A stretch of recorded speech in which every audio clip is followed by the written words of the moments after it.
Good afternoon, everyone. Welcome along to the Sports Corner Live. We are back once again for Champions League action on the channel. How are we all doing? Hope you guys had a fantastic morning, afternoon, or evening, wherever you are. And if you are new to the stream, don't forget to leave a like and subscription. As always, it is greatly appreciated. This is it. This is the beginning of the competition. We've got some brilliant matches to come today in the round of 32. And I will just say, first of all, I do apologise for a little bit of a delayed start. I was having a few issues technically wise, but I think I've got them all sorted out now, so we should be all good to go. But we've got 8 brilliant games to come this afternoon, lots of enticing matches, and most importantly, of course, cash on the line. It's going to be very good indeed. We've got our first game coming up in a moment's time, which, as you could see on your screen a moment ago, is going to be Atalanta coming up against Basel. That is Adam Soff against David Teague in our first match of the afternoon at the very least. But what I've got to do very quickly is I need to go through a few extra rules I did forget yesterday first. Now, as I said before, if you haven't sent in your lineups yet for this tournament, then please do, because if you're playing this afternoon and you haven't sent in your team yet, or if you're playing later this evening, it makes my life a lot more easier to set these teams up. Which, as you can see on the screen, if you do want to, of course, send in your team early on, whether you're playing tonight or this afternoon, then do go to our social media links, specifically, mainly, our Twitter or Instagram, which is at @_topcorner, which is our Twitter, and our Instagram is _sportscorner_. Check those out, and as I said, if you do want to send your team over... Let me turn that off, sorry. 2 seconds. I should have turned that off a second ago. Don't need that again. If you do, of course, want to send in your team, then please do. And we'll get that sorted out as soon as possible. But very quickly, I need to go through one more set of rules that I didn't mention yesterday. Unfortunately, because the way that this tournament has been set up and the way that FIFA plays games out, we are not going to be seeing any penalty shootouts, I believe, in this tournament in the early stages. Specifically in the round of 32, golden goal will apply. Now, the reason why we've had to apply this rule into the tournament is because of the fact that there is a setting in game which you can play 2-leg matches. However, if you are going into the second leg, it doesn't allow you to change your team from into a completely different setup. So therefore, if you wanted to go more attacking, let's say you're 3 goals down in a match, you want to change up formations and that, it wouldn't allow that to happen. So what we're going to do specifically in the round of 32 is golden goal will apply if matches are level on away goals and the matches finish. Now, as I said, I apologise about that. I'd rather games go to penalty shootouts and stuff like that. But purely because of the whole system and the way that FIFA's got it working, it will have to go to golden goal instead. So I do apologise about that, but as golden goal is, first goal in golden goal will win the tie. But let's have a quick look at the comments before we go into our first game of the afternoon. How are we doing, Infinity Football? Welcome to the stream, buddy. Hope you're all good. Jordan's in the chat as well. Of course, those two playing off against each other a little bit later on this evening. And yes, Jordan, you have sent in your team. I've set it up for you for your match a little bit later on. So before we go into our first game, which is Atalanta against Basel, let's take a quick look at some of the fixtures to come a little bit later on this afternoon. Of course, our first 8 fixtures involves Atalanta, which is Adam Soff, taking on FC Basel, which is David Teague's side. Real Madrid will then be coming up against FC Porto. That's Rowan O'Connell against Max Green. That should be quite an enthralling encounter later on this afternoon. Spartak Moscow will be coming up against Ajax. That's Lee Laffen against Kieran TV. And then Chelsea will be up against Besiktas. That's around 1 o'clock. Mohamed Kader will be coming up against Paul Barry. And then our other 4 fixtures for this afternoon, it's a mouth-watering sports corner battle between Daz Reynolds and Kieran Lawler as Sevilla take on Lazio. Inter Milan will be taking on Olympiacos. That's Kurt, Man United fan. He's up against Simon Bullock.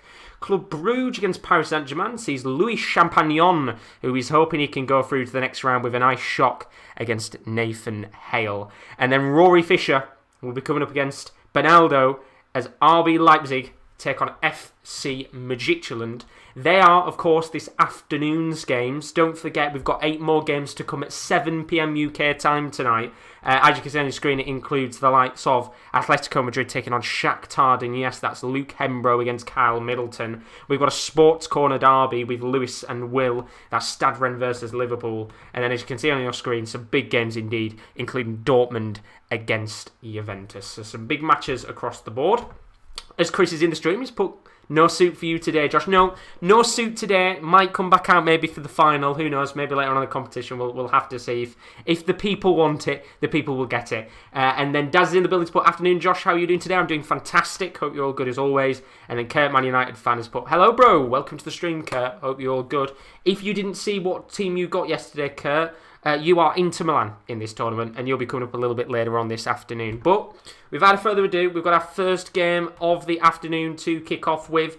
First of all, can you guys just clarify for me that one, you can actually see the Elgato on the screen, because I've had a few issues with it today. Really does not want to do this stream, but I think we've got there in the end. And most importantly as well, do tell me if the sound is a little bit too loud for these matches. I do apologise if it is, I will turn it down slightly. But our first match of the day is going to see Atalanta coming up against FC Basel. The way that these games are going to work, first of all, is that they will be on legendary difficulty. These matches will be 4 minutes in length, just to make sure we can get through them as quick as we possibly can. And then, of course, as you can see, everything else is pretty much set on. I'm going to turn that off.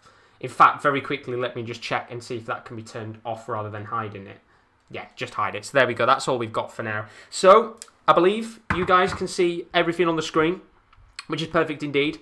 What I will say as well is I will apologise. There is a slight delay from what I can see, from what you guys can see on the screen to my commentary. So, for example, when I click right, it's moved now for me. Now it's just moved for you. So what I'm going to do is I'm going to watch it on the Elgato, so I can, of course, watch the game along with you guys and not spoil it for you all specifically, because that would be a real shame indeed. But our first match is Adam against David Teague. Neither of them are in the chat right now. If you are in the building, do give us a message. Otherwise, I will be taking control of your teams in terms of the tactical substitutions and stuff. But let's get underway with our first match. And it should be quite an interesting game of football, this one. Atalanta, of course, a fantastic side on paper. But it's going to be a tough test against FC Basel, you've got to admit. So let's get it underway. And most of all, let me make sure that the sound settings are all spot on today. As I believe... There we go, we should have a little bit of crowd noise. As Kurt's put, he's doing good tonight. Fantastic to hear. So this is it. The fixture I think a lot of us have been waiting for. The first match of this Champions League tournament. As Atalanta, which is managed by Adam Soff, take on FC Basel, managed by David Teague. Very best of luck to all of you in this competition, because no doubt it's going to be quite an interesting one, if I do say so myself. Lots of big teams in these competitions hoping to win. And as the players come out for the Champions League anthem, let's have a look at my standout star for this game coming up in a moment. As you can see, I've chosen for this specifically, our standout star is going to be Luis Muriel of Atalanta as my standout star for Adam's side. As you can see on your screen right now, 83 rated in-game, 7 goals... Sorry, 3 goals, not 7 goals. I wish he had 7 goals. 3 goals scored in 7 games. And Luis Muriel, who is on the bench tonight for Adam, will certainly be an interesting player to look out for in this tournament. But don't forget as well, FC Basel, they've got a few stars of their own. One of them being Taulant Xhaka, the midfielder, brother of Granit Xhaka, is also one player to look out for in this side. I think he's going to be very, very interesting to see how he goes down in the tournament. He's on the bench as well. So let me just get the Elgato back up on the screen. As you can see, the lineup there, 3-4-3 pretty much in-game. Going to be interesting to see how that pans out in terms of the side. But without further ado, do put your score predictions in the chat for this first game. As Daz has said, he sent his team on Twitter. I have sorted your team out, Daz. But I'm just going to turn my mic off for a second, because I just want to check if the sound quality is okay. So I will be 2 seconds.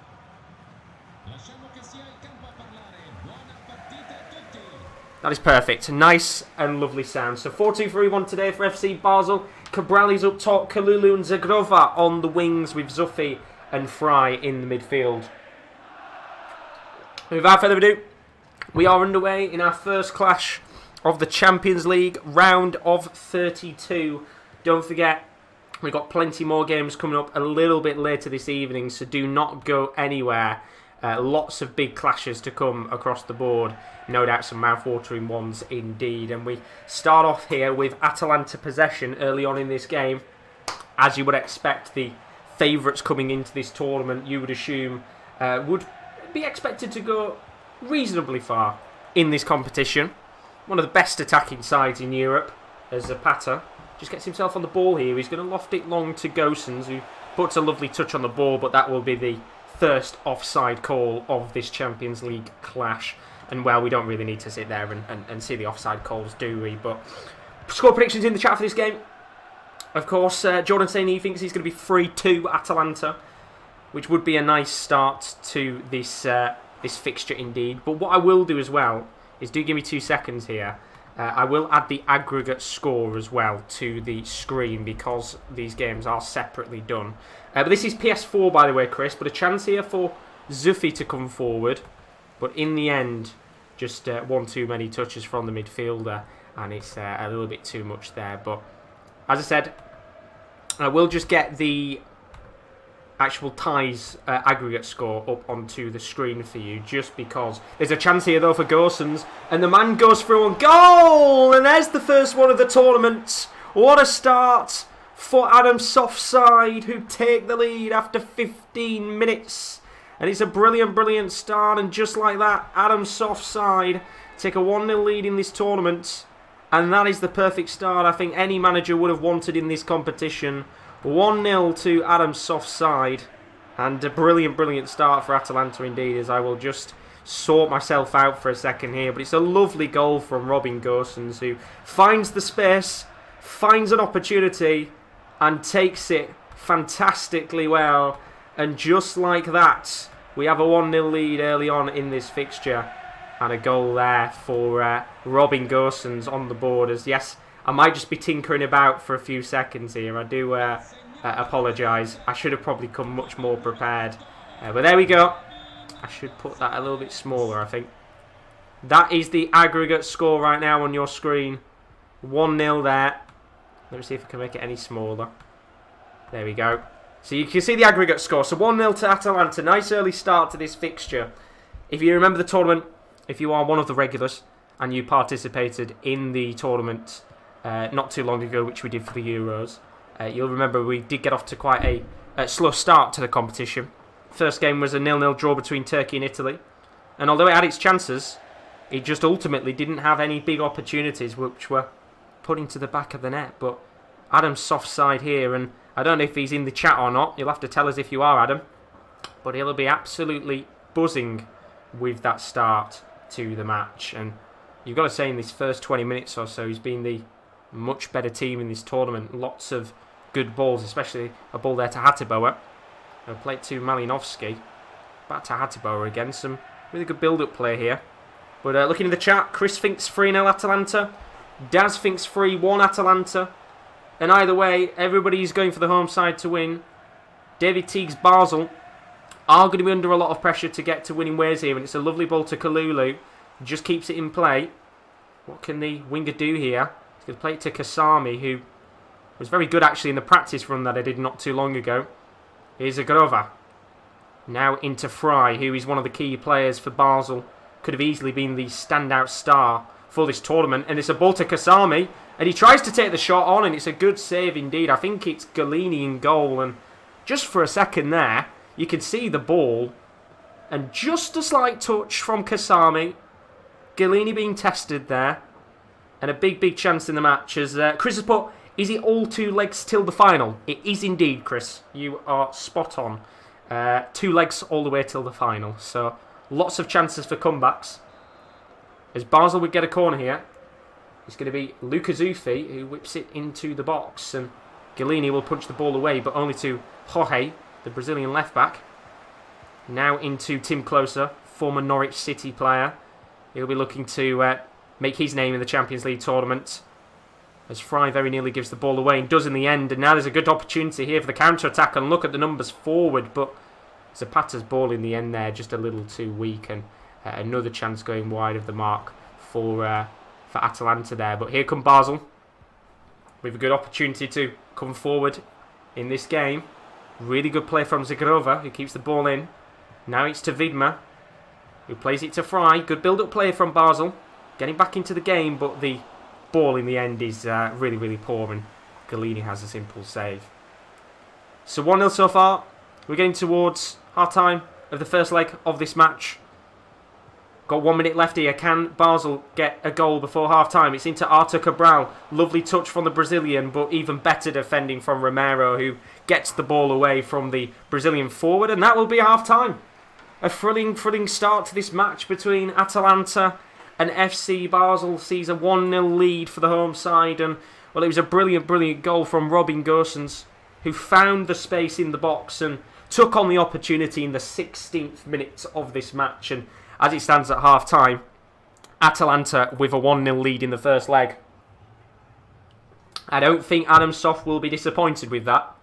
And when you look at the stats, not been many opportunities in the match for either team. I think, as you'd expect in the first match of the competition, both teams really feeling each other out, having a good spell of possession on the ball. And look, I think Basel, they'll be looking and thinking to themselves, if they can get a goal maybe in the early sectors of the second half, they might just be able to get back into the match. As Infinity Football said, that was a very nice goal indeed, which I agree with you with that one.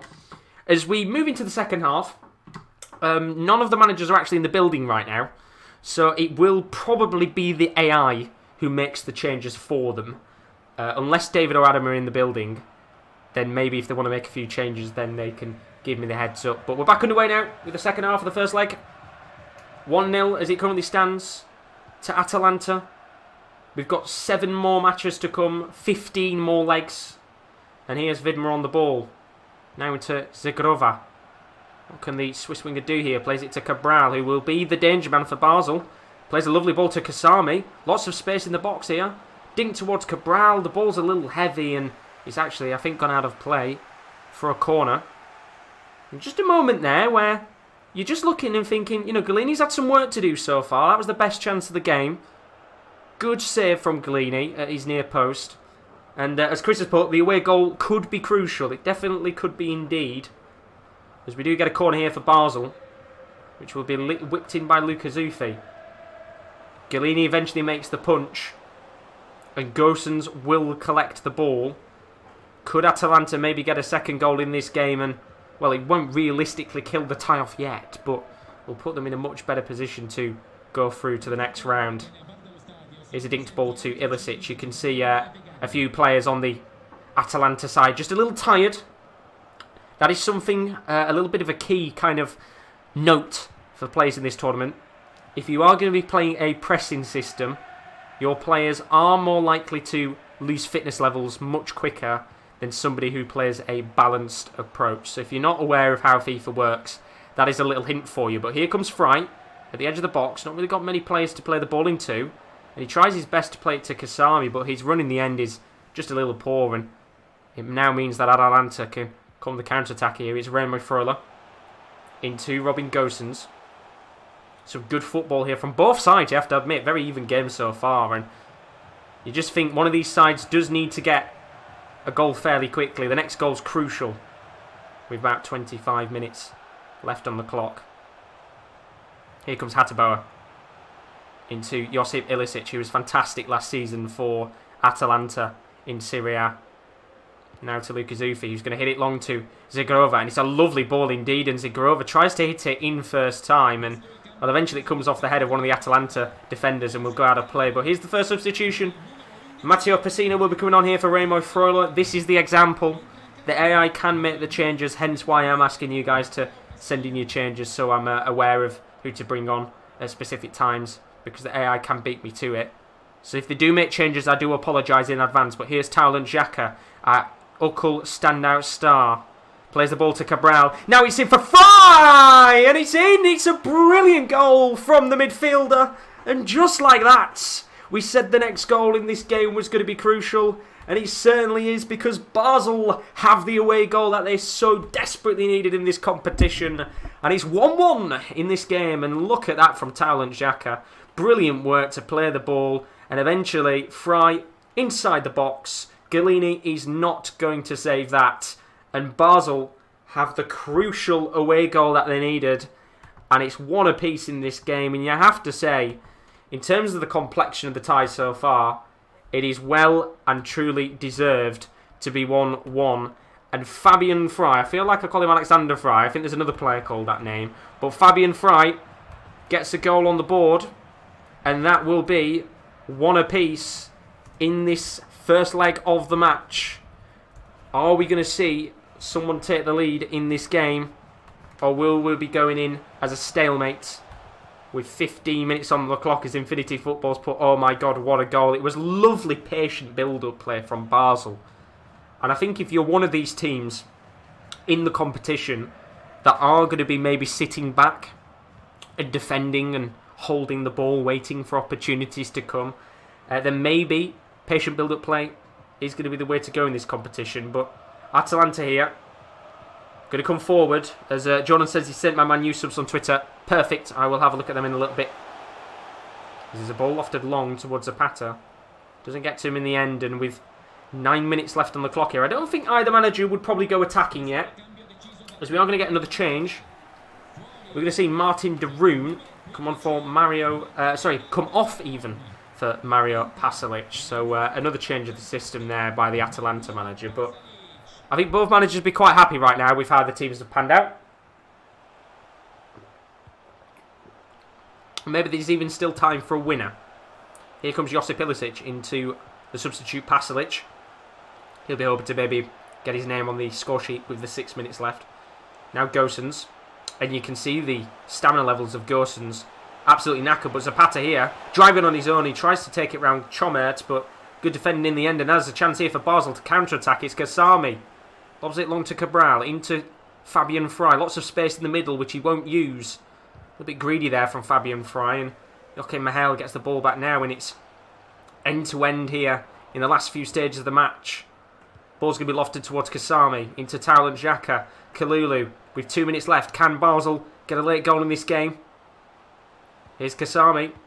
Into Vidma. Some lovely football from Basel again. Zigrova. Now to Kasami. Zigrova. Taulant Xhaka. And that is that. So the first leg of this game will end 1 apiece between Atalanta and FC Basel. And look, at the end of the day, if you are one of the two managers, whether you're Adam Soff or whether you're David Teague, I think you'd be looking on that performance and you'd be quite happy with how both teams played out. Basel looking the much better side in the latter stages of the fixture. But Atalanta have got a goal on the board, and you've got to say, it's probably advantage Basel. You know, they'll be playing home in the next leg, and a real big opportunity for them to maybe go out there and get themselves maybe a few more goals on the board. But first leg ends 1-1, and we will just go straight into the second leg. As I said, neither manager in the building for this match, which means we can actually just continue straight on to the second leg, which does make my life a lot more easier. So let's go into it. And very best of luck to both managers here, because of course this is the first spot on the line in this tournament. As Daz has just put, has Mason Baker sent you his team yet, Josh? I don't think he has. He might have, I'm not going to lie. I've had a lot of teams sent in, so I can't remember who has and who hasn't. But let me have a look and see who Mason is managing very quickly. Barcelona, he hasn't, no. I haven't had his team yet. So if he does want to send his team in, he's more than welcome to. And I will check that out when we get around to his match in a little bit. But here we are then, the second leg. No Derek Ray and Lee Dixon in the building. And we'll skip all of the Champions League anthem because we do have the second leg underway here. Basel taking on Atalanta. And because we can actually go to penalties in this one, with neither manager in the building, it does open the door for extra time as well, depending on what happens here. But look, as I said before, both managers will be delighted with how their teams played in the opening sections of that first leg. And I don't think neither manager would go attacking yet. What I will do, and this will be for every team in the tournament, whether the manager is here or not, is depending on what happens in a game, I will make the changes for them. But there's a chance here for Atalanta. I'll stop for a second. Hatiboa. Just going to hold the ball in the midfield here. Not really got many players to pass the ball to. He's going to have to play it patiently, and he does to de Roon. What can the Dutchman do? And eventually the ball is taken away by Basel. But what I will do is, with the changes, I will, let's say, for example, if Basel go 1-0 down, I will put Basel attacking. And specifically in the second leg, I will make changes for managers if they need them. But Malinovsky here, going to drive forward. Plays the ball to Zapata. Lots of space on the left-hand side, and here's Robin Gosens. Another chance for a goal in the game, and he takes the effort on. But, well, good defending at the back there from Basel. And the Swiss side will come forward here. Lots of opportunities in this game to push forward. And, as I said, neither manager at these early stages of the match would probably go attacking. Both managers quite happy to sit back and watch the game unfold in these early sectors, as you would expect. But I'm pretty sure, depending on what happens in the first half, might be a chance here, though, for Atalanta. It's Ilicic. Going to drive forward, and it's a brilliant save from Lindner in goal. And that was the first real big opportunity of this first half. Brilliant chance there from Ilicic, and it's being driven towards the bottom left-hand corner of the goal. But Lindner in the end with a world-class save, and that might have just kept Basel in this fixture. Of course, Atalanta with the big opportunity to get the away goal in the match. And they will have a corner here. As I said, if David or Adam do turn up, you still have the opportunity to make changes, but it's going to be Atalanta with a corner here. It's going to be Josip Ilicic to put a ball into the box. It's eventually headed away by Jorge. It'll drop down to Remo Freuler here. He tries to curl an effort on goal, but lots of stuff going on in the box. By the way, there is handball on as well, and then Lindner makes the save. And another big chance there for Atalanta, stopped by the goalkeeper. Very good work from him in the end to keep a few opportunities out. But handball is on as well. So there might be a few handball decisions given in this competition. And I do apologise in advance if there's a few dubious ones. Of course, I'm not the referee, so there'll be a few interesting decisions made as Ilicic comes forward here. Lovely work from the Slovenian. But even better work from the Basel defence, who've just kept themselves reassured in these first 27 minutes. Really doing good indeed, you have to say.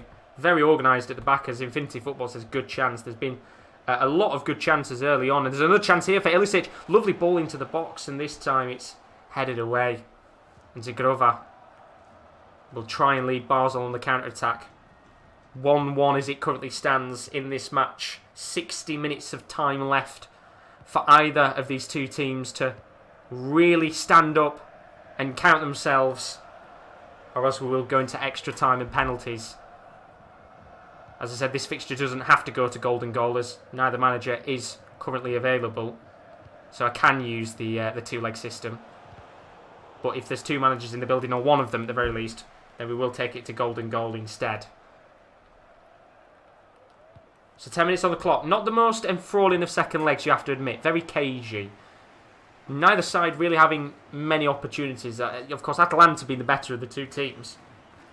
Basel not done much so far. And to be honest, you would have expected the Swiss side to be the team going out there and trying to get a goal. Because if Atalanta score, it's pretty much going to be very, very tough to get back into the game. But here's a chance now. Ball lofted towards Kalulu, and it's poor in the end. And you've just got to see the space and the opportunity to play the ball there was really poor from the Basel midfielder, as Will's put Basel through an away goal so far then. Well, I mean, they still need to, I'd probably say go and get a goal. If you look right now, it's a very, very cagey one. And here's Ilicic, plays the ball to Hatiboa. And that is going to be given as offside in the end. So another chance going away, as I've just got a message. I think Nathan's about to send his teams in as well. So if you're in the building, Nathan, welcome along. As we've got 40 seconds left here. Atalanta going to have to go for it. And I will put Atalanta to attacking in a little moment's time, because that is half-time. 1-1 as it currently stands in this fixture. Basel currently find themselves in a good position. Not bad at all with the away goal. But ultimately, I think Atalanta, if you are Adam, you are looking to go attacking in this game. So I will make that change for him now. In fact, what I will do as well is I will make a change for him, and I will bring on Moranchuk, and I'll bring Muriel on as well. So 2 changes for him, as he's got to push forward. And then, as I said, I will put him to attacking, and that should be good enough. And I'll leave Basel as it is for now, because I think the manager of Basel would be quite happy with his side. So there we go. I mean, you and KD and Will, you literally put it at the same time. It's mad. The timing was spot on there, but big moments here now for Atalanta. They've got to go forward in this game. As I said right now, 1-1. Look, at the end of the day, as you guys have said, Basel will go through on away goals, but there's a chance here for Muriel. Plays the ball to Ataboa. Now into Muriel. What can he do here? The pacey Colombian. Our standout star for this match. Gets 45 minutes on the clock to maybe make a difference here, but Kalulu's going to come forward. Now plays the ball into Cabral. Now Kasami. Lovely patient build-up play here from Basel. If they get another goal in this game, then it's going to be very costly for Atalanta, who would then have to go and bag a few goals in the game at the very least to get themselves back into it. But they've got the firepower to do so. And there's going to be Gosens on the ball here. Plays it to Remo Freuler. Now to Moranchuk. Some lovely football, but as I said, not really many opportunities so far in this game. It's been very quiet for a second leg that kind of expects a few goals in it. As I said, if you're Atalanta, you shouldn't be happy with what's going on so far, as Moranchuk looks to drive his team forward, but gives the ball away. Now there could be a chance here for a counter-attack. Lots of space on the left, and there's lots of space indeed. Here comes Kalulu driving down the left wing. He could go on goal himself, which he will. Kalulu going all the way. Kalulu! It's in! Brilliant work from Kalulu. And just like that, Basel find themselves 2-1 up in this game, and that will really give them the opportunity to maybe go through to the next round. And Atalanta, well, I'd say after all the hard work, they've not really done much hard work in this game, if I'm being honest with you. It's been pretty poor from them, but Kalulu, lots of space at the near post. Galini should probably do better. He's pretty much got it covered, but it just comes off the palm of his hand. And Basel will be going through to the next round if it stays like this, which means I will make the changes now for Basel. I will put them on defensive, and I will make some changes for them now. Purely because, as I said, I think they will go a little bit more defensive. In fact, Xhaka's coming on anyway, so I'll let the AI do that, but I will put them as defensive because, of course, they don't have to go for it now. So, a few changes on the board. They're going to go defensive. Atalanta will have to now go... well, they'll probably stay on attacking for now. We'll put them a little bit further up in 10 minutes. As Basel now find themselves in a much better position. 1-1 was good enough for them to go through. 2-1's much better, because Atalanta now need to go and score in this game. And then we could maybe see this match go to extra time or penalties. And they're going to move the ball long here for Gosens. And it's not going to work. And Basel now, as I said, haven't really done much in terms of the attacking side, but that one opportunity they've had in the game was brilliant. And here comes Kalulu again, lots of space on the left as Atalanta push bodies forward. Eventually a long ball, I think it was into the path of Cabral, just a little bit too heavy. As Will did say Atalanta in the mud, they are indeed. And Adam Soff is 20 minutes away from being knocked out, but he's got a long ball of his own to Hatiboa, and it's a brilliant ball indeed, if he can keep it in play. Which he does. Lofts it into the box. And it doesn't come towards Zapata. And Basel will clear away. And now I'll make the change for Atalanta. I apologise that I have to pause all the time. But unfortunately, I will have to do this quite often. They're now on ultra attacking. And I will make that change for them as well. In fact, they haven't got any more changes. They've made them. So Atalanta have got to go with what they've got. And the problem with that is because they've been pressing for the whole match, a lot of players are absolutely knackered. And with 15 minutes left on the clock here, the goalkeeper really needs to move the ball away from his goal there. There's a long ball going to be played towards Cabral. Doesn't get to him in the end. And even though a lot of these players are tired now, they've got to go out there and get a goal. 1 goal would be enough for extra time.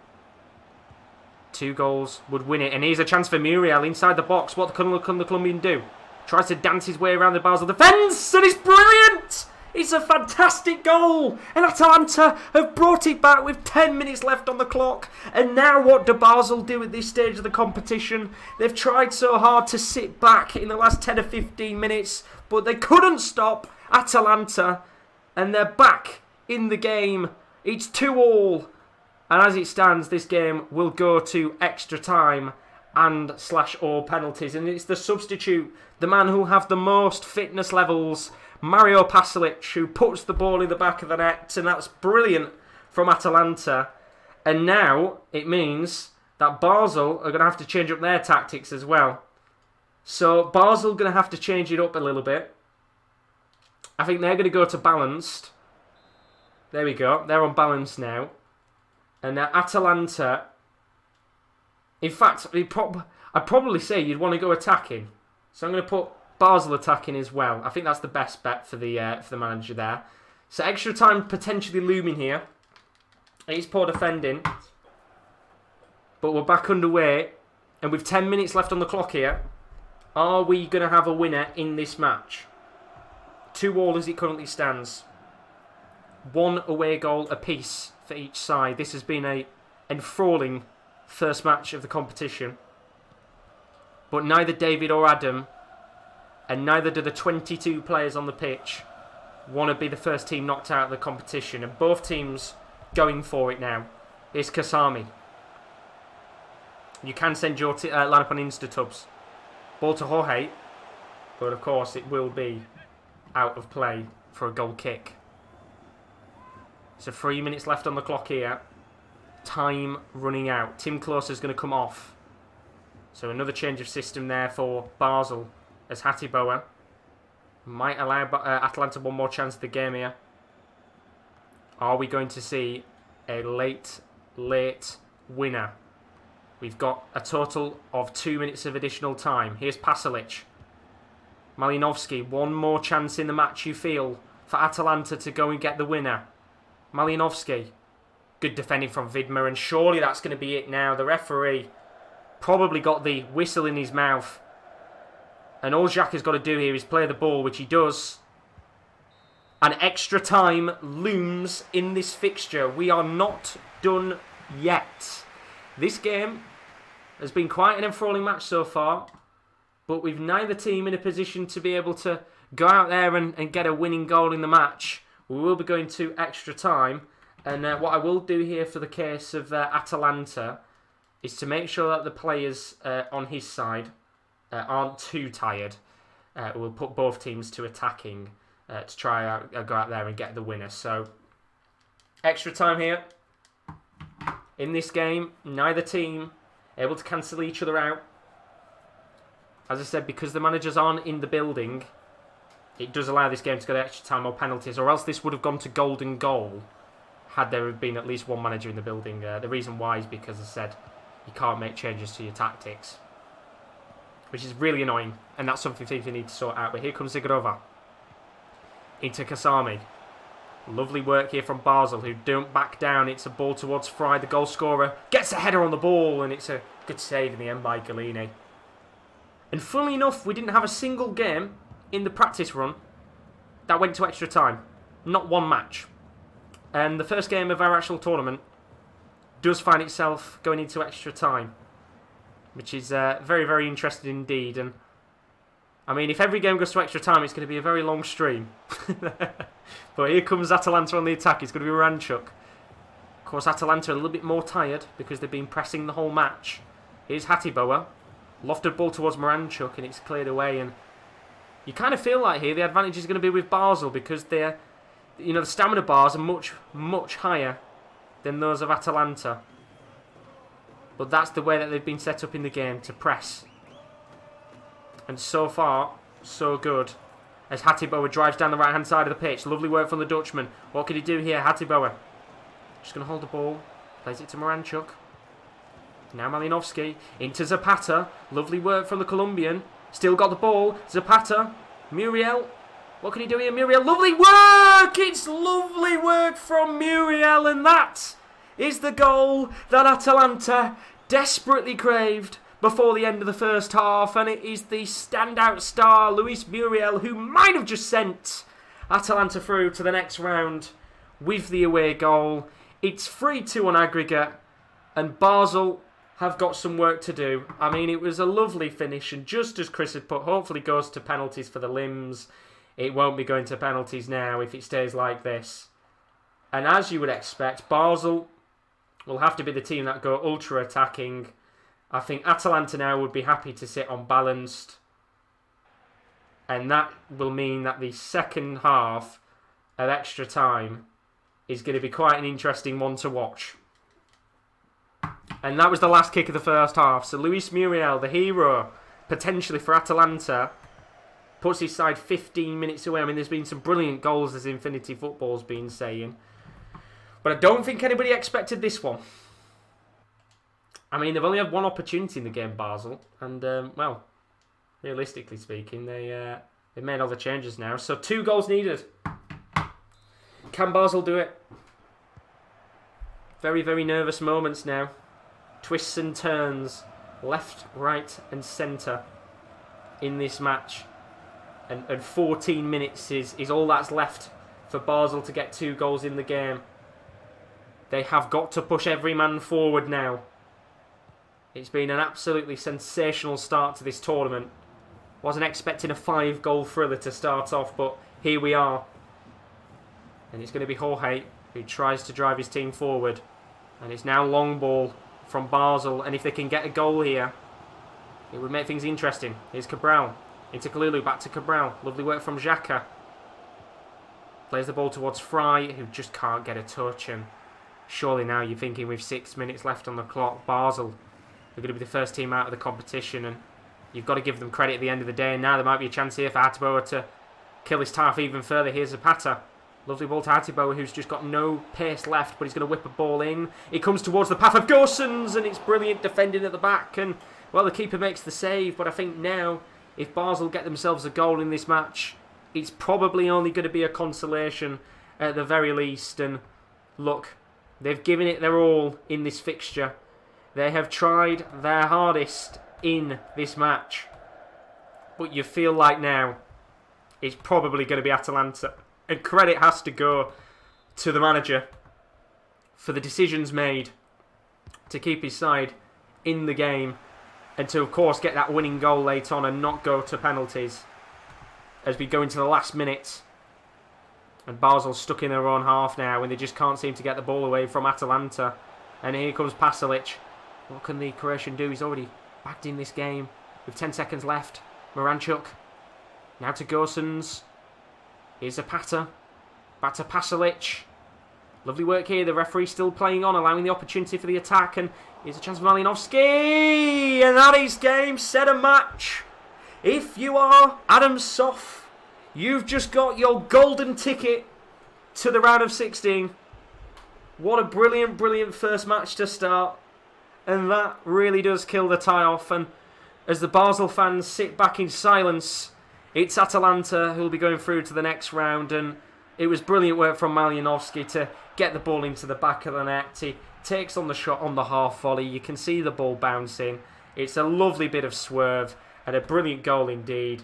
And I mean, what a game to start this tournament. Atalanta through to the next round. Adam Soff, get the champagne out because you're through to the next round. Congratulations, buddy. And that was the last kick of the second half as well, you would assume. And that is that. What a sensational match to end the first match. What a sensational match to start the tournament even. Atalanta 4-2 against FC Basel. A brilliant game, and credit has to go to Basel. They made the most of the slim opportunities in this match to go out there and get themselves at least a few opportunities to maybe win the tie. But Atalanta's mighty, strong attack was just too much in the end. And it ends Atalanta 4, Basel 2 on aggregate, 3-1 in the second leg. So that is the first leg done and dusted. Or the first game even of the tournament. Congratulations, Adam. You are through to the next round of the competition. But do not go anywhere, because our next game coming up in just a few moments' time, Rowan O'Connell's Real Madrid will be taking on Max Green's FC Porto. It's going to be a fantastic, fantastic tournament indeed. So we will be back very, very shortly. John's asked in the chat, is the draw tonight? Yes, the round of 16 draw will be tonight, so you don't want to miss out on that. But we'll be back very, very shortly as FC Porto take on Real Madrid. But can Rowan get himself a big result? We'll have to find out. See you in a few moments.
Right, let's move on to our next game of the afternoon.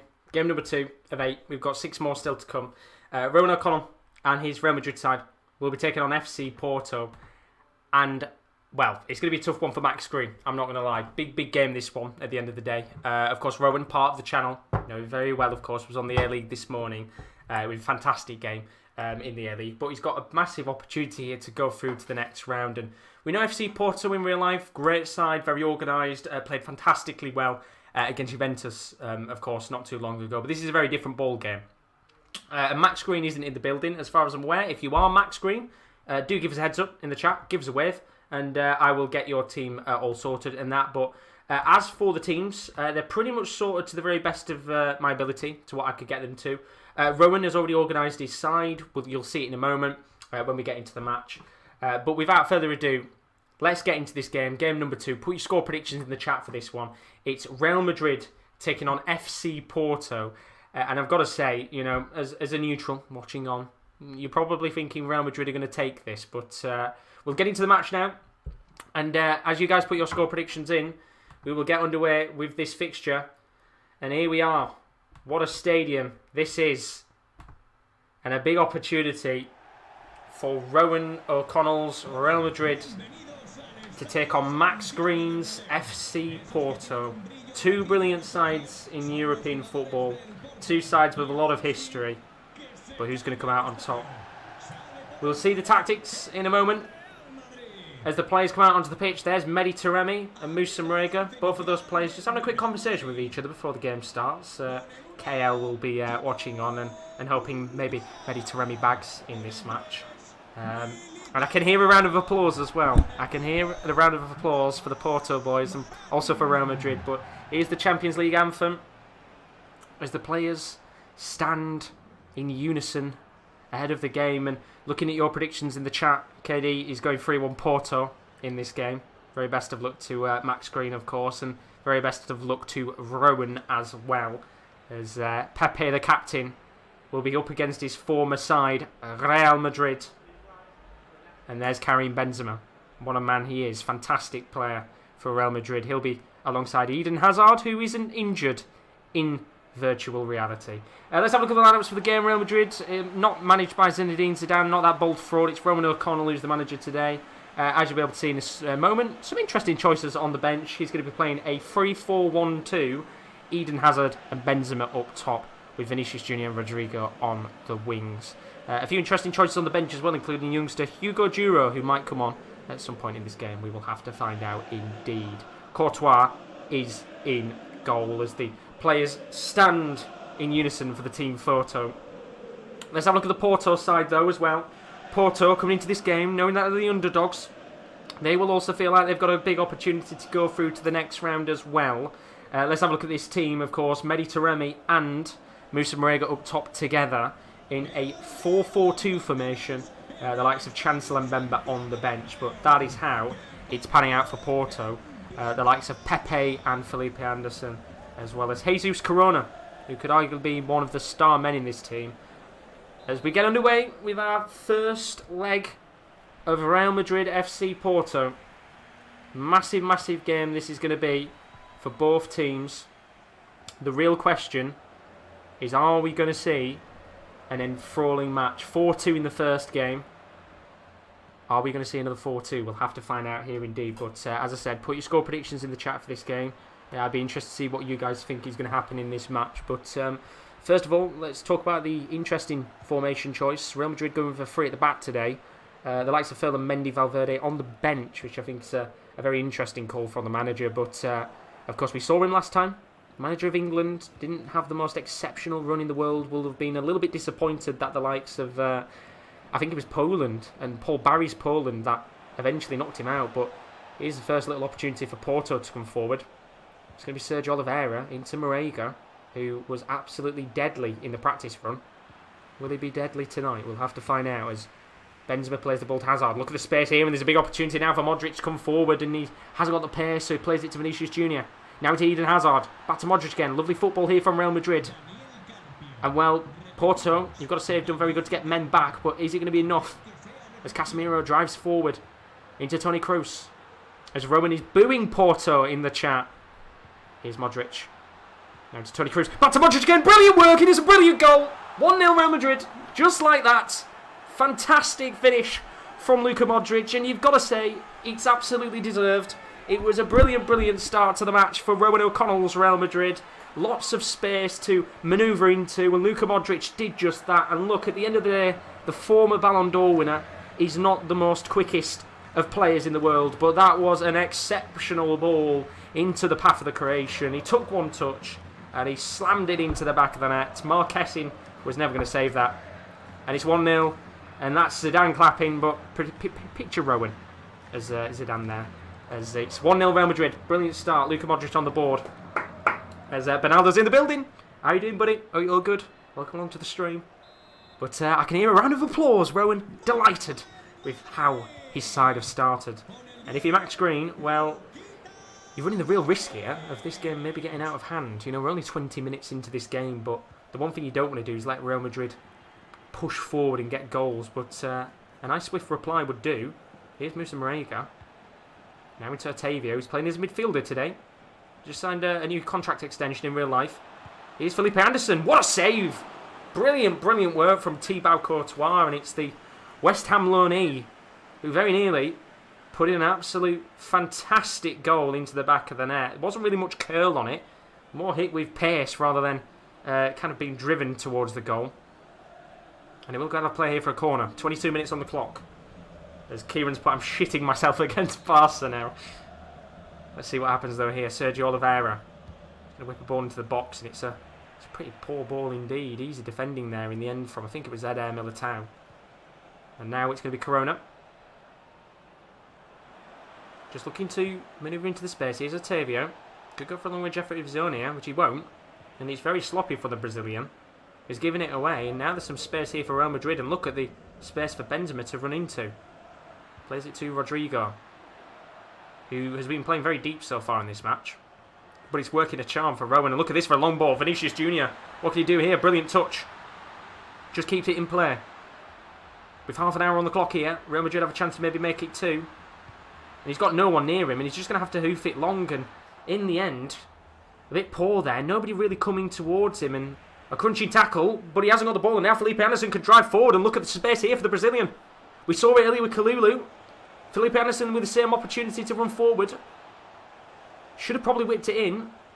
And now he finds himself in a position where he's going to have to take the throw-in. As Roman's put, Zidane tries to be me. I think he does. As we can see in the chat, Infinity Football saying Golazo, he thinks it's going to be 2-1 to Real Madrid. As Mehdi Taremi looks to push Porto forward. Here's Sergio Oliveira. Oh, lovely space here. It's in for Musa Marega! Brilliant! Lovely work from Musa Marega. An hour of nothing. Porto are back in it. It's 1-1. Brilliant, brilliant work. And the submarine striker, as he's well known by many, has bagged in what is surely one of the big clashes of the afternoon. Look at the power he gets on the shot. And Thibaut Courtois is beaten. It's 1-1 in this game. And well, what's Real Madrid going to do now? First real opportunity of the match. And I will tell you one thing. In the practice run, teams were very, very consistent at scoring. Very organised. Very good at scoring when they had very few chances. And so far, it looks like we are going to have a similar situation. As Rowan's asked for a change. Who would you like to see come on, Rowan? Tell us in the chat and we'll make that change for you. So, an early change here by the Real Madrid manager. 40 minutes on the clock. Quite interesting to be making it before the end of the first half. But the submarine striker has certainly got Rowan thinking here. So we'll just wait to see what Rowan wants to do. And if you're Max Green, then there might be a party in Porto right now. Because you've got that away goal on the board that you so desperately needed. But as you can see, with the substitutes bench for Rowan, he's got the likes of Ferland Mendy, he's got Valverde. He's also gone for a few youngsters as well within the squad. 3 players of the age of... well, 2 players actually at the age of 17. That's Iglesias and Nakai. He's also got there Hugo Duro as well, the 21-year-old youngster. So let's just see what Rowan does here. We will find out in a second. He wants Vinicius and Hazard to swap. And then he wants Vinny to come off in Hugo Duro to come on. So he's an interesting call here from Rowan. One of the youngsters is going to be called upon in the first leg of the match after 40 minutes. And, well, look, at the end of the day, Vinicius Jr. has got a track record in real life for missing big opportunities in games. And, look, he's not really had a big opportunity in the match so far. And he's only really going to have kind of one opportunity maybe in this game to have a chance before he gets subbed off. But here comes Hazard into Luka Modric. Now Casemiro. Long ball towards Rodrigo. Brilliant work here from Real Madrid. He might be able to get an instant goal back. Still got the ball. He's up against Felipe Anderson, Rodrigo. And the Brazilian doing very well to manoeuvre away from the Porto winger. But he's not really got anyone near him. And that's been the problem so far for Real Madrid. Lots of space, but no one there to play the ball to as it's given away. And now Otavio will look to see if he can drive his team forward. Here he is. Lovely ball to Felipe Anderson. And the referee will blow his whistle for half-time. And look, if you are Roman O'Connell and the Real Madrid manager, you would have been looking after that first 20 minutes or so and thinking, you're in the driving seat here to maybe go on and win this game. But Moussa Marega, the submarine striker, bags. And well, talk about consistency on finishing.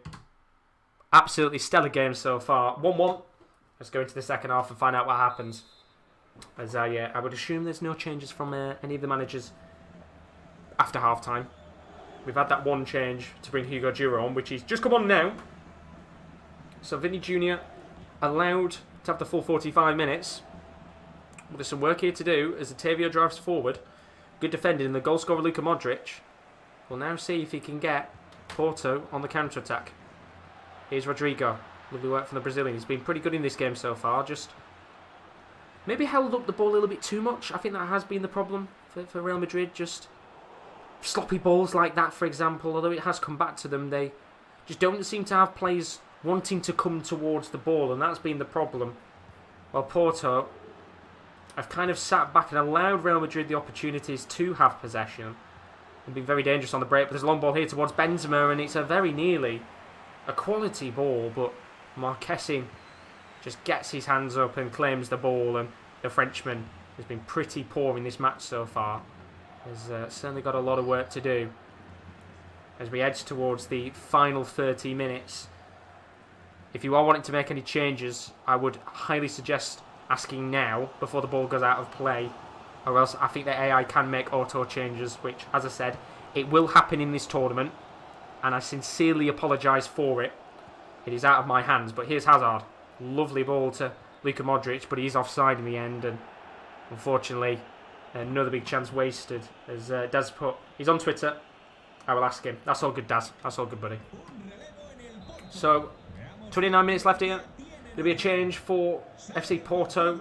It's going to be Luis Diaz coming on for Felipe Anderson. And look, I think if you're the manager, you wouldn't be too fussed with that change. I think that's a pretty decent one. A bit more pace now up top to test that Real Madrid back line. Here's Sanusi. Plays the ball into Diaz for his first few touches since coming on as a substitute. Now here's Oliveira. Lots of space for Oliveira to drive into, and he's going to go all the way here. Still going. Plays it to Mehdi Taremi. Oh, it's lovely! It's lovely! It's Porto 2-1! It's brilliant work from Porto, and out of nothing, he's bagged again. It's the Moussa Marega, the submarine striker. And Rowan will be raging with his side. They have been the dominant team possession-wise, but look at this. It's brilliant from Mehdi Taremi, and the strikers link up. It's 2-1 Porto. They've got the away goals, and Real Madrid are under the cosh. As Rowan's asked for some changes here, which we will see as Benaldo, predicted right apparently, Infinity Football, says another golazo as well. And we've just had another golazo as Rowan is going to have to make changes here. And well, as you can see on the substitutes bench, he's got 2 changes he can make. He's going to have to really think about what he does here. But Real Madrid, of course, this is only leg number 1. So they will have another leg. But in the home leg, they're 2-1 down. Moussa Marega, he's running riot. What? How can you stop him? I honestly don't know. The likes of Ramos, Varane and Militao are being bulldozed by Moussa Marega. But let's see what happens here, because the Real Madrid manager has got plenty of time to get back into the match. Let's not forget. As Tubbs has put Rowan in the mud. And this is, a brilliant start to the tournament. The consistency of finishing has been exceptional. And that, as I said, was a running theme throughout the practice run. I think there was lots of games where opportunities were being taken, which you've got to give credit to all the teams. So Iglesias for Modric at Cam. Thank you very much, Kieran. And then he wants Valverde for Casemiro. So there's the changes. If Rowan does want to go attacking or ultra attacking or anything like that, then do give me a heads up in the chat. But there's the changes that he's made. I'll let the Porto team just automatically make changes because I think he'd be quite happy. But here we go. So the goal scorer's off. And the youngster is on. Can Iglesias come on and be a hero? Because FC Porto find themselves 2-1 up in this fixture. And the changes have been made. So how will Real Madrid respond? Interesting call from Rowan, of course, to bring up a few of the youngsters to this competition. And credit to him. I don't think there'll be many managers who would have had the guts to do that, of course, and bring the youngsters to these tournaments. And he's giving them a go. He believes in the likes of Hugo Duro and Iglesias to maybe be the heroes in this game, and he's going to need them right now because all of his subs have been made with 15 minutes left. Here comes Valverde into the youngster Iglesias. Lovely work from him. Now Hugo Duro into Iglesias again. And look, as Tubbs has said, 2 away goals for Porto. Really puts them in a good position, but I thought that was going to be a key ball then, and Benzema gives it away and it's sloppy, and now Porto are going to come and push forward again. Here's Corona into Taremi. Can he get a goal in this game? We'll have to find out. Corona. Back to Taremi, who's already got an assist in the match. He plays it towards Manafa. Lovely touch. And he's got lots of space here. Hazard's not pressing him. Here's Marega, who's on for the hat-trick. Of course, could be on for the top scorer, which we will keep a tally of, I think. As Winvow's put Porto can't be stopped in sim or actual game. No, they can't. You're spot on, Winvow. They were really good, actually, in the practice run as well. As Courtois is going to hoof the ball up the pitch. And with 6 minutes left here, unless Real Madrid gets something back, they're going to be losing the first leg of this match. And I'm pretty sure the manager is probably going to be changing up his tactics for the second game. Here's Duro. Into Toni Kroos. Now to Iglesias. Here's Varane. Going to hit it long towards Valverde, who keeps the ball. Now it's Iglesias. Lots of time. Kroos. Oh, brilliant from Kroos. Hugo Duro takes his time. Duro! Oh, it's a lovely opportunity for the youngster, and that will surely be it for the first leg. Marquezin hits it long. It comes towards Marega. And that is that. It's full time in the first leg of this fixture between FC Porto and Real Madrid. And if you are a Porto fan, you are buzzing. It's 2-1 to the Portuguese side, and Sergio Conceição's side, or Max Green's team, have had an absolutely splendid game. And it now means that we will be going into the second leg with Rowan requiring a comeback. So, what we will do now is we will organise the team ahead of the second leg of this match, which we will just do right now. So apologies, it will take a few minutes. As Tubbs has just put breaking news, Real Madrid manager Rowan O'Connell set to be sacked. A lot of pressure on him because he's going to have to go and win away and win by quite some margin as well, because of course Porto having those 2 away goals is certainly going to put Rowan under a lot of pressure to go out there and dominate the match. So what I do need to do here very quickly, and I apologise for this, is I do need to put myself as the away side for a second. As Rowan says, he might have got itty Shars. That is the situation in hand right now. Very, very nervous times if you're Rowan O'Connell. You've already got a lot of Real Madrid fans very frustrated. As we get Rowan's team sorted for the second leg, you are going to see his team now. So the way he's going to change is he's going to go for a 4-3-3 with a false 9 now. So a lot of changes to his squad here, which we will sort out very quickly. So Vinicius Jr. will be on the left wing. She's somewhere in the squad. There we go. Playing as a left back there. We've got Ramos and Varane. Carvajal comes back into the side. Big call there from Rowan. Mendy as well is back in the team. We've got Casemiro, Modric and Kroos in the midfield. And then on the bench for him, he's going to have Eden Hazard He's going to have Lucas Vazquez, Mariano as well, who is hiding. There he is. You've got Valverde, which we will get there. Marcelo as well. So a much stronger bench. And it's interesting to see here from Rowan that he's opted to actually not play with the youngsters. He's taken them off now. Put a little bit of trust into the youngsters for this match. And that is how he's going to set his team up on paper. I just need to make sure that has actually confirmed it. Yeah, there we go. So that's the team. Just give me a heads up in the chat, Rowan, if you are happy with your side as it is looking. And then we will get into the match. As Tubbs has put, message my lineup on Insta. Perfect, Tubbs. I will get yours sorted out in a little moment's time. As KD's put, Roman's in the mud. Roman's in the mud. I think he might be right now because he's got to go out there and get something in the match. But I'm pretty sure he should be happy with that. I think he would be. So without further ado, what we will do is we will go into the match. And as I said, Rowan, if you want to go attacking or all-out attack, then give us a heads up. And I will put your team onto that before this game starts. But without further ado, it's crunch time for Rowan. And it's crunch time because one of the first big teams could be knocked out of the competition early on. Rowan needs goals. He wants Nikayon for Lunin. Bit late now, unfortunately. But I guess Lunin's there just in case. I don't think it really matters in the end. But here we go. Very, very tricky match. This one is going to be for Real Madrid. They are 2-1 down on aggregate. And they need goals. Very best of luck to Rowan O'Connell. As I said, if he wants to go attacking, then he can if he wants to. If he wants to go all out attack, he can if he wants to. And I've just realised I've accidentally left it on, haven't I? Oh dear. I'm glad I just noticed that before I continued on. There we go. That would have been very silly of me. Right, we're underway now. There we go. We're off. Here comes Otavio with the first chance of the game. But Cruz gets the ball back. And we are underway with this fixture. Interesting to see that the manager has not opted yet to go for an attacking system.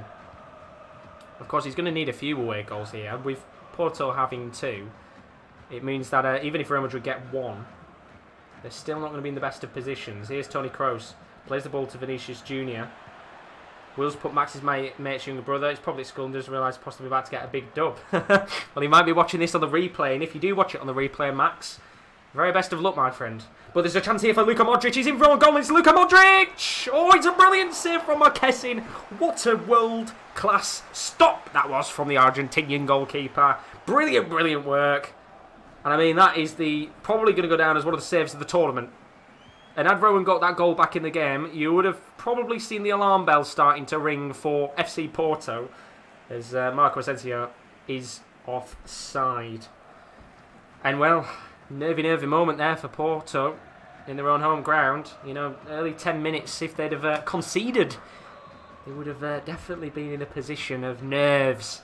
But right now, they're going to need nerves of steel to get through. As Infinity Football put, these matches give me a little bit of confidence against Man United. Absolutely. As to put VR check possible, Josh interference. Hey, don't shoot me. I'm just the messenger. As KD's put, what a save. Brilliant, brilliant. I put 2-1. My bad. It said 2-1 Porto. That's because I'd already got the one set up earlier.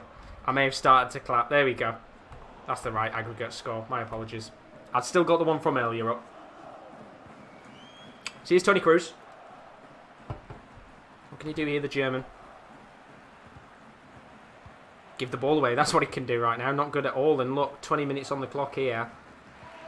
Really need a goal in this game. And the team that doesn't really need a goal is going to come forward to try and get one. It's going to be Sanusi into Sergio Oliveira. Now into Moussa Marega. There'll be horrible memories. And here's Mehdi Taremi. And that is a brilliant, brilliant save from Thibaut Courtois. Mehdi Taremi, who wants to get on the score sheet himself. He's got a lot of fans in the stream right now, including Mr. KL. He will be egging on the Iranian to bag in this game. And, well, what a big opportunity that was. And a corner for FC Porto to make it 3-1 on the night. Here's Oliveira, whips it in. It's going to come towards the path of Mediterranean, who just get a header onto it, but well, he's got that horribly wrong, and I think we'll just skip that to. We'll have to watch it again. Although it'll go for a corner. Oliveira going to whip it in. It's going to come towards the path of Musa Marega, and Courtois beats him to it. And I've just seen in the chat there, Rowan has requested to go attacking. If you have enjoyed the stream so far, and you're wondering what's going on, welcome along to the UCL Simmed tournament. We are doing a sim tournament with all of our viewers on stream. We have 32 viewers taking part in this tournament, whether they're from YouTube, Twitter, vice versa. And you guys can also become a part of the tournament. Not for this one specifically. There will be a Europa League tournament that we're going to be doing in the near future. So if you have enjoyed it and you want to take part, then I will give more details out at the end of this tournament on how you can get yourself in the Europa League one. But here's Sergio Oliveira. Going to come forward. Brilliant save from Courtois. He nearly punches it out towards Marega. And once again, Real Madrid nervy. And apparently, Max is watching. He wants to go defensive. Well, he might be in a maths lesson, but he will certainly be counting the time down in this game and hoping that his side can go through. So he wants to go defensive, which is what he will get. So defensive it is. And what I will just do very quickly is because I've noticed Felipe Anderson is playing there. I will sort that out for him. And as I said, Mason Baker has decided to pull out. Big call there from Mason Baker. He's pulled out of the competition, which means that might be a charity spot then. Mason Baker has pulled out, so I will put him down as the charity spot, I think, potentially. So Mason Baker pulling out of the tournament there, which is a real shame indeed. And I will just put that as the charity spot for now, as Real Madrid look to come forward here. If you're in the building, Max, how are we doing? Here's Modric. They play the ball to Benzema. Oh, lovely work. It's Mendy. It's game on. Hold your hats, because this fixture is not done and dusted yet. 2-2 on aggregate. But it still won't be enough for Real Madrid here. And we probably... Well, we won't be getting extra time, I believe, now. And that is a brilliant goal from a player who shouldn't be in the striker position. And he is. Ferland Mendy gets himself on the board. I mean, Jude saying I should take the spot. I mean, if people were fine with me taking the spot, I would take a spot in the tournament. But, of course, I didn't want to, just in case people didn't want me to take one. And it looked, if I won then, it'd look incredibly bad. But game on here. We've got a game on our hands right now. 1-0 Real Madrid. They're back in the tie. It's 2-2 on aggregate, but it won't be enough for Real Madrid right now. It will not be enough at all. I mean, Rowan's formation is quite an interesting one. But it's working. And here comes Mediterranean. Into Felipe Anderson. And now Porto, who were playing defensive, will have a little bit of nerves in this match. Of course, they're still in the lead as it stands. But here comes Marega. Looking to come forward again. Good defending at the back. But the referee's given a free kick. He's not happy with that. And this is a brilliant position in the match for FC Porto to maybe get themselves a goal. It's going to be Sergio Oliveira standing at the edge of the box, waiting, ready to pounce. As Winvow is in the building. Hope you're good, lad. So... Oh, Winvow. Have you not got a team in the tournament? If you want it, Winvow, you can have it. It is Barcelona, by the way. But it's going to be a chance for Otavio. Leaves it for Sergio Oliveira. Oh! What a goal! It's 1-1. And Will P, he called it. He literally just put going in this. And that was sensational from Sergio Oliveira. And Porto get the dream goal that they desperately needed in this tournament. And it's another cracking fixture to start this tournament. It's 3-2. And surely now Porto will be looking at going through to the next round. I mean, it was Otavio that hit it in the end. I thought it was Sergio Oliveira who took it. But what a sensational goal. It's an absolute firecracker. And that is brilliant goal. As Rowan says, he wants to go very attacking. And, I mean, what an incredible game this is. Josh P, how are you doing? It's we've got a sim tournament going on, basically. 32 players from the chat are taking part in this tournament for cash. We've got cash on the line for it, and we've done it based on this season's Champions League. We are going to do another one, which is based on the Europa League at some point. So as I said, if you are watching as an outsider and you do enjoy it, then do stick around and leave a subscription, because we will be doing another tournament in the near future for the Europa League as well. But 1-1 now. 3-2 on aggregate to FC Porto. As Winvow wants Barca. Winvow, you can have the spot, my friend. That'll be your spot. So Winvow, you've got that now. Very best of luck for the tournament, my friend. As I said at the end of the day, you've got yourself a spot. And you've got Barcelona as well. But half-time here. 1-1. Tub support, oh my god, I just did a shout right there. Probably woke my nan up. Don't worry, I probably wrote the rest of everybody outside. But Ronaldo is putting the round of applause. Infinity Football saying Porto, Juve match replay. A chance of Rowan getting sacked in the morning. Are in the building. Because Porto, with an absolute screamer of a free kick. What a goal it was from Otavio. Unbelievable. And it's 3-2 as we go into the second half. And Real Madrid have all the work to do with 45 minutes left. I mean, as Tubbs has put, Porto, they never disappoint. And they're not disappointing tonight either. And literally, as that Ferland Mendy goal went in, you thought for a second there was going to be a chance, or an opportunity maybe, for Real Madrid to maybe go on and get something in the game. But just right now, they just don't seem to be doing much at all. Here's Marega. It's an interesting formation Rowan's going for here. I've noticed Ferland Mendy's quite far up the pitch, as you would expect him to be. I think he's playing as the wide left player right now. Here he is on the ball. In fact, is he acting as a striker right now? I mean, the way that this system's set up, it's looking like Ferland Mendy's up top, which I guess, do you know what? At the end of the day, why not? I guess he's got a bit of pace about him. Man, he did very, very good indeed. I mean, as Tubbs has put, if Madrid scores, possible extra time, and talking about a chance here, they're going to come forward. When is the Barca game? It's later on tonight, Winvow. I think it's on the night-time section. But here's a chance for Vinicius Junior. Ball played towards him. Brilliant defending at the back. As Will's asked the handballs on, Josh. Yes, they are. They are indeed. Real Madrid really need a goal here. One goal would be enough to take this to extra time again. But here's Felipe Anderson, who's in an offside position. And we're going to have some changes, please. I'm pretty sure Ferland Mendy's up top right now. And that was not down to my system.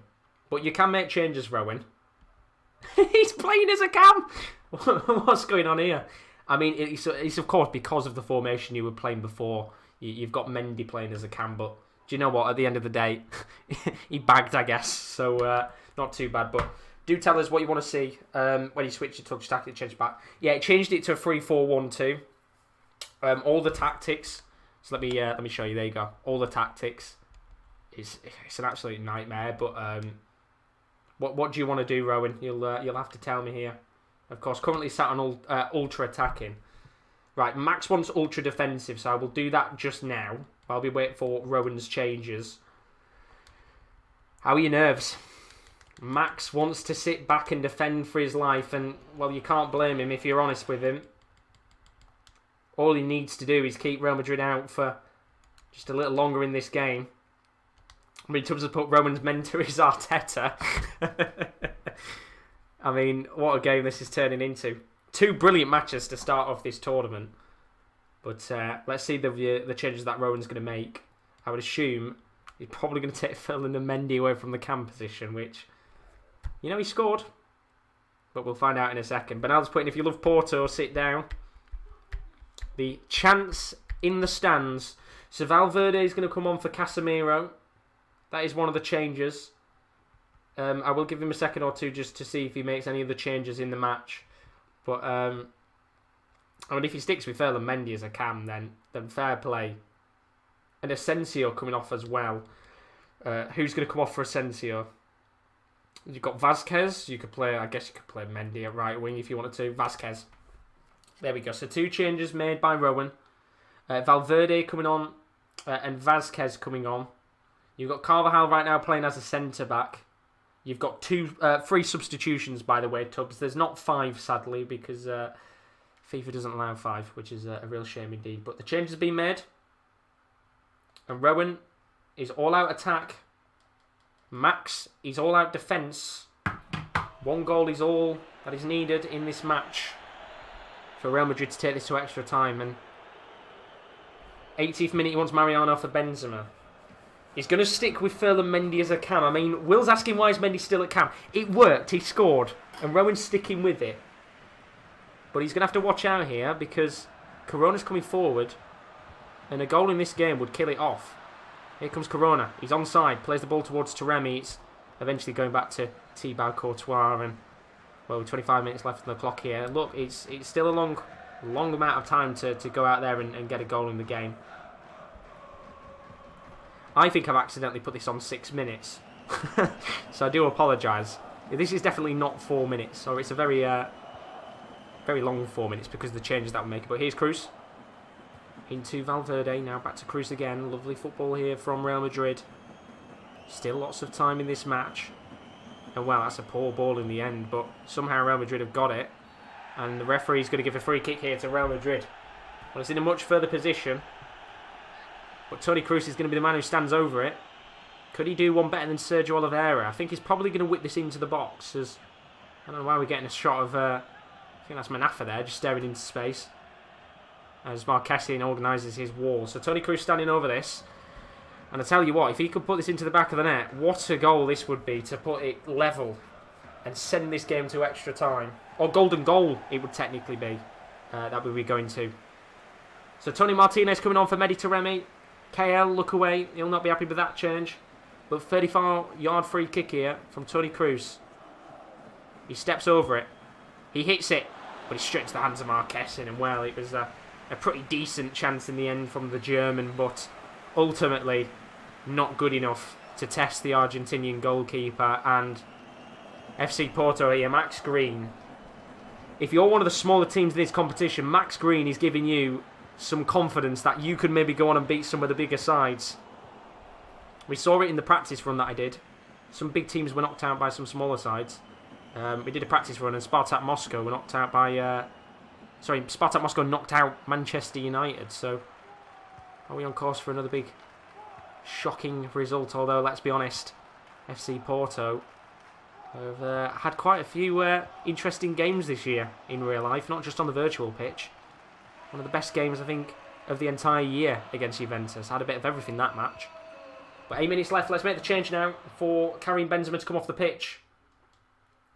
Not really had the greatest of tournaments, has he, Karim Benzema? In fact, I don't really think he's had many opportunities at all in this match. But with 8 minutes left of the game, you're not going to be able to bring him on, unfortunately. Because I think he's made a sub in between. This is the problem that we're going to have, and I apologise about it. It must have made a sub in between, which is very frustrating, and I apologise. But Benzema is going to have to stick up top, which I guess isn't a bad thing, but with the way he's played so far, you'd really expect him to try and get something. Here's Mendy. Going to play a ball to Benzema. Now it's into Modric. Look at Modric. It's a goal. It's in. Just like that. Brilliant work, and he was just about to substitute Benzema off, and Benzema gets an assist. It's 3-3. And now the game plan has got to change for FC Porto, because as it stands, we're going to golden goal in this fixture. And well, it was about to become a tactical disaster class, you could say, for Rowan, because Benzema was going to come off. It's a brilliant, brilliant goal. And again, it's the man who probably shouldn't be scoring this many goals, Luka Modric. It's 3-3. And golden goal is coming on its way. Now, if you're wondering why it's going to golden goal, of course, could still win the match, technically speaking. He is on all-out attack. The reason why it's going to golden goal is because of the way that FIFA works. If you play a two-legged match, you can't change your formations and stuff. So therefore, we are going to have to go to golden goal instead. As Thomas has put VAR check, Josh interference. Don't shoot me. I'm just the commentator for this game. But yeah, we will be going to golden goal unless Real Madrid can get something here in the last 2 minutes. It's 3-3. And I mean, what a start to this tournament we've had. Incredible. Absolutely incredible.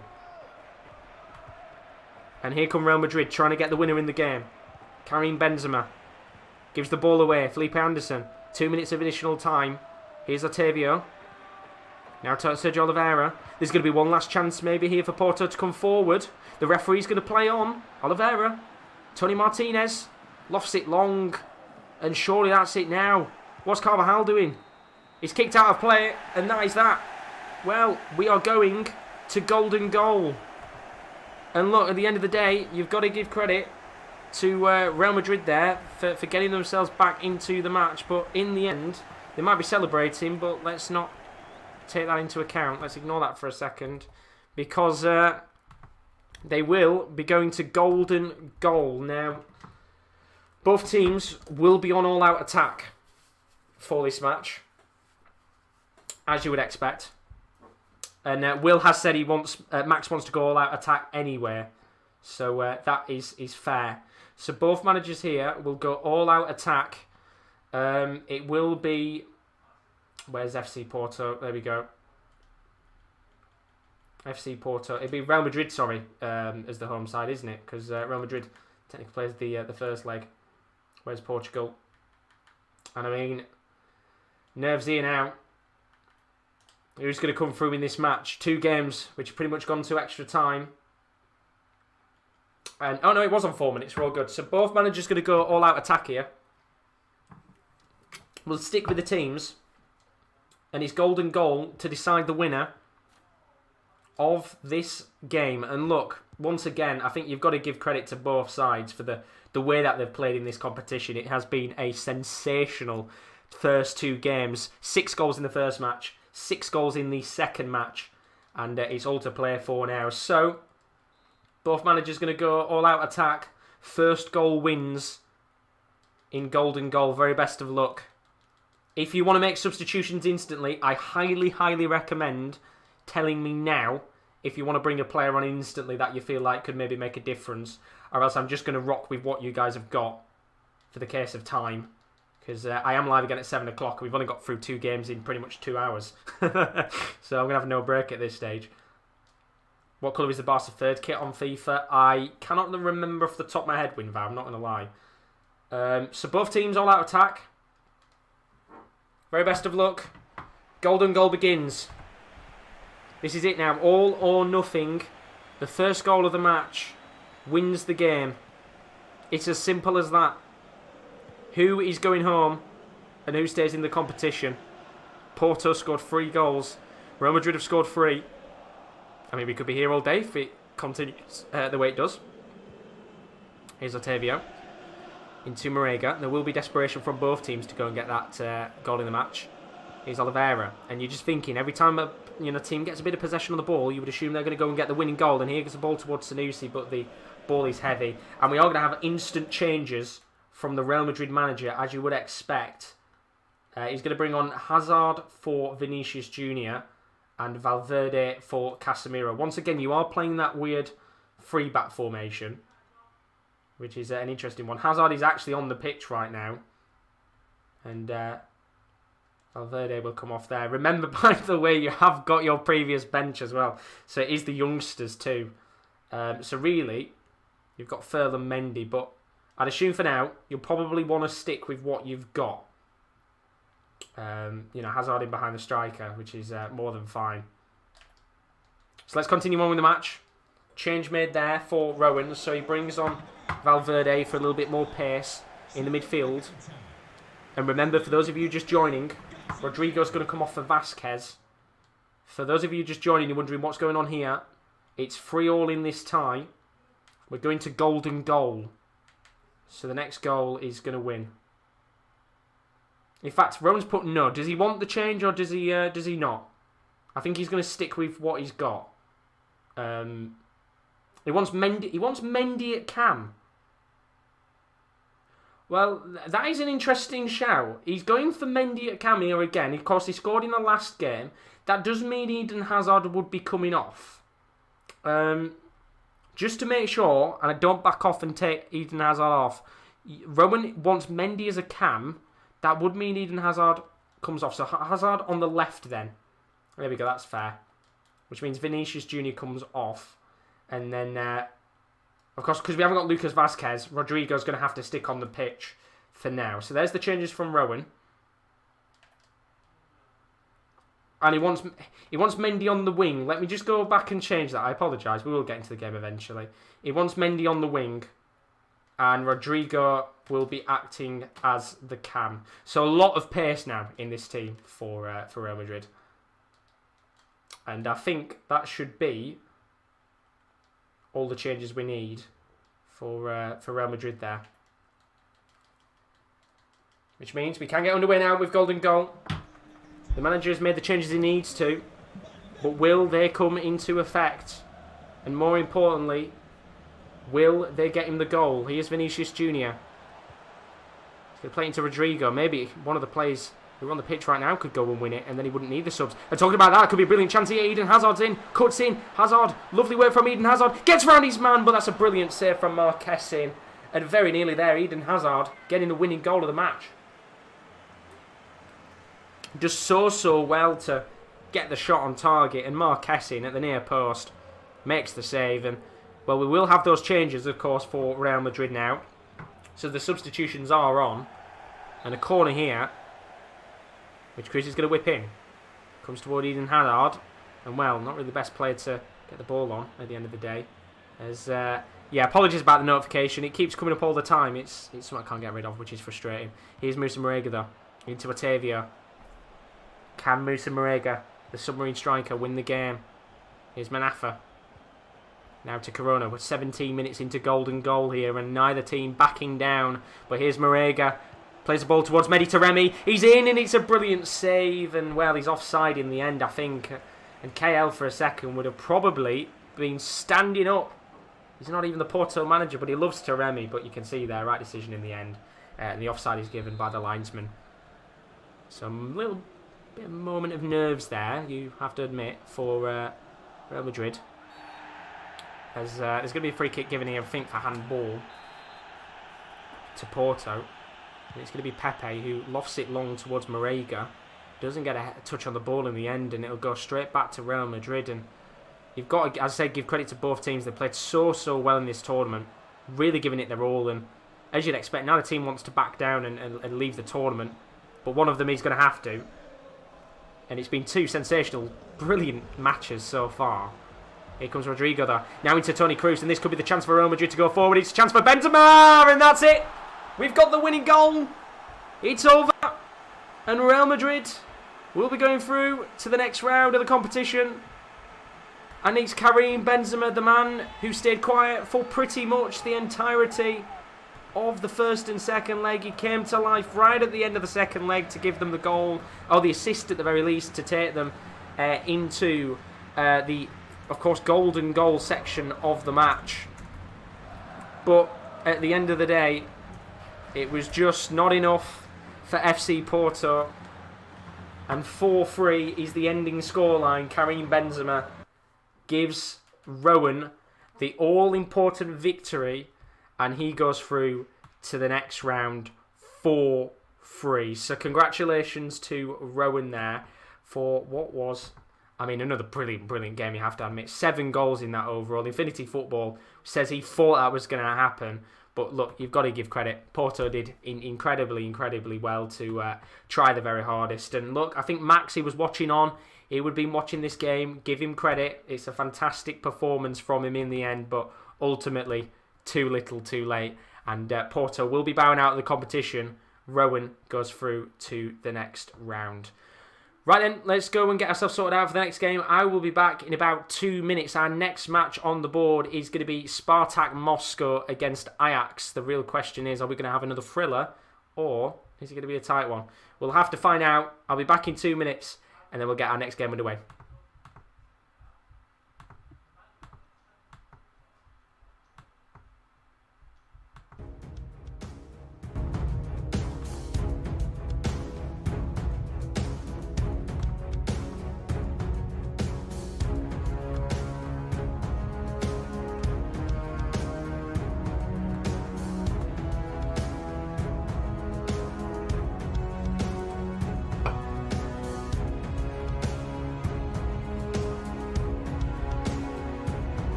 Right, let's move on to our next game in the tournament. As you can see on your screen, the next match is going to be Lille-Affen Spartak Moscow taking on the Dutch side Ajax. And look, at the end of the day, I think this one is quite an interesting game, if I'm being honest with you.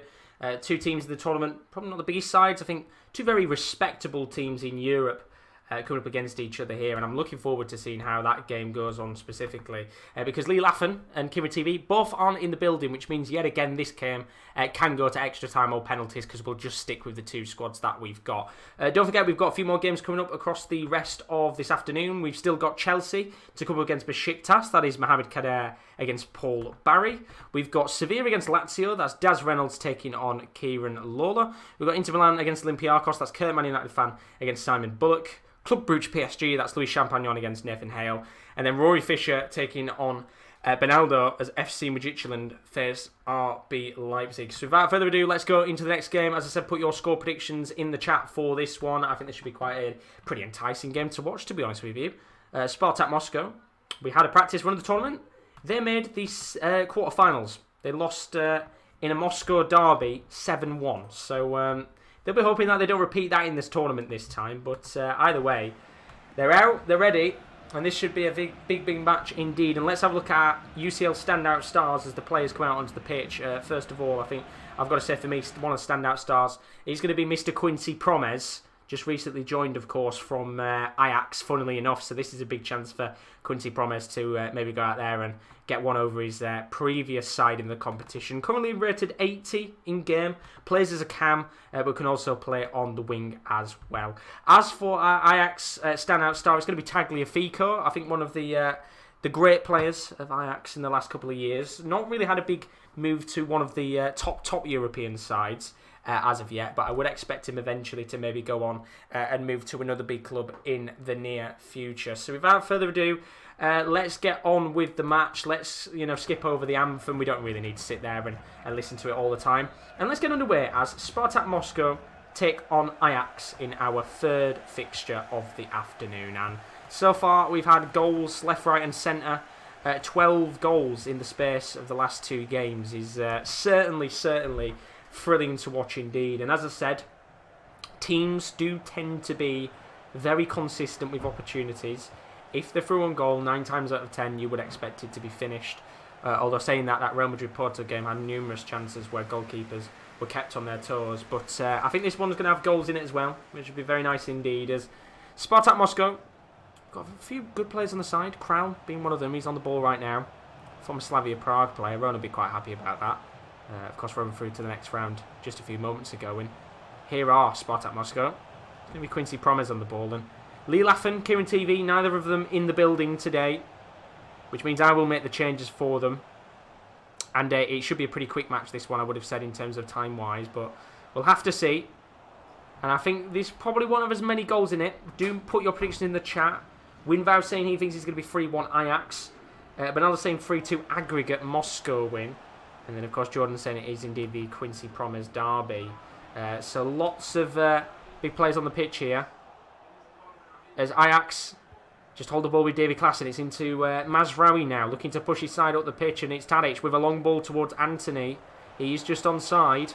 Takes a touch on the ball. Does really well, the Brazilian. And he tries to ping it towards Seb Haller. But in the end, the ball just a little bit too weak. And the Frenchman will be nowhere near the ball. And he's another one that was very overpowered in the practice run. Scored a lot of goals actually in the practice run of the tournament. I think he scored 3 or 4. Here's Gravenberch. Lovely ball to Tagliafico, and it's 1-0, just like that. And the standout star gets himself a goal in the game. It is a brilliant goal, you have to say. And the standout star finds himself with a goal early on in the match, and Ajax take the lead in this fixture. And look at the run on the left-back position there from Tagliafico. Drives forward, and it's very similar to the Gosens finish in the first match. Lovely near-post finish in the end, and a brilliant goal indeed. Elmaj saying in the chat, go out there and get a job. I'm currently getting a graduate degree from uni, so rather than spending your time in the chat trying to type, growing up and getting a job, maybe go out there and get yourself a life, and at the end of the day, go fuck yourself. As we continue on with this tournament, 1-0 Ajax. What a brilliant, brilliant run it's been so far in the first 20 minutes for the Dutch side. And they'll only be getting a few goals on the board today. If they can make it 2-3-0 in the first leg, it will be pretty much done and dusted early on. But Spartak Moscow being the home team now, they've got to drive forward and get a goal in this game. Here's Quincy Promes. Into Zobnin. Now going to play it to Krau. What can he do here, Krau? As I said, former Slavia Prague player. Very good action in real life for Spartak Moscow. Another one of those players I don't think he'll be here in the future at Spartak. I think he'll be another one that goes to Europe at one of the big sides. Here's Zobnin though. What can he do here? Been really poor, you've got to say so far from Spartak, but not really done much with the ball. Here's Crown. Just going to take his time. Into Zobnin. I don't know why there's people in the chat hating, but you know, at the end of the day, there's always one out there. That reply from Josh. I'm always going to be honest at the end of the day. He's Zobnin though, coming forward on the ball. Oh, it's a lovely ball into Quincy Promes. He's on goal, and it's a brilliant save in the end. That is a fantastic save from the keeper in goal, and of course, we know right now Onana out suspended in real life, so it's Martin Stecklenburg in goal for this one. But that is a brilliant, brilliant save from the veteran. And Christopher, Josh 1-0 Elmaj full time. Here's a chance though from the corner. And it's a good save for Martin Stecklenburg. So with 10 minutes left on the clock here. Ajax with the away goal. Stecklenburg with a few saves.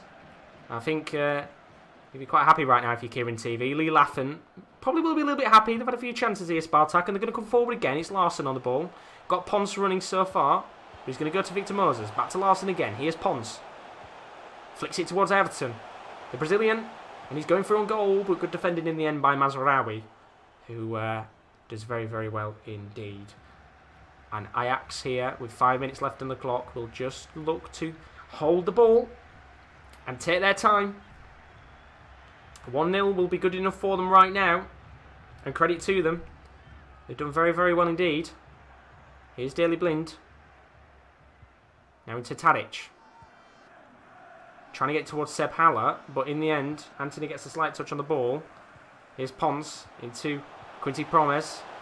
Now to Pons. Here's Everton. Maybe chance for one opportunity for Spartak before the end of the first half. But Ayrton's going to run away from goal. Here's Pons though. Still a chance. Referee's going to play on. We're now into 3 minutes of additional time nearly.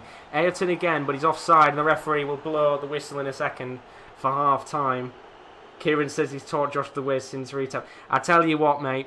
If you'd have seen the days of Twitch, I was much more ruthless than that, but I can't get away with it on YouTube, so I have to keep it very light indeed. But free kick here for Ajax, which will be hoof long up the pitch, and the referee will blow the whistle for half time. And it's 1-0 Ajax in this game. Good goal from the standout star Tagliafico, who was at the near post. Really good finish from the Argentinian. And look, at the end of the day, this first half has not been bad at all if you're Ajax. Lots of opportunities in the matches. Elmaj is in the chat. It's true, get a job. Stop playing kids games. Stop spending money on parents' credit cards. Selfish idiots. Well, I'm not spending money on a parent's credit card because, for one, Elmaj, I don't live with my parents. I'm on my own currently. And number two, technically right now, as I said, I am studying for a college, university degree. So right now I'm doing something with my life. But currently you're sat in the chat typing away. You were timed out for 5 minutes. You've come back again. You've primarily sat there for the 5 minutes and waited to type just to get timed out again. So what I would expect you to do is I would expect you to maybe come out of the stream, take a breather for a second, go out there and maybe think about your life and think about why necessarily your parents don't love you. And maybe come back in the stream again with a different attitude. But thank you very much for coming to the stream. Do appreciate it indeed. And that's all I'm going to say for now, because if I say anything else, I will probably get us banned off YouTube. But here comes Crown, coming forward. 1-0 as it currently stands. And he's kicked the ball out of play. And that probably sums it up right now for Spartak Moscow. As they try to get themselves a goal in this match. 1-0 as it stands to Ajax. They've got that important away goal. I mean, even the game is calling Tagliafico the one to watch. But Spartak coming forward right now. Here's Crown. Lovely ball towards Promes. And he's going to get a touch. And, well, I don't know what he was doing there. I think he was trying to actually get the ball into the path. I think it was Larsson in the box. And he wasn't greedy. But in the end, why did he not just take the shot on? A little bit of an interesting decision there. As the ball goes out of play for a corner. And Spartak Moscow here looking the better of the side. of the two sides, and there is going to be a change made for them. Alex Kral's coming off, and former PSV man, Jorrit Hendricks, is going to come on in this game, as well as Sobolev coming on for Ezequiel Pons. So 1-0 as he stands here, and a former PSV man is going to look to try and get a goal against his former Dutch rival side. Ball lobbed in towards Sobolev! It's in! And just like that, they've got a goal! And I'm pretty sure he's literally just come on in this game. Sobolev, just like that. Spartak Moscow with a goal in the game. They don't know how to celebrate right now, but they've got the goal that they desperately needed the match, and it's 1-1 in this first leg. And out of nothing, it's a brilliant, brilliant corner, and Sobolev, I'm pretty sure that's his first touch of the match. I mean, look at that for a header. It's at the near post. You could say the defence should probably do better, in my personal opinion. But ultimately there, Stekelenburg is beaten. I think he's got to do better. And Sobolev, with pretty much his first touch of the game, gets a goal and it's 1-1. And well, I mean, that was a fantastic set piece. I've got to say, Bernardo's put his going for the Hattie. His form's here tonight. I mean, they were wrestling there in the end. We are wrestling, me and El Madge. I don't mind it. I don't want to say too much because I said I could say a lot worse stuff, but I was going to use this for replacement. And if somebody's watching this, then it's not going to go down well, is it, replacement stuff. But here comes Gravenberch into David Neres. Ball pretty poor there in the end. And Quincy Promes now going to have the drive to get Spartak Moscow to come forward because, look, fair play to them, making the most of the set pieces in the match. And they will feel hungry to get a second in this game, and they do, because here's Promes into Zobnin. Look at the space on that left wing position. Plays it towards Larsson, but Blind does very well to defend in the end, and the ball will be hoofed away from his goal. And Stekelenburg has certainly been the busier of the two managers so far. Ajax not really been able to get into this game as such in the last 15-20 minutes. Here's David Klaassen into Anthony. And yet again, another brilliant game where we've not realistically had really many opportunities, and when we have, they've gone into the back of the net. And fair play to the teams. Here's Seb Haller into Anthony. Back to Haller again. Lovely football from Ajax, but Haller's given the ball away, and Zobnin will be able to push Spartak up the field here, but Klaassen's got the ball back.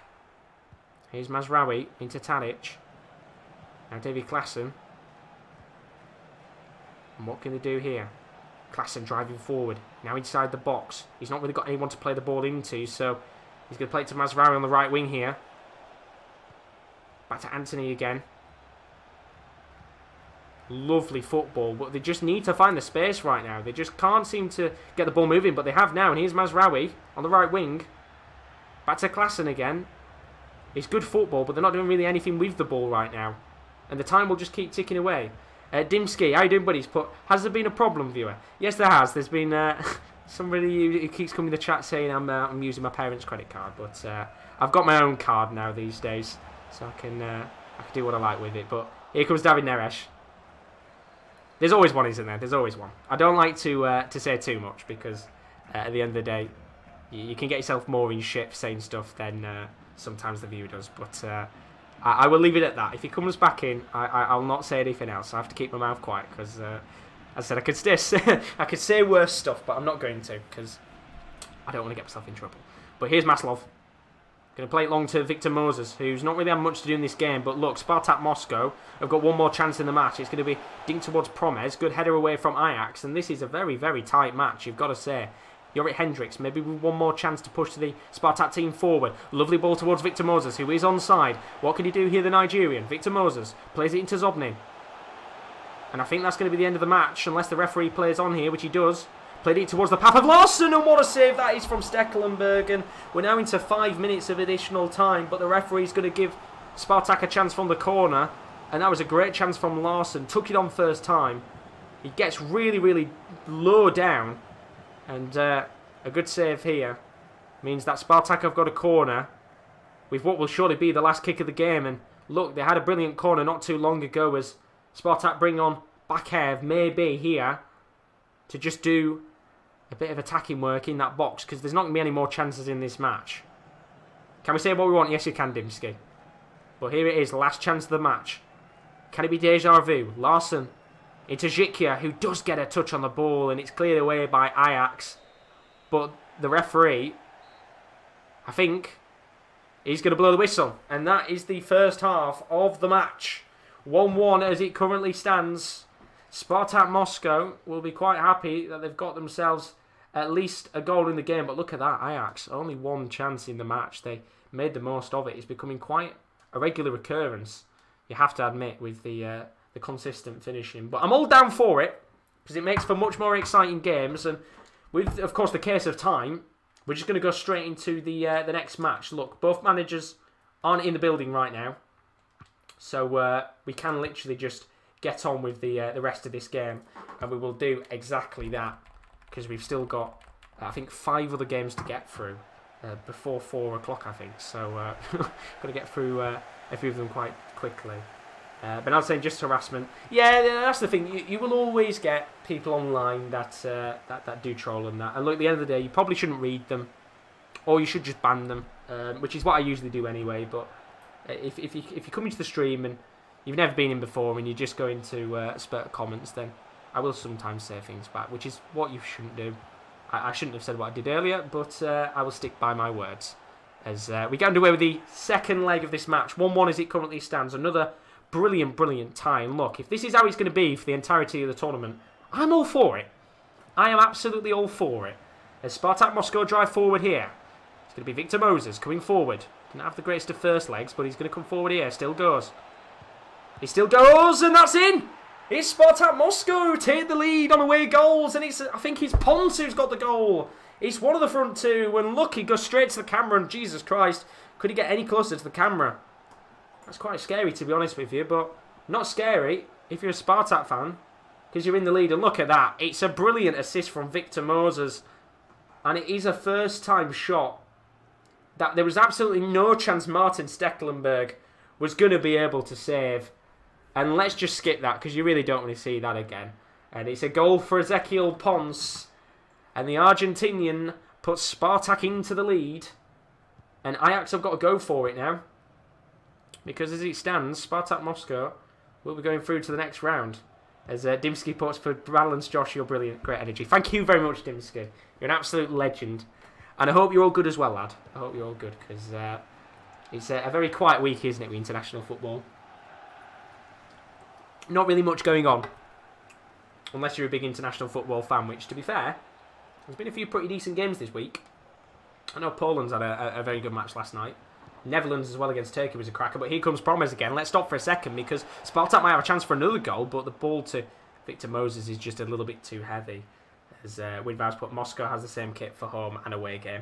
Yeah, I've had to, just because of kit clash. I guess it doesn't mean too much, does it, really, with the kits? But it's just more for kit clash. But here comes Anthony, driving forward on the right wing. What can the Brazilian do? He's really quiet, I've got to say, in that first leg. But Tubbs put Ajax in the mud. They are indeed. They really need to get something here very quickly. Here comes Anthony with the ball. Not really doing much with it so far. Davy Klassen, he's starting to feel like maybe at half time, if the score stays as it is. Oh, I'm going to stop for a second because Haller's in, and he's got to do better there. That is a real poor chance from Sebastian Haller. Let's take a look at that again. Just gets the shot all wrong. Nowhere near the goal. It's off target, and that was, I think, a pretty big chance from... I mean, I'm looking back at it now on my phone. I think that was a really big chance for Haller. Completely unmarked. In a very good position to take the shot on. All he's got to do is get a little bit of curl on the ball. And that's probably going to be 2-2 in aggregate. But here comes Zhikya. Lovely ball to Ponce. And there could be a chance here for Spartak to go 2 goals up on the night. Doesn't in the end. And Ajax here, as I said, I think will probably change the tactic up. So they do go to attacking in the second half, because they're going to have to go for it. But what is the keeper doing here? Martin Stekelenburg thinks he's a sweeper keeper. Got no idea why he's going to the left wing. But he does either way. And Anthony can get a lovely ball. Really nice ball. And he's going to drive forward. Lots of space. It's into Tadic. Tadic going forward. Tries to play it towards Haller. Doesn't get to him in the end. And Moscow, once again, being very vigilant at the back. Here's Promes into Ponce. They've got lots of pace on the counter-attack. Spartak Moscow. And fair play to them. Here's Guijot, the French centre-back. Now into Zobnin. Long ball towards Larson. Into Promes. Lots of space on the wing, which Promes won't play the ball into. And as you said, Will, absolutely, all the games have been close so far. And, fair play. That's what you want. You want games to be nice and tight. And credit to all the teams. They've given it a good effort so far. And with 5 minutes left of the first half, Promes is coming forward. Now into Pons. Plays it into Larsson, who takes the shot on first time. But it's blocked in the end. And Ajax here have got to change something up. And Neres is going to come forward on the left wing. Lots of space to drive into the Brazilian. And he still goes. Trying to find a chance to whip the ball into the box. But good defending at the back from Victor Moses, I think it was. And they're going to come forward again, Ajax. Here's Neres. Probably should whip the ball in here. He's got 1 minute left. Tagliafico. Back to Neres again. Lovely football from Ajax. Still got the ball, Neres. He dances around the defence. Now into Tagliafico. He's got a chance for a second goal. Gravenberch. Lovely from Gravenberch. And he still goes. And it's in for Haller. And it's a goal. That is brilliant. Brilliant work from Ajax. And that is probably, for me, one of the best goals of the tournament so far. What a fantastic goal. The build-up play from Ajax there to hold the ball, to take their time, and to just manoeuvre around this Spartak Moscow defence was brilliant. And look at Gravenberch. He gives the ball to Haller. And that is a sensational goal. And just like that, the tie finds itself at 2 apiece. And the real interesting situation now is how does the rest of the match pan out. Half time, 1-1 in the first leg, 1-1 in the second leg, 2 apiece on the night. Let's find out what happens. Let's go straight into the second half. But that, for me, is the goal of the tournament so far. I mean, Winvow saying that goal with the love hearts. He's loving it. And I think Kieran TV and Lee Laffin will certainly be loving the way that this game has panned out, because both teams have been really equal in the match. But there's a long way to go. And with 45 minutes left on the clock, 2 apiece in this game, another sensational match. I think, I'm not going to lie, with the way that this tournament is panning out, I think we might be getting goals in every game, which I don't mind at all. In the test run, I was struggling to get goals, but on the biggest stage now, we seem to be getting goals left, right and centre, and I'm all for it. Eventually, we'll probably get a dry patch, but these first few matches, we've had goals literally in every single leg. As Fernandez put West Ham could never, but there's a chance here for Promes on the right wing. What could he do here, the Dutchman? Up against his former side. And he's dancing. And he's just got no one to play it to. A little bit like how Ajax were earlier. Nobody's coming towards the ball, and Promes does very well to actually keep the ball in his own. Here's Promes. Still going.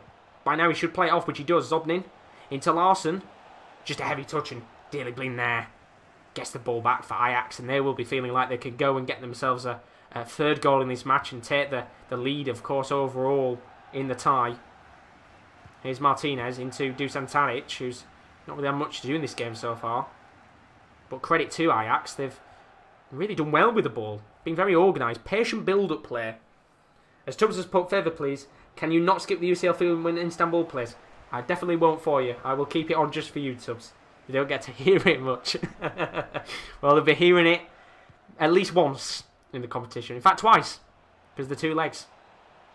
But Spartak here coming forward. It's Ayrton on the ball. And look at the space here. And now there's a chance for Ayrton. He should probably play it in, which he does. And I've got to say, he should have probably played that in much earlier than he did. There were 2 players in the box there with plenty of open space. And they were both onside. And had that ball gone in just a little bit quicker, we could have maybe been saying Spartak Moscow with a 3-2 lead, and that would have probably killed the tie off for Ajax. But they've got a corner here, and Ajax will make a change.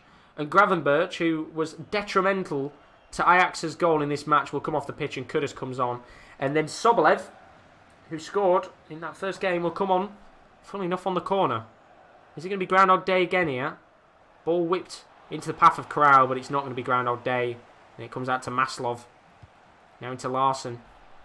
Plays it towards Corral, tries to whip the ball into the box, but it does go out of play for a throw-in. And for a second there, I thought we were going to be having a bit of deja vu, and Sobolev was going to get another corner goal with his first touch of the match, but ultimately not. But Promes plays the ball to Sobolev, who does take his first touch of the match. Back to Promes again. But it's given away, and Martinez now has a chance to drive Ajax forward. Here's Haller. Lots of space, and numbers pushing forward for Ajax here. Look at the space for Anthony to drive into. He will. Still goes forward here, Anthony. And he still goes forward. And maybe did a little bit too much there, but he plays it to Klaassen. Now to Kudus. As Bernardo puts late across that. Earlier would have been perfect. Which is exactly what I was saying before. Just spot on there, Bernardo. Should have probably played it quicker. And Larson will look to play it forward here. Into Promes. Flick towards Moses. Wonder if the eye will make changes soon. Here's Kudus. Moses gets the ball back and plays it to Larson. Still time in this game for a winner. 10 minutes on the clock. Here's Larson. Now back to Zobnin again, who is very good on FIFA. Very overpowered on Football Manager as well, I have to say. Zobnin into Sobolev. Now to Král. Lovely play. Look at the space on the left. Ayrton. Still got the ball somehow. And here's Král. And he's pushing forward. And Spartak Moscow here trying to do what Ajax did to them in the first half. Just before the end. And they're just going to patiently build up here. Zhikia into Maslov. Are we about to go to extra time in this game? Here's Larson. Still going forward here, Spartak. Now into Moses and the space on the wing here. And he's played towards Promes. And it's a brilliant save from Stekelenburg. How has he kept that out? I mean, that is brilliant. And it's not actually a Stekelenburg save. I thought he got a touch on the ball there. But in the end, Promes has missed it. And you look at that and you're thinking, how has he not put the ball into the back of the net? But just like last time, Král's going to come off the pitch. Hendricks comes on. And with a minute left on the clock here, this game looks like it's going to be going to extra time and penalties. And I tell you what, I don't know what it is, but this game is trying to take every game to the full length. Unless they can get a chance here with 2 minutes of additional time. Promes into Larson. Lots of space on the right wing. Sobolev. Now to Ayrton. He was offside, and I think we're going to be going to extra time. Again. We're going all the way, it looks like. And that is it. Full time. 2-2. And just like that, we're going to be going to extra time. And look, at the end of the day, I wish there was an option for it to just go straight to pens, but the game doesn't allow you to, which is very frustrating. So we're going into extra time here. And honestly, if there was the option to play pens, I would have clicked it straight away. But because both managers aren't in the building, Bernardo, we can take this one to extra time. And maybe even get a penalty shootout. If one of the managers is in, we'll go to golden goal. If neither manager is in, it can go to extra time and pens. Purely because the option's there on the table for it. Because I can make the changes for them. So I don't have to worry about changing formations and such in-game. But here comes a chance now for Ayrton. And well, this might be a chance in the game for Spartak Moscow to push forward. We saw Atalanta did it in their game in extra time. They won it with 2 late goals. Can Spartak do the same? Or are we going to our first penalty shootout of the afternoon? Here's Hendricks into Bakev. Back to Hendricks again. What can he do here, the Dutch midfielder? He would be loving it if he could get himself a chance. Here's Ayrton. Coming forward. Still trying to work the ball. He's really got no one to play it into right now. And he's just struggling a little bit. Here's Larson. What can he do here? Spartak just struggling. And in the end, they thought they were going to get a corner. It's actually going to be a throw-in. And I tell you what, it looks like we're going to be in the first half of extra time at 1-1 still. Unless Hendricks can get something going here for Spartak. Plays it to Sobolev. I mean, if there was a heat map of this first half of extra time, it'd be all on the left wing for Spartak. Because they're just not really doing anything with the ball here. And Ajax quite happy to allow them the space. And the referee is going to blow the whistle for the first half of extra time. And it's going to stay at 1-1. And well, I mean, if you're Spartak Moscow, you didn't really do much there, did you, with the ball? You pretty much, if there was a way to be able to tell how much possession there were in the first 15 minutes of that first half of extra time, it would have probably been like 90% Spartak. But change of the back here for Ajax. Timber's coming on for Mazraoui. Tired legs coming off the pitch. Timber. Could he maybe be a difference maker as Ayrton comes forward again? And look, on the left wing. Still probably 90% possession on the left wing for Spartak Moscow in extra time. But maybe a chance here for them to whip the ball into the box finally. They're going to play it to Bakev. Back heel to Hendricks. Playing it towards the path of Sobolev! It's in! And we've got another winning goal surely now. And Spartak Moscow will surely be going through to the next round. And look, I was getting a little bit frustrated. They were taking way too long with the opportunities in the game. Too much time was being spent on the left wing, but finally it pays off. Sobolev with a brilliant touch to not really take it over his man, but that touch just takes Daley Blind out of the picture. And that is a brilliant, brilliant finish. And surely now Spartak Moscow will be going through to the next round of the competition. It is 3-2 on aggregate. And surely now Spartak will be going through to the next round of the competition. As John says he's got to go at half too. That is all good, buddy. I will keep you up to date with everything that goes on in your match. But 6 minutes left on the clock here. And Ajax, all they can do now is hope that they could get themselves 2 goals in the game. They are pretty much in the same position Basel were in their match. And I think this game is going to be done and dusted in 4 minutes. Spartak Moscow going through to the next round. Ajax out unless Klaassen here can get them pushed forward. Here is Klaassen. Plays it towards Anthony. Who really needs to whip this in. Really needs to whip this in. And I mean, I don't know what he's doing there. He should have probably just whipped it in. Here's Klaassen. Back to Timber again. No time really to sit there and patiently build up with play. Here's Haller. 1 minute left on the clock. Back to Klaassen again.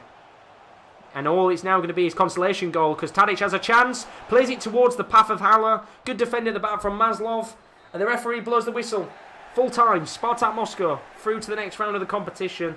And I tell you what, the Russians, fair play to them, did brilliantly, brilliantly well there to keep out Kieran TV's side. And Lee Laffen will be going through to the next round of the competition. He has to thank Sobolev, who did so well and did really, really good indeed. And the Russians will be going through to the next round of the competition.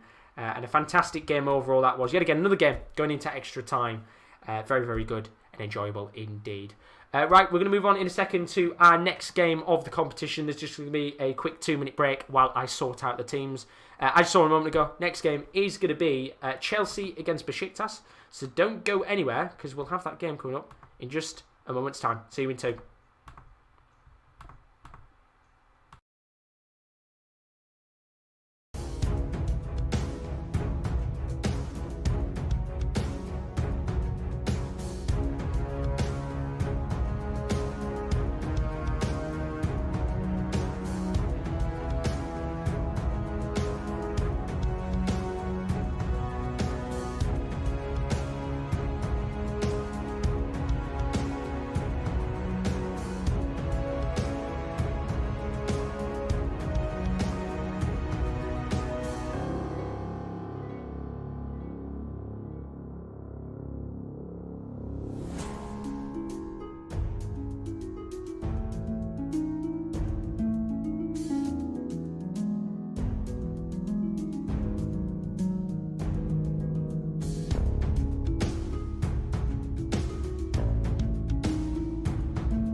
And so we'll move on to our next game now. As I said, time is of the essence. We're into game number 4 of the afternoon. Don't forget, we've still got 4 more games to come. We're only halfway through the stream, which is mad. Of course, every game pretty much going all the length.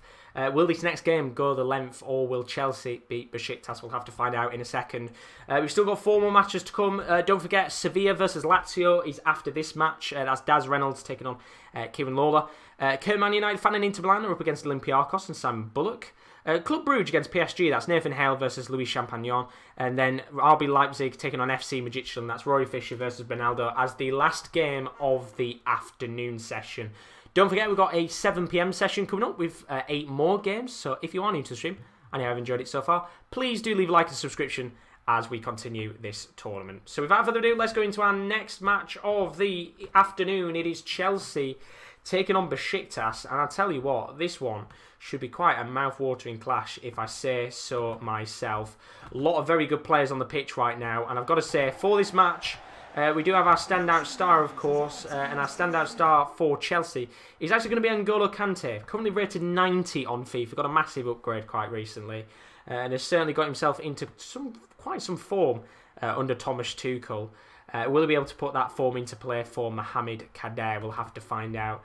And then for Besiktas, there's only one player we could pick to be the standout star, Mr. Vincent Aboubakar. He's been absolutely exceptional in real life for Besiktas since rejoining the club after a spell at FC Porto. He could be the difference maker in this match. So without further ado, this is Mohamed Kader up against Paul Barry. Neither of these managers are in the chat. So yet again, this game could realistically go to extra time or penalties. But if either of them are in the building, please do give me a heads up so I don't make any changes, vice versa, in hand for you guys. But we're underway here. Chelsea taking on Besiktas. I've got to say, this is one of the more interesting clashes on paper. But Benaldo has 2-1. It was Spartak Moscow in the end with a last-minute winner in extra time. Quite dramatic tournament so far. And will we get the same dramatic nature this time? It's going to be Reece James coming forward here for Chelsea. Or could Chelsea be the first team to really take the game by the scruff of the neck and not have to go all the way? I think every team in this tournament has certainly given a very good account of themselves so far, and that has to be given with a lot of credit to the teams. But Chelsea will be looking to maybe be the first team to win a game convincingly. As Jordan's leaving the stream. See you later, buddy. I will see you at 7 o'clock tonight for the evening fixture. But here comes Sousa. We try to play a ball into Gazelle, and that will be flagged as offside. But Benaldo calling the 3-2 there. You are spot on, my friend. Very good result for Spartak, who will be very excited to going into the next round. Lee Laffen probably was never expecting to make the next round of the competition, but he beat Ajax. And Spartak Moscow, who, as I said before, were very overpowered in the practice run that I did for the tournament. Looked like they were about to be a little bit overpowered again, but it was the super subs for them that came out and got them the results. But this is a very different game.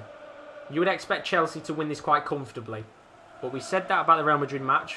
Porto gave it their all, scored 3 goals against them, and it's going to be an interesting one to see how Besiktas play it out. As I said, Aboubakar, quite a dangerous player for Besiktas. Will they be able to score today? Here he is on the ball now, tries to shimmy past the Chelsea defenders, but Chelsea doing very well indeed to get the ball back. And look at the space that Chelsea have got here, but N'Golo does really, really well to get the ball back here. And here's Aboubakar. Now into Atiba Hutchinson, the Canadian. Back to Lejajic. Now to N'Golo. Some good football from Besiktas here. Lots of space as well. Playing, I think, a 3-5-2 Chelsea today. So there is going to be a lot of space for Besiktas to play the ball into. And there's a chance here for Aboubakar. And he goes for goal, but Edouard Mendy there with a pretty simple save just stops any opportunity for Besiktas to maybe get an early goal in this clash. And Mendy here just trying to find where to kick the ball up to. He's going to play it to Werner, and it's a good choice in the end. And I've got to say, they've got quite a pacey attack today, Chelsea. They've got Werner, they've got Pulisic, and then they've got the creativity of Ziyech, who is about to get a touch on the ball here. I'd expect Ziyech to put a pretty good ball into the box. If he does, he plays it towards Kante, who's in the box now, into Pulisic. Lots of pace on the American, and he does well to somehow keep the ball at his feet. And he's still going here, and Pulisic takes on the effort, and I tell you what, he had every right to go for it. I thought for a second that was going to be in the back of the net, but he just doesn't get enough curl on the ball, the American. And in the end, it's a hands-on head moment for Pulisic. And the ball goes out of play for a goal kick. But that's exactly what they need in these early stages. A little bit of a confidence booster for them. And fair play. Very, very good chance indeed.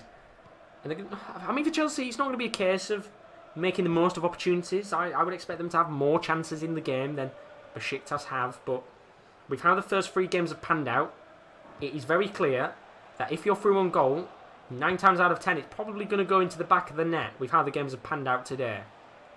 I wonder if the evening session is going to go the same route, or whether we're maybe going to be sat here later on saying we've had a lack of goals, but you would assume they'll dry up eventually. But here comes Timo Werner. Lots of space on that right wing for Chelsea to play the ball into, and lots of space on the left as well, which Werner's looking to exploit here. Going to play the ball into Rudiger as Bernardo's put Intercala pace monster in foot. He's a beast. I have got his silver card. Absolute animal. As the referee blows the whistle for half time. And that has got to be one of the quickest first halves I think we've seen so far. This is one of those games where, well, not really much has gone on so far, has it? Chelsea dominating possession. Besiktas been really, really quiet in the game. And this might be one of the quicker matches to be done and dusted. You'd kind of hope. But 0-0 at half-time in this game, and Chelsea really need to get something in this match, so do Besiktas, because we've only about 30% possession of the ball, the away side. That's not going to be good enough in the long term, is it? Although saying that, we saw Ajax have quite a lot of the ball in the previous game, and Spartak went on and won it. So it doesn't necessarily mean much. If you've got all the possession in the world, you're not doing much with it. But here comes Ben Chilwell on the left wing-back position. Now into Pulisic, who's got plenty of space to drive forward into, but Sousa does well to get the ball back. And now there's a chance here for the Turkish side to push forward. Here's Rosier, the Frenchman. Gonna play the ball to Gazal, former Leicester City man. Doing quite well at Besiktas, actually, in real life. Plays the ball to Ljajic. Oh, it's a lovely touch from Ljajic, and it's a brilliant save from Mendy in goal. I mean, look at that for a touch. We'll see the replay now. It's Gazal with a ball. That is an exquisite first touch from Ljajic. Great save from Mendy. And the Senegalese goalkeeper might have just kept his side in the game there a little bit, as Kai Havertz is going to come on for Matija Kovacic. So, an even more attacking change for Chelsea. And Joseph Sousa is going to come on, off even, for former Arsenal man, Ozyakup. So, a corner here for Gazal. They play it into Atiba Hutchinson. Goalkeeper's come out and does get a touch on the ball. And for a second I thought Besiktas had kept it in there, but they hadn't, so they will get a throw-in. Don't forget, if you are new to the stream and you've enjoyed it so far, please don't forget to leave a like and a subscription. It is greatly, greatly appreciated. We've got more games coming up later tonight, but I mean, look at that again. That was the save from Edouard Mendy a little bit early on in the match. A little bit towards the right-hand corner of the goal, but it's a save you'd expect a player of his quality to make. And he does that in pretty fine fashion. So here's Reece James. Half an hour left of this match. This has not been the greatest of affairs. I think we were expecting one of these matches in the end to eventually be a bit of a dull one. And I think we finally found it. As Gazal comes forward here. Into Vincent Aboubakar. Not really had much to do in this game so far, but we need to find some space. And Sakala plays the ball to Ozyakup. Comes down towards Aboubakar. Takes a touch and he, well, didn't take the greatest of touches in the world there. I think a bit of credit's got to go to Rudiger. I think just got in Aboubakar's way, because had he have not been there, I think Aboubakar would have put enough power on that to at least test Mendy in the goal. Maybe not score, but Benfica looking Besiktas looking the more dangerous of the two sides. Chelsea not really doing much with it. Well, they're saying that. They're coming forward here. Werner, now into Pulisic. This is the chance. And there's the goal. And well, it proves you don't need many opportunities in the game to take the lead. And Chelsea, after all the chances Besiktas have had and all the saves Mendy's made, it's Pulisic who scores. And it's another brilliant goal down that left-hand side. And it seems to be the one position in quite a few of the Champions League games where the defences have been exploited. But this time, rather than going for the left-hand side of the near post, Pulisic smacks it on the right-hand side. And well, I think everybody expected Chelsea to take a 1-0 lead in this fixture. And they do indeed, courtesy of Pulisic. So Paul Barry, I don't know if he's watching on, if I'm being honest with you. He'll be a little bit frustrated that his side haven't made the most of their chances in this game. But they've still got time. About 20 minutes left of this first leg. And still a second leg with the home advantage. Preferably, they do need to go and get a goal here, which Aboubakar goes for goal, and yet again, Edouard Mendy with another pretty decent save. I mean, it's one you'd expect him to make, but this could be the first game where we get a clean sheet on the board, because we haven't seen many of those so far in the competition, have we? If you're a goalkeeper, you'd be quite frustrated with the lack of clean sheets. But here comes Werner. Now into Kai Havertz. Chance to make it 2-0 here. That would really make the tie very tricky for Besiktas to come back. As a notification comes up on the screen again. My apologies. Winvow saying, woo, Pulisic. Doing very well indeed so far, the American. Here's Reece James. Into Kai Havertz. Lots of space on that left again, but Kai Havertz is going to go alone. And, well, I think there were a few protests there for a free kick, but the referee is going to ignore those. And play will continue. Here's Atiba Hutchinson. I'm going to play the ball into the attackers, which is a bit of a weird choice there. And 8 minutes left on the clock. You really start to think that Besiktas need that away goal, because if Chelsea score in the next leg, and we know they've got a lot of big players on the pitch that can go and get goals, then Besiktas might be out of the competition with a whimper, which is something we haven't really said so far in this competition. Here's Chilwell into the goal scorer Pulisic. Back to Chilwell again, lots of space here, and Chilwell goes forward, but Wellington does well in the end, and now maybe one more chance for Besiktas to come forward with 2 minutes left of the match. Here's Rosier into Wellington. Now to Hutchinson. And he still goes, Hutchinson into Ojikup. We're going to have probably a minute, 2 minutes of additional time. Chance for a late goal maybe. Long ball towards Atiba Hutchinson. What's Mendy doing there? Well, it's offside anyway, but I mean, that's quite an interesting call from Mendy to come out. Look at the position of the goalkeeper. I mean, we're not going to see it in the end, sadly, but he was miles offside. But Mendy's positioning was quite interesting there. We're going to see a change a little bit later in the match. Gökhan Toure, former West Ham man, comes on for Enkudu, but I don't think he's going to get a touch of the ball because with 30 seconds left of the first leg, unless the ref allows them to play on here, which he is, here's Gazal. But that's that. First leg, and finally the first game of the tournament that ends with a clean sheet. Chelsea with a 1-0 lead in the first leg.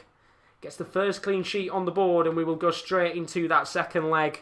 Edouard Mendy there, probably for me, the man of the match. Very, very good performance from the Senegalese goalkeeper. Just keeping out a few big opportunities from Besiktas, but in the end, we will go straight away into that second leg. And that was quite a quick game, to be fair, which was nice. Makes my life much more easier. And let's go into that second leg. So here we go, Chelsea with that 1-0 advantage. Besiktas are going to have to go out there and certainly put a graft in. It's not necessarily the biggest lead in the world, is it, for Chelsea? But if Besiktas can get one back, it'll put them in a much better position to maybe go on and get something back in this game. But we'll have to see. Here's Lajagic into Souza. And what I will do is I will put Besiktas attacking if anything doesn't change after the first 45 minutes. We'll have to see. Reason why I've done that is just no kit clash, Winvow. Doesn't really matter about kits if I'm being honest. Kits mean nothing in the game. It's all about players' ability. But here's Rosier. We'll play it into the path of, I think, Lajagic on the ball there. Now in Kudu. As you'd expect, Besiktas just trying to take a foothold in these early stages of the match. It kind of feels like Chelsea are happy to sit back and counter-attack. Which, to be fair to them, has worked quite well so far in this competition. Not really had to do much in the game as the ball's lofted long towards Hakim Ziyech. Brilliant first touch from the Moroccan. And now it's into Kante. What can you do here, Kante? Really needs to play the ball. There's no one there, and now Lajagic gets the ball back, and this is an opportunity for Besiktas to come forward, because look at the space for Enkudu. He's going to drive forward here. Enkudu, former Spurs man, still going. Enkudu. Great defending from Azpilicueta. That is solid, solid defending from the Spanish fullback / defender. And that was a real opportunity, I feel, for Besiktas to maybe go forward and have at least had an early chance in this second leg. But it's not going to come to anything in Azpilicueta there, doing what you would expect him to, and that is defending tightly and astutely. And here he's on the ball now into N'Golo Kante. Plays it towards Timo Werner. Now to Kovacic.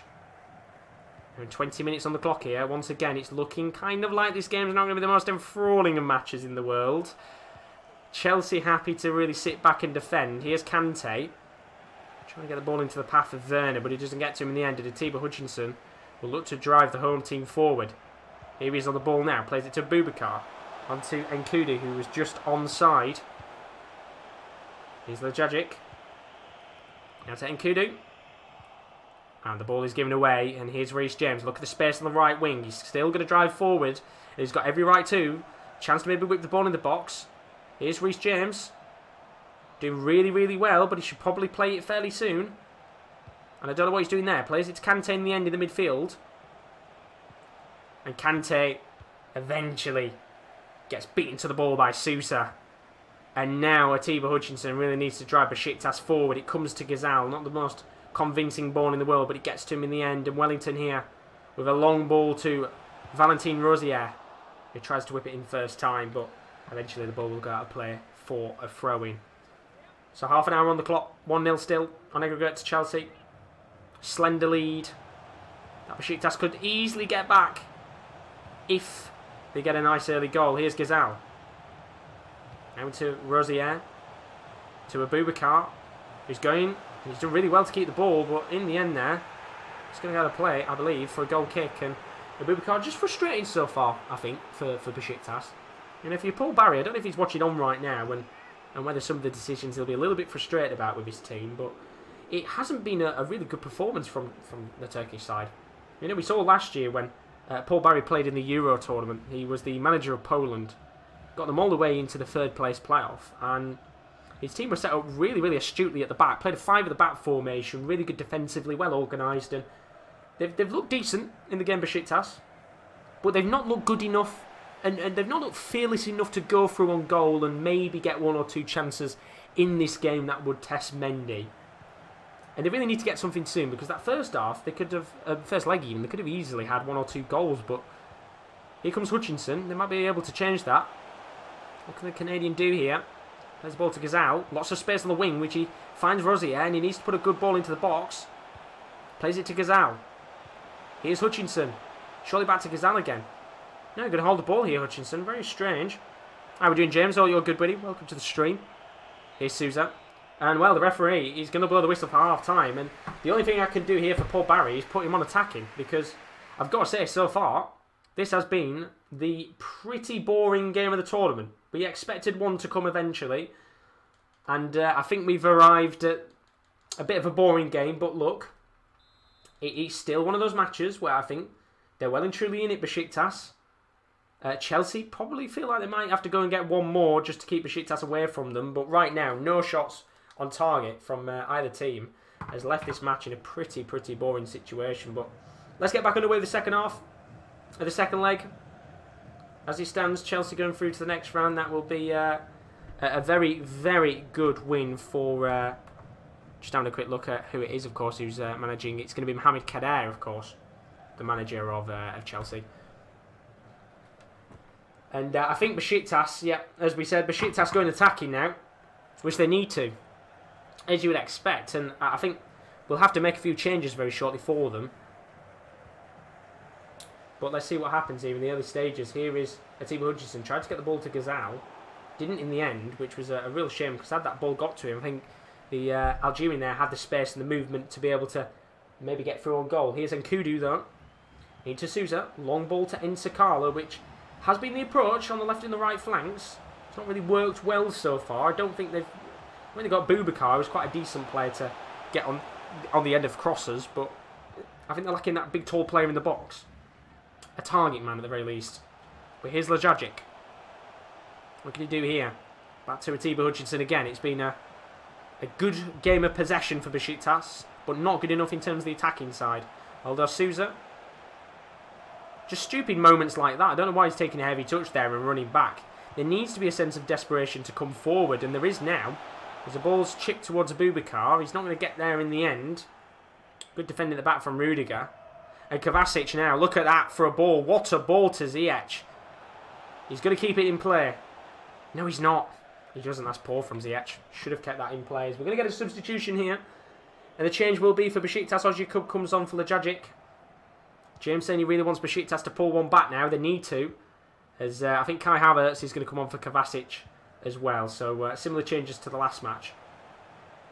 There's handball there. Referee's going to allow play to continue though. And here's Werner. Into Reece James. Lots of space on the flanks. And there's a ball to Ziyech. Lovely ball to the Moroccan. What can he do here? He cuts in. Plays it to Kante, and I think that's a poor decision from Ziyech there. But the referee's given a penalty for handball. And that will surely be a penalty and a chance for Chelsea to win it. Lee Laffin, congratulations. You are through to the next round, my friend. I'll be in and out of the stream.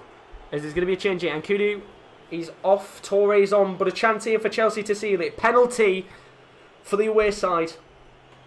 And Timo Werner will step up. Big chance to seal the deal. And he saved! Destanoglu! Brilliant save from the keeper. And Timo Werner with a chance to win the game. You've got to say, pretty poor penalty. Easy save for Destanoglu in the end. Doesn't really have to push for the ball. And it goes out for a corner. And with 20 minutes on the clock, I'm going to have to put Besiktas all-out attack. Because they need goals now. And in fact, what I will do is I'll bring on another forward for them as well. But a bit of an interesting decision, in my opinion, for that to be given as a handball. And I think the AI's literally just beat me to it.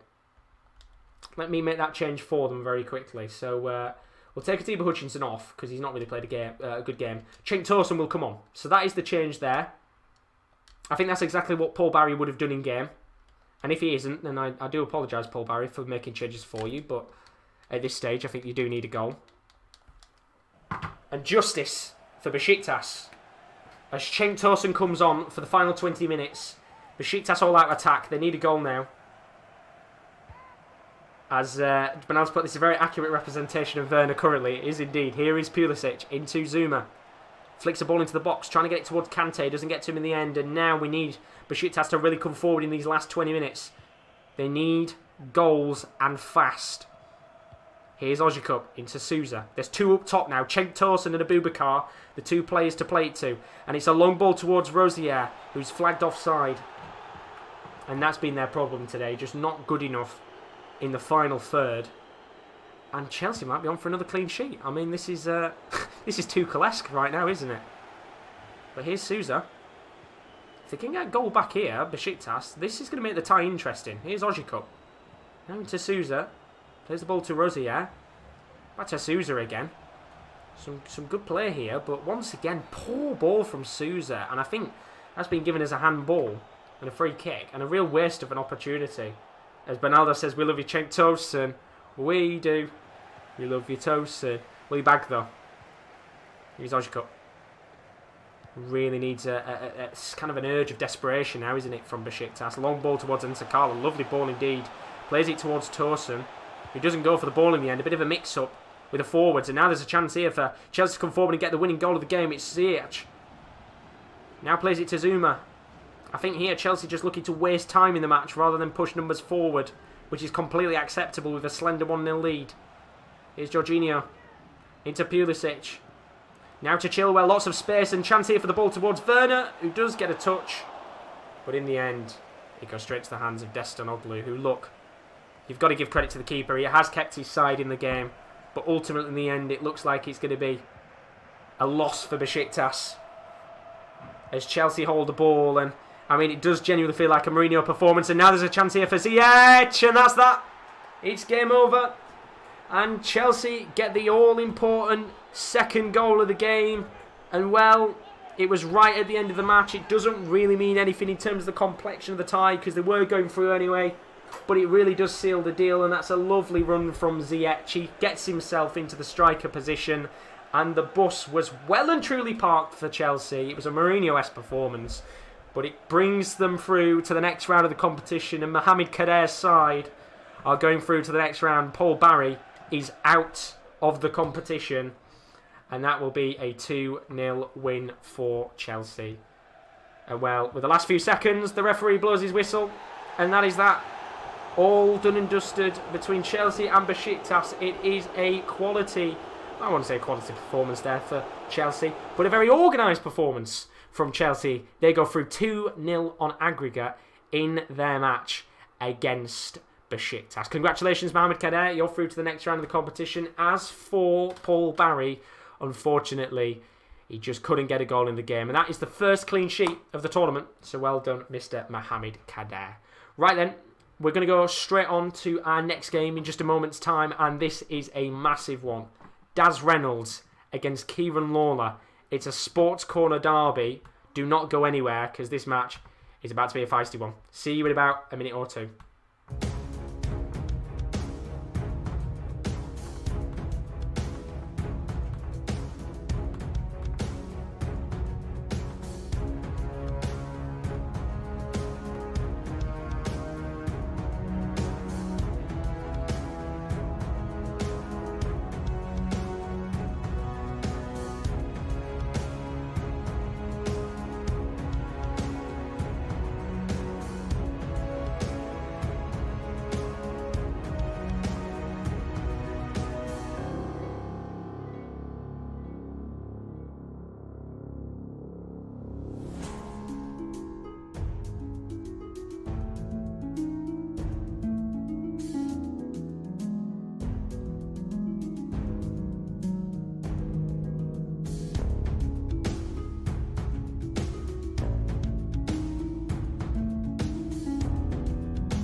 Right, here we go. Let's go on to the next game. What a match this is going to be.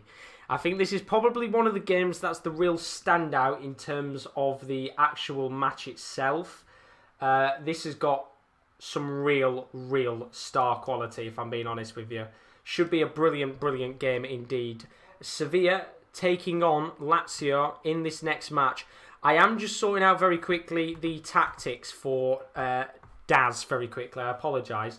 The reason why is because it's actually set it back to the pre-tactics that the team would usually have in game, which is very frustrating. So I'm just sorting that out now, and I do apologise for that. I will get that sorted out in a second. But as for the match coming up, this should be a real quality game. Look, KL, Daz, regulars in the chat. We know KL, of course, streams on the channel as well. Two very good teams on paper. It should give us quite the match. Quite the match, if I'm being honest with you. Now, I'm just having to change it up very quickly. I apologise about this. I will sort that out, and we'll get ourselves underway in a moment's time. But do put your score predictions in the chat for this one. I am interested to see what you guys think is going to happen in this game. By the way, Dad, you put Fernando as a left mid. Are you sure you want to play Fernando as a left mid in the match? You'll have to tell me. Oh no, sorry, Gomez is the left winger. There we go. That sorts that problem out. End the series in there. So that's Rakitic and Fernando in the midfield. They don't have Sergi Gomez. Oh, there he is. Sergi Gomez goes in. No Jules Koundé, which is an interesting one. Just making sure, yeah. Koundé isn't in the team, which is an interesting shout. So Koundé goes on the bench. Very quickly here, though, I will sort out the bench. So that'll be Suso on the bench as well. But put your score predictions in the chat for this one. We will have that game underway in just a moment's time. So we've got Joan Jordan on the bench.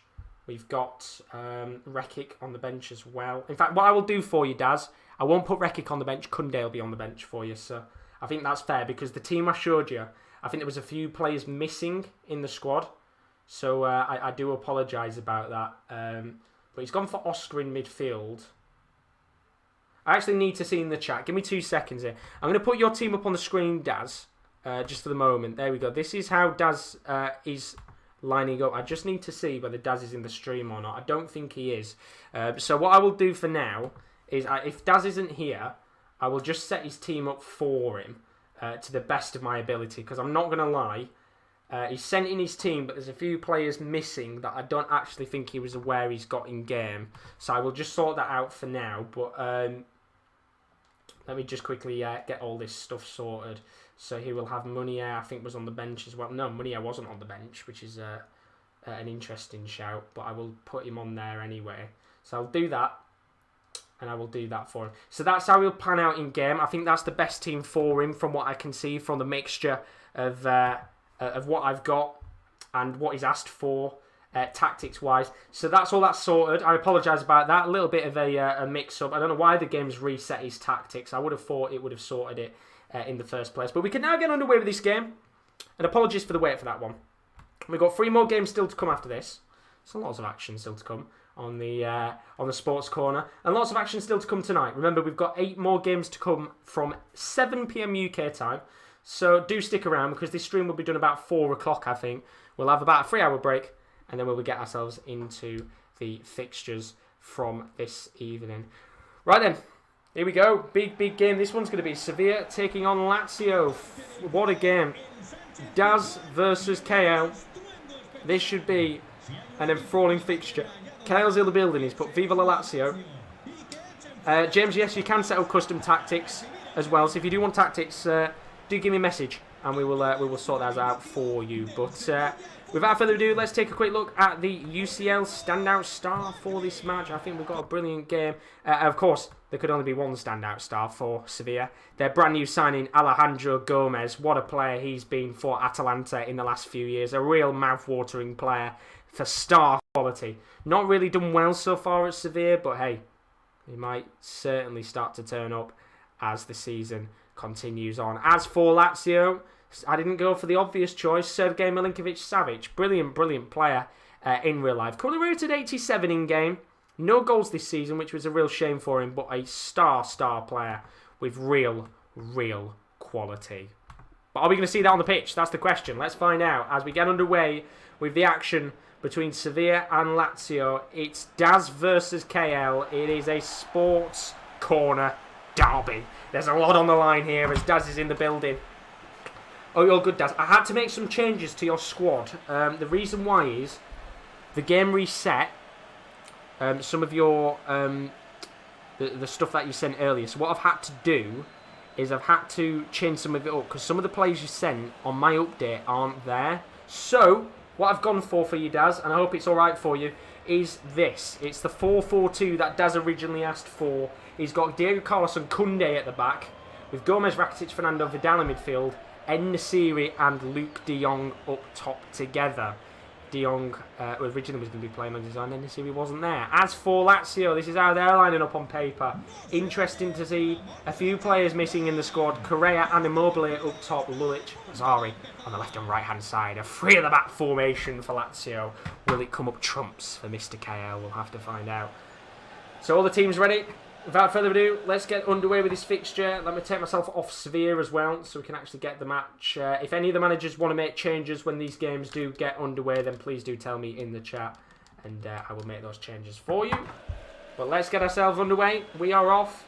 Put your score predictions in the chat, and I will read them out in a second as we get this incredible fixture well and truly underway. And I mean, this is probably the biggest clash of them all in terms of the derbies of the morning/afternoon fixtures. We've got another massive derby later on today when Lewis takes on Will Pete.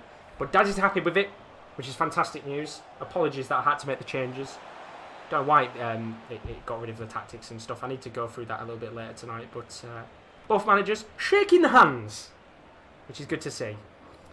Lee laughing saying, when I win, how will my name be immortalised in Sports Corner history? You will go down in the Champions of Champions section. And fair play if you do win it with Spartak Moscow, because that game was bloody brilliant. Kaz put, I don't know who to root for. They're both great guys, so good luck to them. Tubbs saying he thinks it's going to be 3-2 on aggregate. Winvow going 2-1.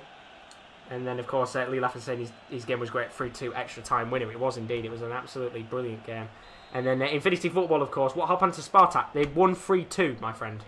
Infinity Football in extra time, which is brilliant indeed. But early stages of this match, we are 10 minutes into this fixture, and it's going to be Lazio who look to come forward here. It's going to be Correa. A long ball to the right, so it's the left-hand side to Luis Alberto, who is going to be one of the key men for Lazio today. Very creative player.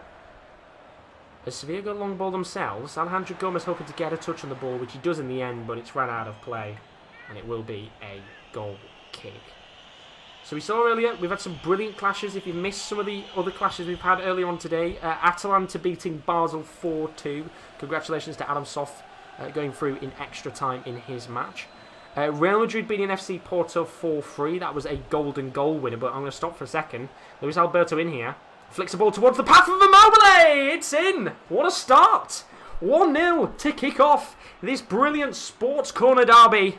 And just like that, it's a brilliant, brilliant start to this game. And the Italian side take the lead away from home. And what a brilliant goal it is from the, well, I was about to say maestro. Maestro of finishing, Ciro Immobile. And you've got to look and ask questions from Vashlik in goal there. He gets a touch on the ball and it comes off his head. And it goes in the back of the net. And I mean, that is going to be a comedic goal. Not one that Daz is really going to want to be looking at. But Ciro Immobile gets his goal. It's 1-0 in this sports corner derby. What a start on the night for Ciro Immobile. And, well, as I said, Vashlik will not want to look at that. Not the best goal in the world. But 20 minutes on the clock. We have a first goal. I think we'll be getting a few more in this game. With how both managers have set up. But I'm waiting for a phone call from a boss. That's all good, buddy. Let's hope that maybe we can have a few more chances in this game. Here is Alex Vidal, former Barcelona player, of course. Doesn't really play much for Sevilla in real life, but Daz has given his trust in the player. But Lazio here, off to a better start in this game. It's Luis Alberto into Angel Correa. What can he do here? Plays the ball to Senjan Lulic on the left wing. Interesting choice. There was a debate about whether Marasic or Lulic would play, but KL is believed in Lulic, the experienced veteran of the team. And fair play to him. Because so far, he's coming up trumps in this game as Sevilla going to go long ball here. Playing it to Alex Vidal. Brilliant touch. Tries to get it over the head of Lulic. But look at that. Brilliant work from the Bosnian. As Will Peat puts a elite striker. And a long ball again here for Lazzari. Who takes it on. Oh! What a goal! How about that? That is an absolute screamer from Manuel Lazzari. What a goal! He hit that with some venom. And just like that, Lazio are 2 to the good in the first leg. And Sevilla have crumbled. What a ball. What a goal. He whacked that right into the top corner. And that is the goal of the tournament so far. Brilliant, brilliant goal. And it's 2-0 Lazio. And I mean, if you're Daz Reynolds, you will be absolutely fuming with how your team have set up. 2-0 on the night. What's he going to do?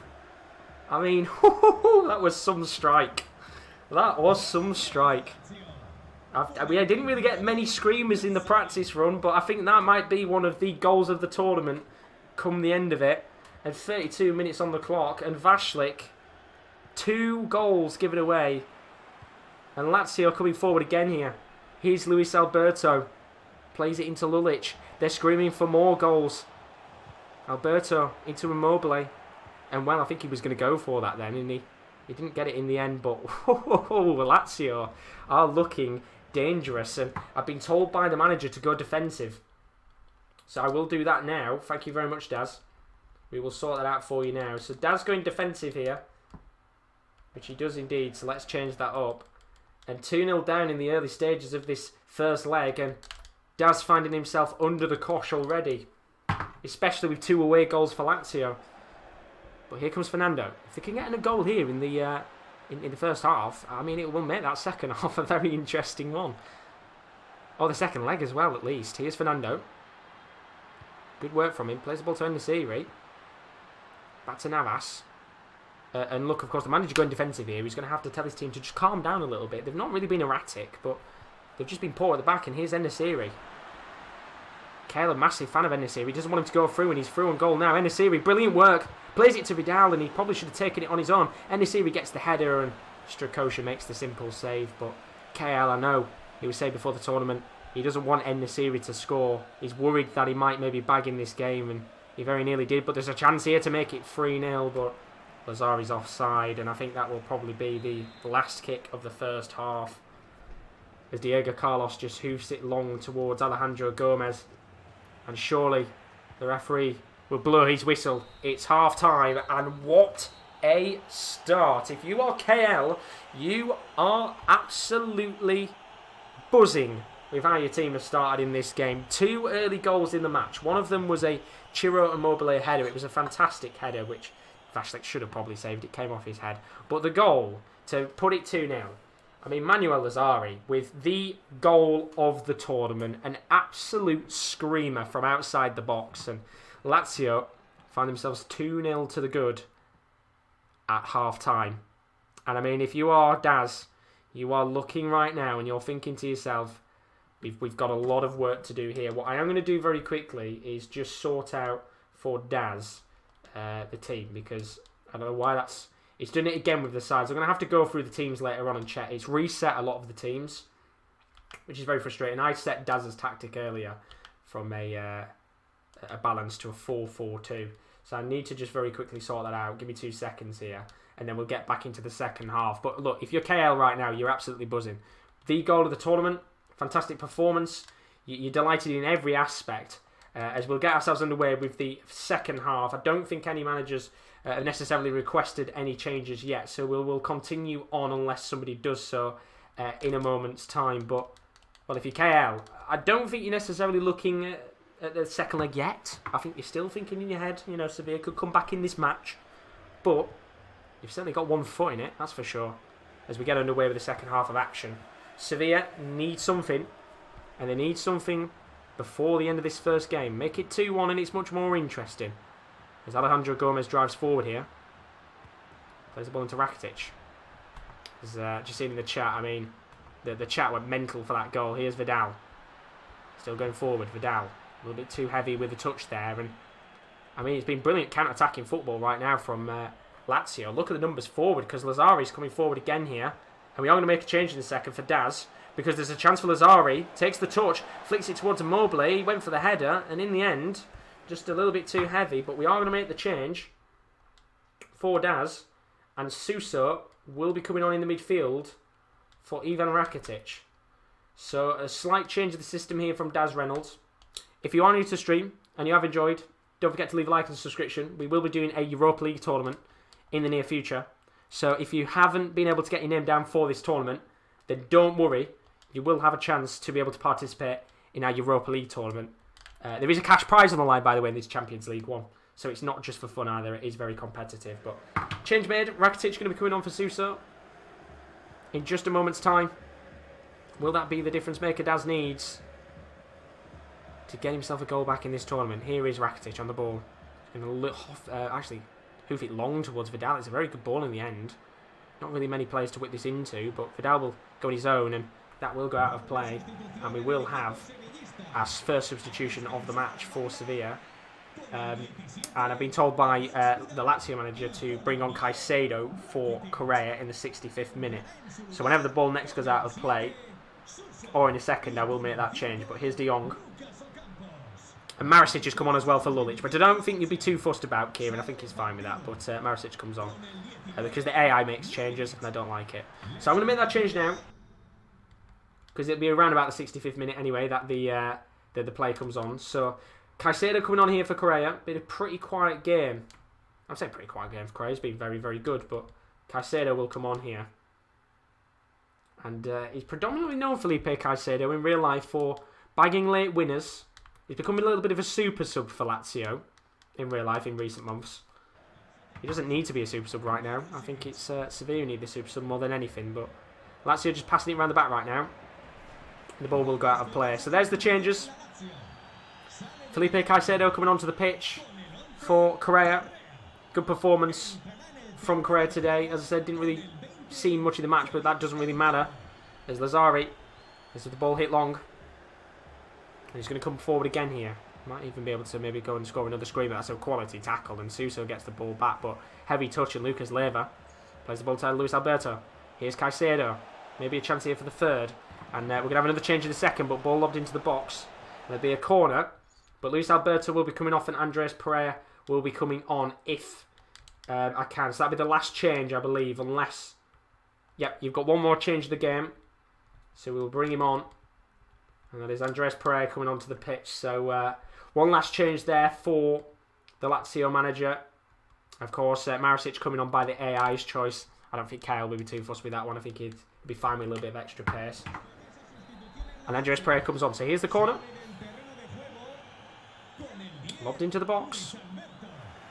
And it's a simple save of Ashlick. Lizas did Bayern Munich play. They haven't yet, no. I think they're tonight. I'll have to see from the fixture list in a few moments' time. But here comes Lazari. 18 minutes left of the match.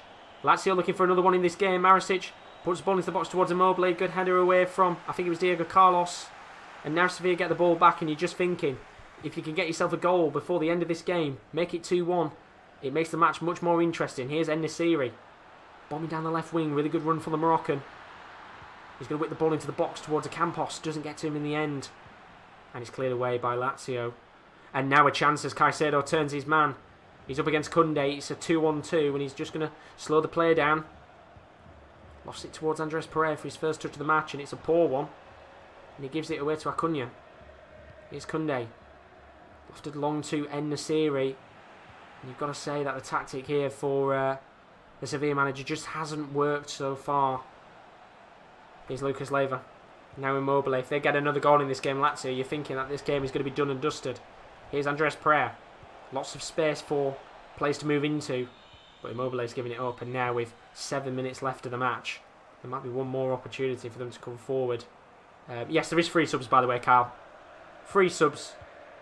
The AI probably likely to make a change.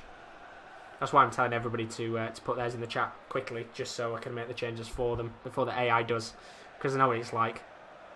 But so far, it's not made many big changes, which is good. But here's Suso. Last chance of the match, you feel, here for Sevilla to get a goal. Alejandro Gomez plays it into De Jong, takes the touch. Campos, bit of an awkward position here. And well, I'm being told to push Suso up front with De Jong. I'll do that for you now. Not going to be much time left in the game for any opportunities for Suso, but sent through for tonight, Josh. Perfect. Thank you very much. Thank you very much, James, indeed. So what I will do for you, I would assume what you mean is you would kind of have that, and then kind of you'd have that, wouldn't you? Although I can't do that right now. I don't know why it's not letting me. Let me just put Jordan a little bit more deep. Let me put Suso there. So he kind of acts as a cam. So that's how Daz is going to go for the last minutes. I mean, he's not going to have really many opportunities left in this game to get anything, with time running out. But maybe one last opportunity. Ball's going to come out to De Jong, and there's penalty! Handball! Well. Handball decision from the referee. He's pointed to the spot. And this is a big moment in the complexion of the tie. Let's have a look at the replay of that. Handball on Milinkovic-Savic. And do you know what? Look, it does hit the hand. I mean, there's not really much you could do about it, but I'm not the referee. And this is a massive opportunity in the game. Lucas Campos steps up and bags it. It's game on. 2-1 in this clash of titans. And right at the end of the match, Daz desperately needed a goal, and he gets it from the penalty spot. And look, I mean, there'll be a few people in the chat saying that is a bit of a dubious decision from the referee. It does hit his hand in the end, but the penalty was given, and Sevilla are back in the match. And just as Kale maybe fall for a second, 2-0, going into that second leg, nice and comfy, he finds himself 2-1. And I've got to say, I think it's a harsh one. I mean, Will's saying it's a harsh one, which is a shame indeed. And James, yes, they are in the same order as they were drawn. And the referee there is going to blow the whistle. And that is game on for the second game. Woohoo! Interesting second leg. Game on. If any of the managers want to make changes to their squads, then do say now. But Lazio will be going into that leg with a 2-1 lead. And look, it was a late penalty from the referee. I don't think KL's going to be happy with that. I think Daz will be buzzing with it because it puts him back into the match, of course. But yeah, quite an interesting one, this one. So if any of the managers want to make a change, do tell us now. I will give them a second just to be able to put their thoughts and opinions in the chat if they are going to make any changes. But look, this one is a tight one. I mean, this is a very, very hard game to call on paper. I think Lazio, that first kind of 45 minutes, they were dominating the game, and I thought they could have had 2 or 3, 4 goals at the very least. But, Daz, credit to him, he told his team to go a little bit more defensive, which I think a lot of people wouldn't have expected a manager to do at this stage. You would have thought they'd have gone attacking to maybe get a goal, and a little bit of luck, you could say, from the referee. He was very quick to point to the spot. It did, hit his hand in the end, but ultimately it does bring Daz back into the match. But Daz is asking for a change for his team. So what I will do here is I will get his team sorted out. He wants Suso to start in the match. Where would you like Suso to start, Daz? Do tell me, and I will sort that out for you. But we'll get that sorted out right now. We are going to be playing in Lazio Stadium, so I just need to quickly sort something out. 2 seconds. But how are we feeling?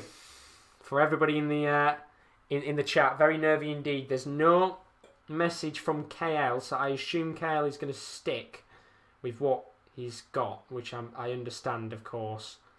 I think that's pretty fair from him. But where do you want Suso to start in the match, Daz? Do tell me, and I will sort that out for now. And then we'll get into our second leg of this match. But overall, it's been a brilliant tournament so far. We've got a few more games still to come. Don't go anywhere. 3 more matches left on the board this afternoon. Inter Milan taking on Olympiacos, and Club Brugge taking on Paris Saint-Germain. You do not want to miss out on those games. Should be some brilliant, brilliant games coming up a little bit later on. So I'm going to put the El Gato back up on the screen here. He wants Suso to play as a cam. So what I would assume here is that you would want a... Let me just quickly sort these out for a second, so it's actually got to the tactic that you said. Would you want like a 4-1-2-1-2, Daz? So if I go balanced, and I'll go like a 4-1-2-1-2, not a narrow one, go wide. So I would play, rather than Rakitic, we would play Suso there. We'd have Alejandro Gomez, a Campos on the right, and then we've had En-Nesyri and De Jong. Is that how you'd like to play your team, Daz? And then we'll go into the game if not. Very, very interesting. I mean, Kazpa, I'm so nervous and I'm not even playing. There's a lot on the line. Pressure on the board for these teams because there's cash on the line for everyone that doesn't know and maybe he's new to the stream. But just going to wait to see whether Daz is happy with his side. I think he will be. 4-1-2-1-2. That's how he'd pan out on paper. Very, very strong lineup. But is it going to be enough to take down KL's Lazio? He needs goals and fast, especially when Lazio have 2 away goals. And that is how he's going to pan out. So what I'm going to do very quickly, before we go into this match, is just set that up so it is that team when you change your tactics as well.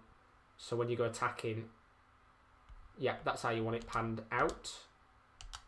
No, sorry, I didn't want that. Did I send the tactics for buying here or somewhere? If you send them, Dylan, on Twitter, which if you haven't got the Twitter, there it is. It's at @the_top-corner. If you want to send it on Twitter, then please feel free to, or Instagram, and I will sort your teams out for when your game does get underway. But let's get on with this match now. I'm hoping to be done by about 4 o'clock. We've been live for about 3 hours. We've got more fixtures, of course, coming tonight from 7 PM UK time, so don't miss out on that. But you are very welcome, Dylan. Very best of luck for tonight, my friend. But here we go. This is it. The clash of Titans. What a game it was. Lazio with a 2-1 advantage in this fixture against Sevilla. And look, Sevilla have got some work to do. If any of the managers want to go attacking or ultra-attacking... Shit, I've just realised I've still got Daz on as the team. My bad. I apologise. Let's hope that doesn't call that comes with a goal, or else I'm restarting the match. So, who's going to win it? We'll have to find out.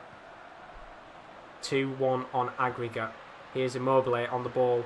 Plays it into the path of Luis Alberto, but it doesn't get there in the end. And look, as I said, Sevilla really do need to go out there and get themselves a goal in this match. 2-2 is not going to be enough because Lazio have got the 2 away goals. So Sevilla have got to go for it. And here's Suso driving down the left-hand side of the pitch right now. What can he do here? The former Liverpool man. Still in play, only just, couldn't see because of course the teams couldn't put the screen, and he will get a throw in the end.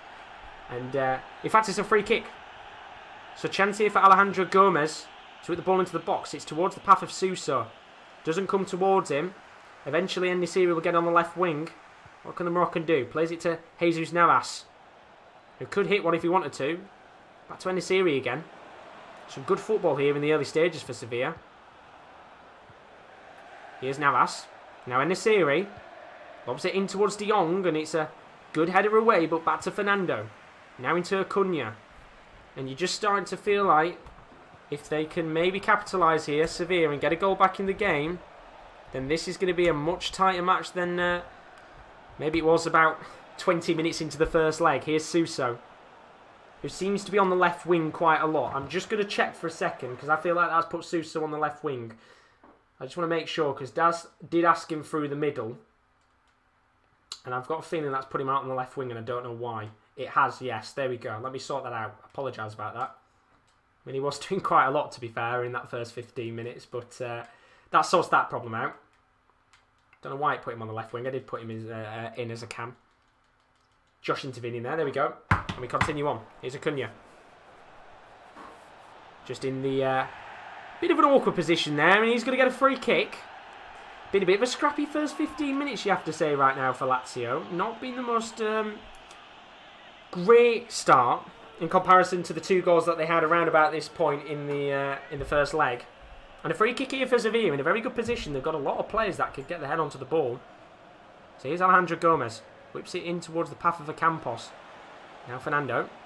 Back to Gomez again, who is onside. And the little speedster will drive forward. Still going here, Gomez. Still going. And whips it in. En-Nesyri doesn't get it. Back to Fernando again. It is all Sevilla right now. Here's Gomez. Lovely work and lovely footwork from the Argentinian up against Immobile. Flicks the ball into the box. Tries to get it towards Suso. Mistake at the back, but Strakosha's there. It just stops what could have been a real nervy moment in the game. Just think for a second there. It was a real chance for them. But a long ball here to Lazzari, who's offside. And, well, that's a poor decision from the Italian to run there. And as much as he's scoring screamers in the first game, he's not done much so far in the second. But neither has the whole Lazio team, because here comes Sevilla again. Here's Jules Koundé, long ball. Into the path of Gomez on the left wing. But the ball is out of play. It'll be a throw-in. And not the most enthralling first 30 minutes of action in this Sports Corner derby. You know, Daz will be quite happy with how his team have played so far. And here's the first chance for Lazio to come forward. It's Milinkovic-Savic. And he gives the ball away instantly. And that kind of sums up the performance from Lazio so far. Really poor. And Ocampos driving down the right wing. He's got numbers in the box if he wants to whip it in. Plays it to Navas. What can the veteran do? Back to Ocampos again here. Real sense of urgency from Sevilla, which is what we want to see. Here's Navas. Back to Ocampos. Got to whip this into the box, you feel. Back to Navas again. It's lovely football between the 2 players, but not doing anything with the ball. And eventually, we've got to play for a throw-in. That sense of urgency just needs to be a little bit more quicker with the ball in terms of the passing play from Sevilla. Here's Milinkovic-Savic, though. Going to play the ball to Immobile now. Lots of space for players to run into, and one of them is Correa. Here's Lazzari. He's going to drive forward and give the ball away. And look, as I said, I think if you're KL right now, you've got to be very disappointed with how your team have played here. Just every time they've had the ball, they've given it away instantly. And Sevilla, although not looking too dangerous on the attack, have been the much better side. Here comes Alejandro Gomez. Not really got anybody to play the ball into. He'll opt to go for the wings to Ocampos, who I think was going to whip it in, but his cross was blocked. And they've got the ball back again here, Sevilla. And you just feel like En-Nesyri coming forward, plays the ball, trying to get it to Navas, but it's heavy, and Lulic will smack the ball away, and that will surely be half-time, which it is. It's 2-1 still in this match. And look, if you are the Lazio manager, you're probably looking at this game and you're not happy. Not been the greatest of performances, you have to admit. And, I mean, you can see from the stats, 27% possession, Sevilla with 73%, but no opportunities in the match. Remember, Daz needs to go for this. Lazio in a position right now of fairly comfortable, you could say. And we'll go into that second half with the score 0-0. Of course, if any managers do want to make changes, they will put them in the chat and I'll make them as we continue on into this game. But look, I think, will Daz go attacking? Will Daz go ultra-attack? We'll have to see. Because Lazio got 2 goals, one isn't going to be enough for Sevilla right now. As De Jong will come forward and try and get that goal that will give Sevilla the belief they need in this Champions League round of 32 clash. Here is Lucas Leiva. He'll play the ball into Milinkovic-Savic. Much better already from Lazio in terms of passing the ball about. Long ball to Lulic. And he's got a chance here maybe to whip it in, which he does, and it's towards Alberto. And just like that, the first chance of the game is truly taken by Luis Alberto. And just as Sevilla had 45 minutes of dominance in the match, it's KL's side who strike first, and it's 3-1 on the night to Lazio. And surely now, if you are the manager of Sevilla, you probably want to go all out attack. I mean, it's a brilliant header from Luis Alberto, the goalkeeper there, just trying to stretch for the ball. We'll see it now from the angle there. I mean, Bono probably should be doing a little bit better, but in the end, it's a goal. And Daz has got to go for it with ultra attack, which is what he's going to do now. So we'll make that change as the Lazio manager will no doubt be celebrating that brilliant, brilliant finish there. It's a huge goal in the complexion of the tie. And in fact, we are going to see a change here for Sevilla. Rakitic coming on. So I don't know whether Daz really wanted that or not. But as you can see, it's a pretty strong side. And we'll just move Rakitic away from the striker position because that's where he's definitely not playing. And ultra attack now for Sevilla is the way to go. I mean, there's still plenty of time to get back into this game. You can't count Sevilla out yet. If they can get 1 goal, it might put them in a good position to maybe spur themselves on with a comeback, especially only conceding 6 minutes into the second half. But 3-1 here. And Suso comes off for Rakitic. Not by Daz's choice, by the fact that the AI can make changes, which for me is very annoying. I don't think it should be able to, but let's see what happens as En-Nesyri looks to push his side forward here. I mean, you have got Munier on the bench as well, so if you wanted to go free up top, then you could even do that. But look at the space now, and there's space here for Lazzari to move into. And he's going to drive forward, and this could be the chance to kill the game off. Lazzari, going all the way, still got the ball, should probably play it. And he does, but Correa is just bodied at the back, I think, by Jules Koundé. It was Diego Carlos, sorry. And a chance there for Lazio to really kill the game off comes to nothing. And now, chance here for Sevilla.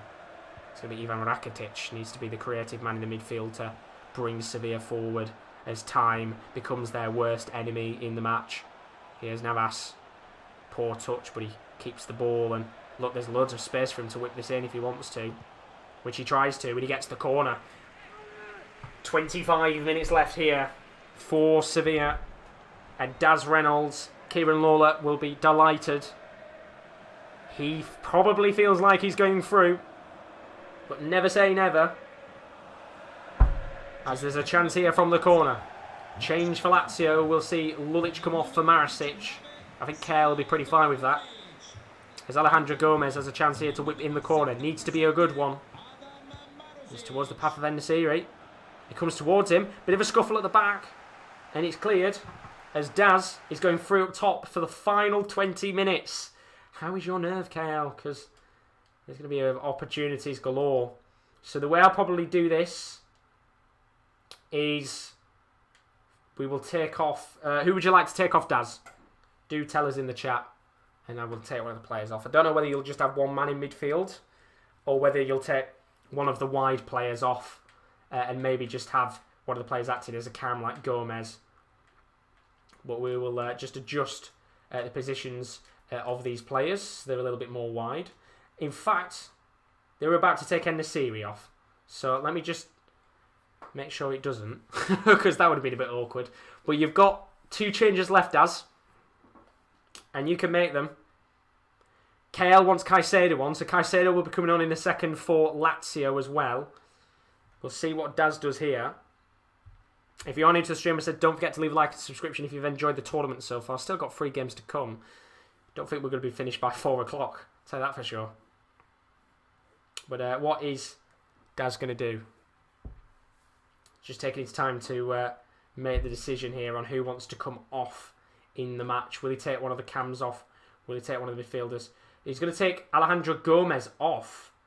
Interesting shout there from Daz. He's going to take Gomez off, which means Munier will move into that position there.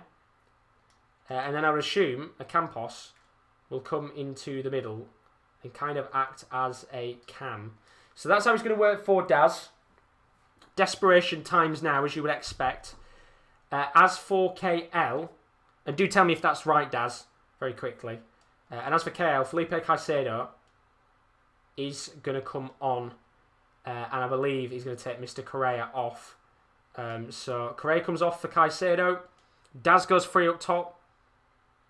This could be an absolutely brilliant grandstand finish. Let's swap the sides off, and there we go. We're back underway with the match. 23 minutes left on the clock. Changes have been made now, so I do apologise. It's a brave call as we continue on with this game. Here is Jesus Navas, free up top now with 20 minutes left. Here's En-Nesyri. A brave call from Daz Reynolds to make the changes, and fair play to him. You've got to make big calls when you're a manager. And here is Caicedo. Now into Marasic. Into Stefan Radu. 20 minutes on the clock. There will be lots of space, and that means also chances for Lazio in this match. And look at the space here. Luis Alberto into the path of Lucas Leiva. And that's that. It's game over. And just as Daz had gone free up top, and he just thought maybe there was a slender opportunity in this game for a comeback, it is now truly done and dusted. Lazio will be coming out of this game into the next round of the Champions League Sim tournament. And it's a brilliant finish, I think, from Lucas Leiva. Game over.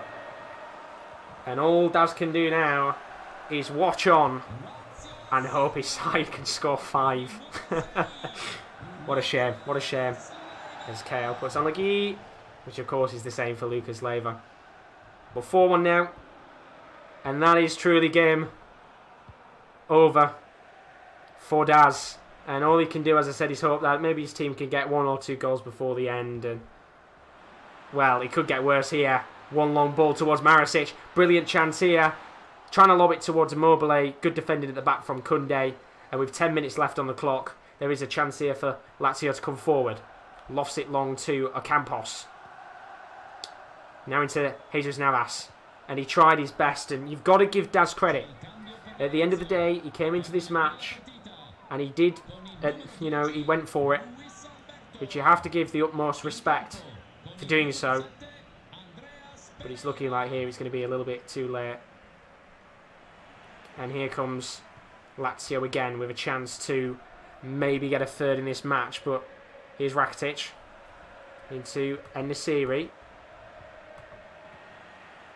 And it just doesn't come to anything. And I thought my stream had gone for a second there. Don't know why, what's happening here, but my Wi-Fi seems to have gone. I hope the stream hasn't gone down. Here's a ball to Marasic. Flicks it to Caicedo. He's going to loft it into the box too.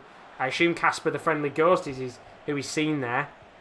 And with 2 minutes left on the clock, all Daz can do now is watch his side. As Daz has said, ultra defence, please, Josh, for the last few minutes to end this game. And there we go, ultra defensive for Daz. And it's a real shame for him. He tried his very best, and as I said, there has to be credit for the tactics that he brought to this match. But too little, too many. And KL will be going through to the next round with a resulting 4-1 lead. As the referee will surely blow his whistle now. And he does. He puts Sevilla out of their misery, and that is that. What a brilliant, brilliant performance from Lazio. Definitely for me, the most convincing performance of the tournament so far. 4 goals in the space of the 2 legs. And Sevilla, who, credit to them, tried everything they possibly could, just couldn't break down this quality Lazio side. And Mr. KL finds himself in the next round of the competition. Congratulations, Kieran. Quality performance. And I think no doubt for everybody in the tournament so far, I think a lot of people will be saying that is definitely the best run we've had out of any team in the tournament. And credit to you indeed. We've got a few more matches still to come. Don't forget, Inter Milan against Olympiacos is next. Club Brugge against Paris Saint-Germain will be after that. And then the last game will be Leipzig against Midtjylland. They're all coming up in just a moment's time. But we'll be moving on to our next game. That is, of course, going to be Inter Milan, who are going to be taking on Olympiacos. It's Kurt Man United fan against Simon Bullock. Very best of luck to both managers. I'm just going to quickly go and sort out the teams. We'll be back in about 2 minutes.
Right then, let's get on with the next game of the tournament. Of course, we are getting towards the latter stages of tonight's matches, or this afternoon's matches even. We've got lots of games to come tonight. And the next game on the board is Kurt Man United fan. He's up against Simon Bullock. It's Inter Milan taking on Olympiacos. Once again, neither manager, I believe, is in the building right now, which therefore means we could just get straight on with this game and hopefully have a few goals in it. Look, Inter Milan and Olympiacos, two very good sides in European football. Inter Milan, of course, this season struggled in the Champions League. Were very disappointing, you've got to say. And their standout star, of course, is Mr. Romelu Lukaku, which you can see on your screen right now. 5 games, 4 goals this season in the Champions League, which I think is a pretty brilliant record, if I'm honest with you. Very, very good from him overall. And then, of course, there's only one man that could be the local standout star for Olympiacos. And that, of course, if you haven't guessed already, is Mr. Youssef El Arabi. What a player this guy is. Incredible for Olympiacos in the last few years. He is a standout star, not just in the Champions League, but for the club in general. And no doubt they'll be hoping tonight he could come out on top in this fixture. Between Simon Bullock and Kurt Man United fan, very best of luck to both of these managers. We'll be hoping that they can get themselves through to the next round of the competition. Look, at the end of the day, I think Inter Milan will probably be the favourites to go on and win this match. But never say never. That's all I'm going to say right now. Never say never, because Olympiacos have got quite some history of knocking out big teams in European competition. But is Inter going to be one too many? We'll have to find out as we get into this match. So Socrates here, going to hit the ball long. We've only really had one bad game today, and that was Chelsea v Besiktas. I mean, that Sevilla-Lazio one was a fantastic match to watch. Both teams, I've got to say, did really well. I think Lazio very disappointing, never really turned up. And just as we thought maybe there was a chance for them to get back into the match with a penalty in the game, the tie pretty much died quite early on. But here's a chance for Hakimi to start this tie off really, really well. He's in the box, plays it towards Lukaku, and good save in the end from Jose Sarr. Has to punch it away from his goal.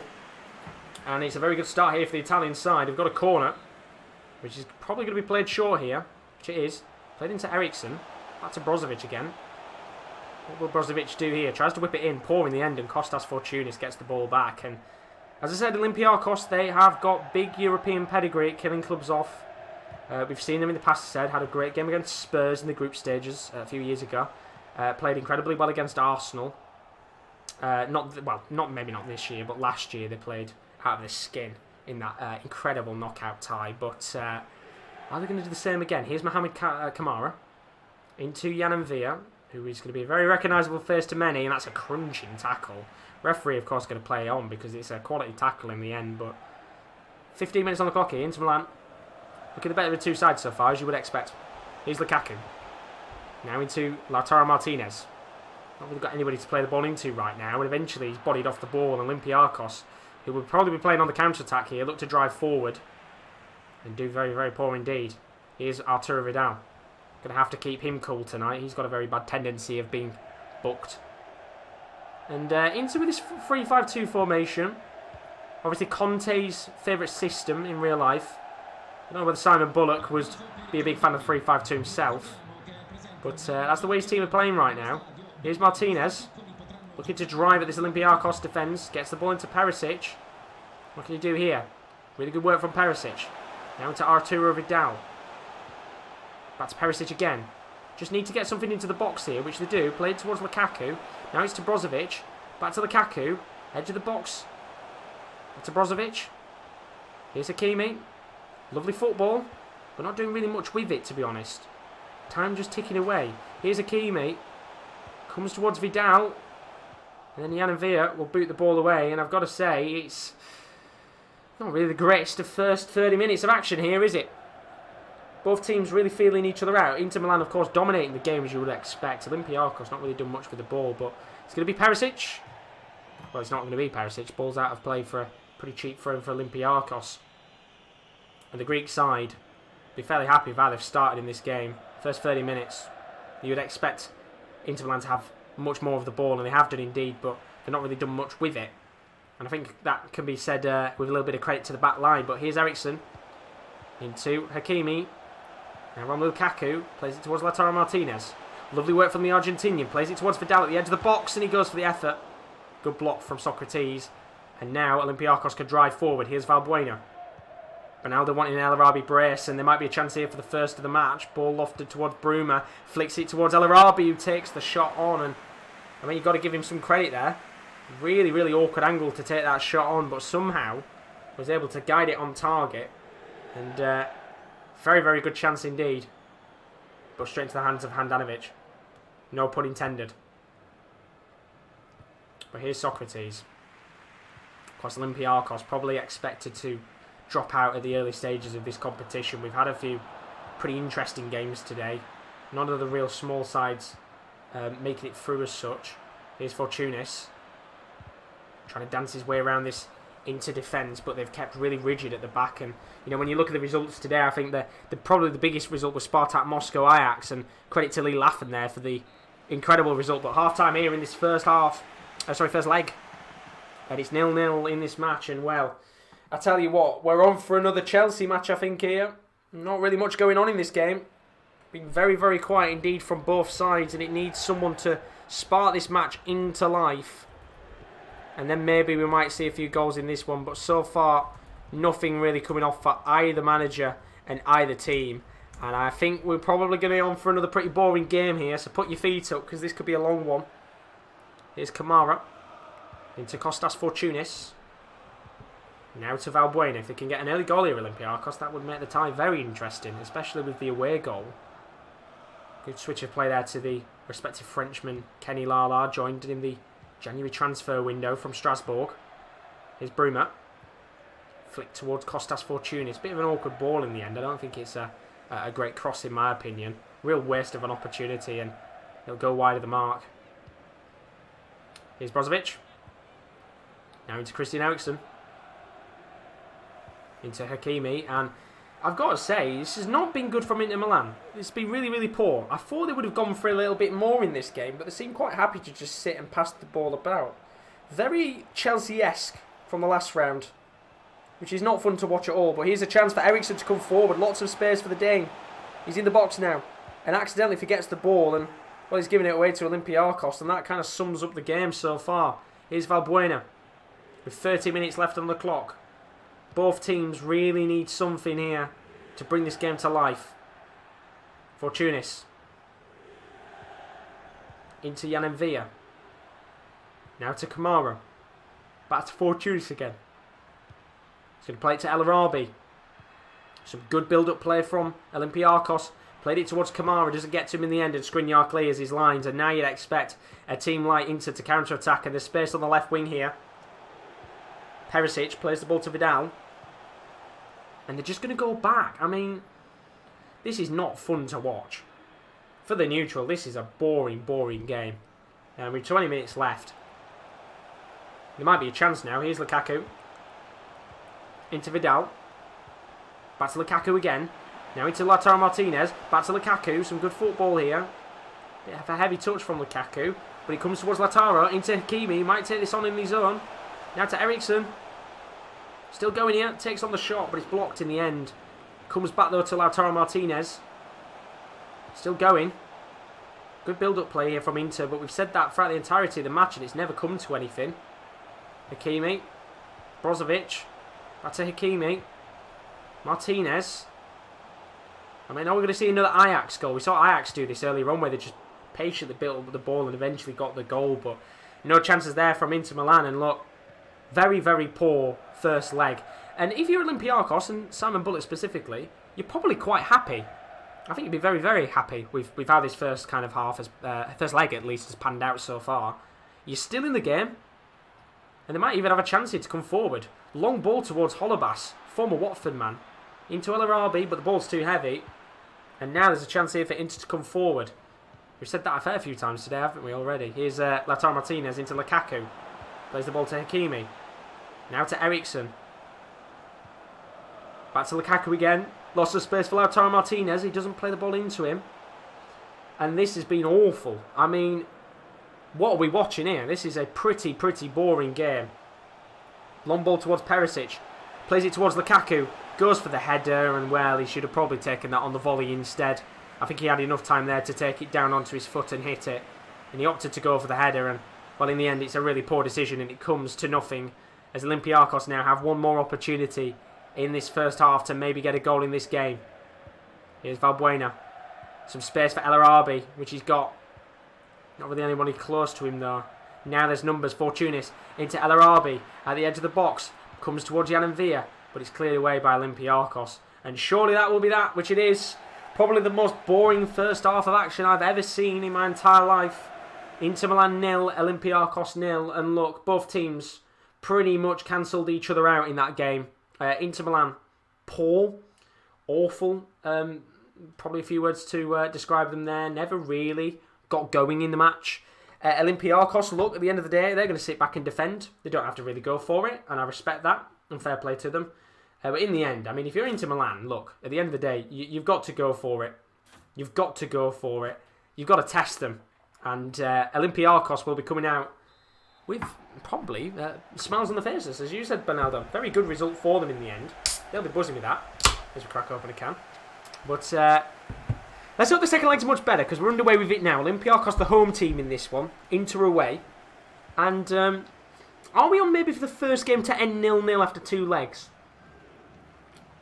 That would mean we go to extra time, and maybe even penalties, which with the way that this game is panning out, you would kind of expect it to maybe go that way. But As Bernardo said in the chat, Inter to have an advantage here now. You would think it would be in Inter's hands, especially with the away goal, but I'm going to stop for a second because Buena's coming forward here. Are we going to see a different approach? Here's Jan and Villa.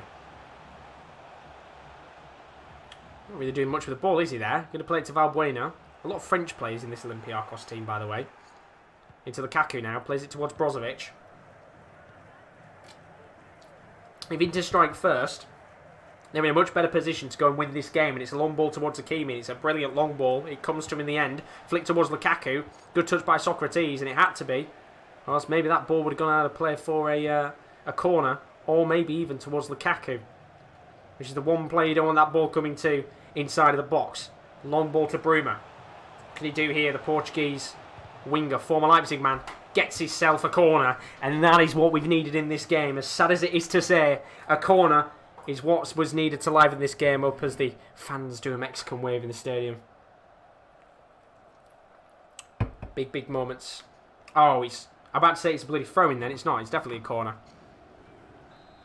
So Fortunis needs to put a good ball in the box here. Gets it towards the path of El Arabi, and it will come back to Fortunis again, who is onside. What can the Greek playmaker do? Plays it out to Kenny Lala. And that's probably going to kill the attack. Although saying that, Bruma into Fortunis. James think there's going to be a 90th minute winning pen. We'll have to see, because Kamara into El Arabi. Olympiacos looking the better of the teams. There's lots of space for him to run into. Still going.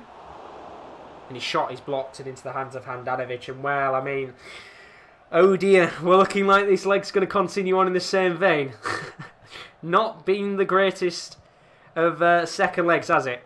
All legs in general. I think this will be a very forgetful game in the long run. Here's Lukaku. Into Ivan Perisic. Plays it now towards Lautaro Martinez, who's got a chance to go for the goal. And the goalkeeper very nearly fumbled it. But it will be given as a free kick anyway to the Olympiacos goalkeeper. Look, Lautaro Martinez had every right to go into the ball there, but just poor decision. Well, actually, no, not poor decision. I take my words back there. Right decision to go for it, but just poor there from the goalkeeper. Very nearly fumbled it in the end. And maybe Lautaro Martinez could have had a chance, but here is on the ball now. We're going to play it towards Arturo Vidal. The good news is we are 30 minutes in, so we're only 15 minutes away from this first half ending, but there's a chance here for Martinez, who's offside, and, well, that kind of sums up the game, doesn't it, really?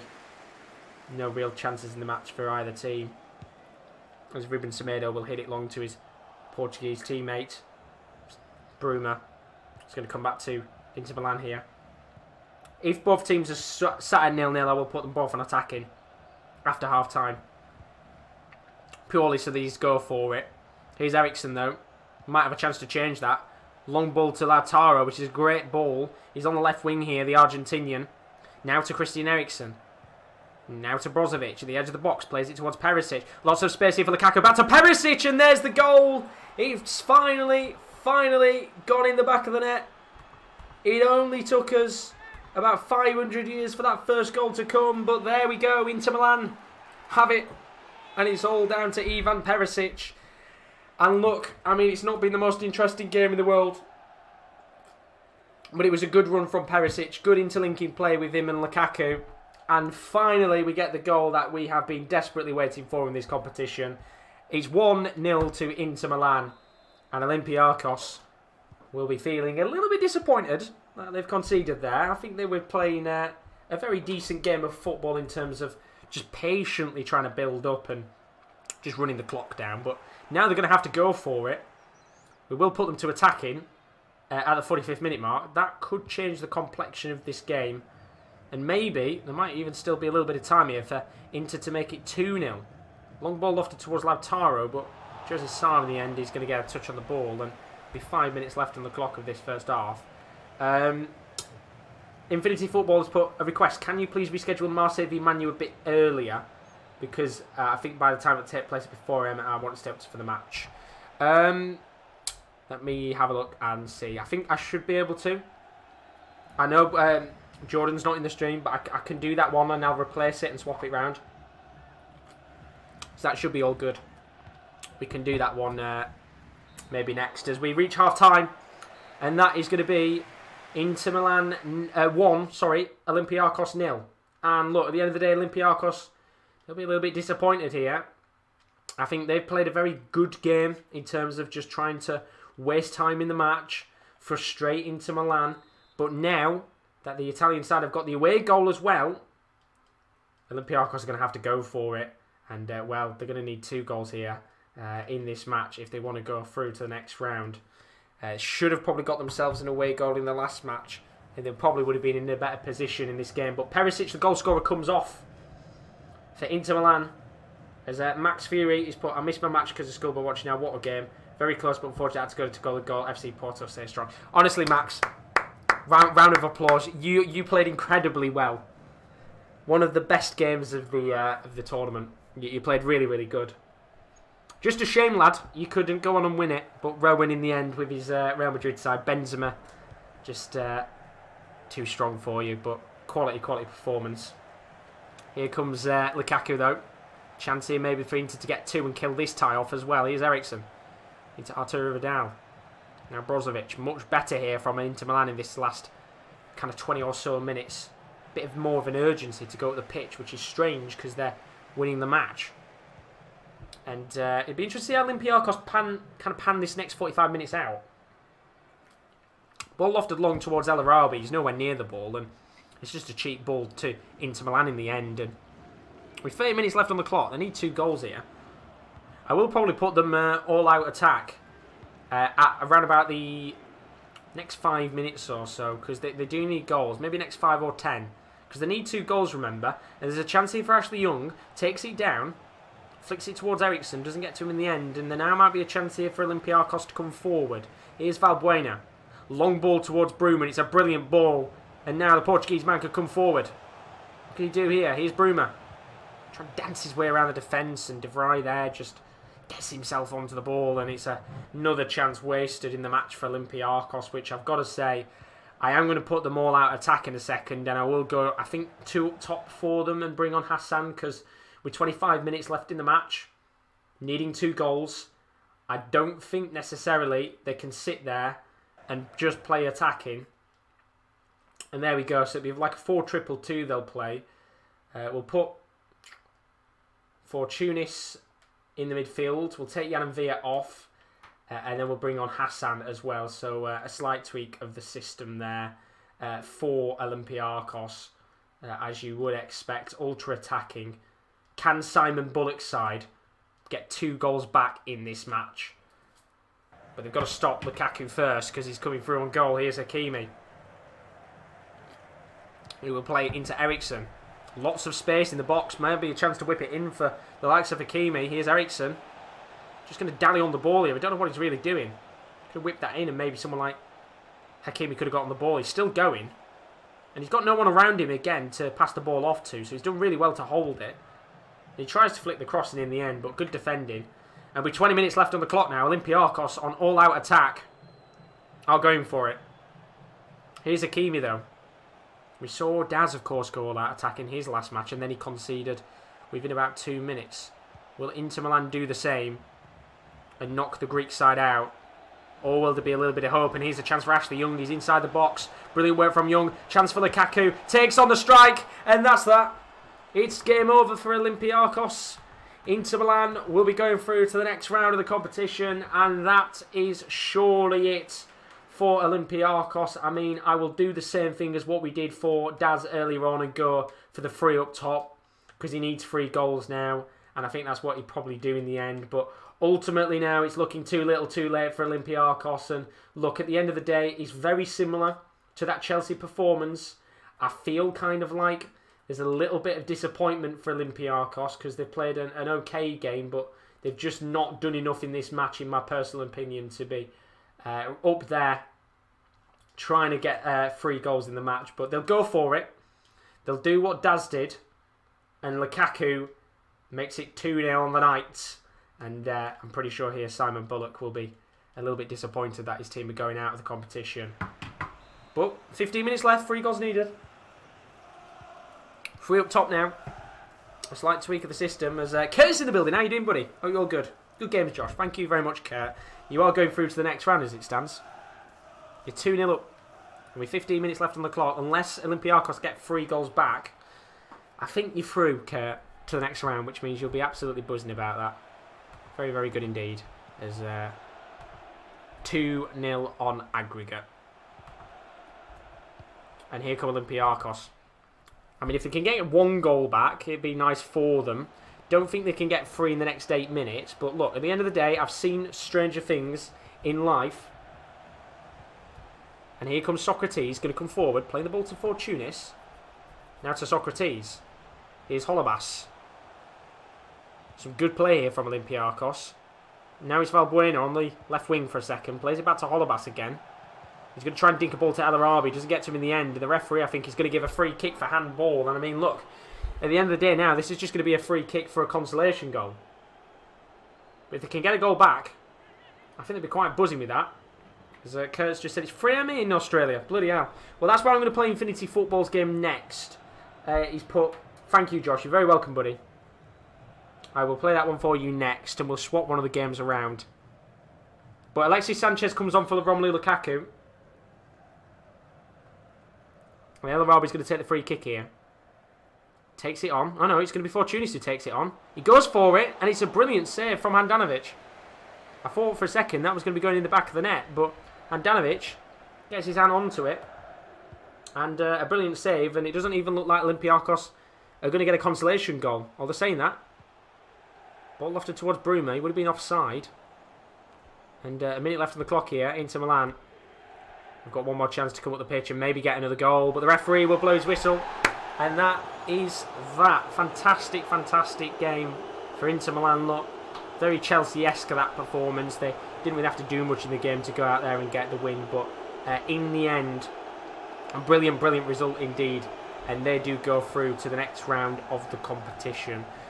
So, because Infinity Football wants the game played now, which we will do because of time-wise and things like that, as you can see on your screen, if Nathan Hale and Louis Champagnon are in the chat, or Rory and Bonaldo, if you want your game pushing back, then that is more than okay. But I will do the Marseille one next, purely because of both managers being a little bit busy. They kind of want the game played now, which I understand, and that's fair. So we'll play that one now. So I'm going to quickly go and sort out the teams. The next match coming up then is going to be Marseille against Manchester United. And then I think the Club Brugge one, or one of the two games, will be pushed back, and we'll play that one tonight. But let's get this game ready. Infinity Football versus Jordan Brennan. Marseille Man United is the next match coming up. I will quickly go and sort out these teams, and then we will get that match underway. Do put your score predictions in the chat for that one. We'll be back in 2 minutes.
Right, let's get underway with the next game. As we said, we've had a slight tweak of the system. The reason why is because Infinity Football has requested if this game could be played a little bit earlier because it is about 4 a.m. in the morning where he is right now, which I completely understand. So what we're going to do instead, we're going to do the Marseille-Manchester United game now. I get that one out of the way, or else Infinity Football's not going to be able to see it, which is fair because he's in the stream right now and he's been waiting for this game, which is more than fine by me. So what it means instead is that the game between Leipzig and Midtjylland, I will push that back to tonight and we'll cover that one in the evening stream, which means we've got 2 games left because Louis and Nathan are coming into the stream shortly to watch their match in a little bit. So I don't want to say to them, of course, because if they've been waiting to wait. So I think Bernaldo, if he's all right with that, he will play his game a little bit later tonight. And then we'll play that Marseille-Man United game now. So that's the game we're going to go into. I'm going to give a heads up to both of the lads. If your tactics have changed, I apologise. Because I wasn't expecting this game to be on tonight. We've had a few issues with tactics being changed automatically. Not by the AI, but with the systems and stuff. It's very frustrating. I apologise if your teams have changed slightly. But for the evening games, I'm going to sort that out tonight and see what's going on there. But Manchester United-Marseille is our next game. Let's go into that one now, as I said. I was thinking about finishing at 4 o'clock. We are now at 4:05. We've still got 2 games left to go. So let's get into it. Put your score predictions in the chat for this one. It should be a pretty good match to watch, if I say so myself. The question is, will it bring goals? Let's find out. And let's get underway with it. Right from the off, Infinity Football up against Jordan Brennan. Now, Jordan Brennan isn't in the chat. He'll be coming back tonight and see these games done and dusted. Whether he's going to be in or out is another question. But we might as well get this game underway, and Marseille will kick off. And I'm just looking at the lineups right now, and yeah, we're all good. I think the lineups are pretty fine. So here's Gate. Big moments in the game here. I mean, if they can get another goal, it's going to be kick clash. I've just realised kick clash. My bad. Here's Idris Gate, not Idris Gate. The Gate that was supposed to go to Watford, wasn't he? He's Tarvan. Good luck trying to figure out which play is which. Kick clash. I guess it doesn't matter with the AI as well. But I apologise. I didn't realise both kits were white for a second then. Like when you look at the Man United away kit, it looks so much more different than the Marseille one. But here comes Martial on the ball. Going to play it into Marcus Rashford. Lots of space on the left wing for Paul Pogba. Here's Martial. Back to Marcus Rashford again. Here's Rashford.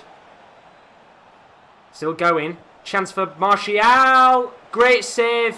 What a save. Oh my lord. That is the best save of the tournament.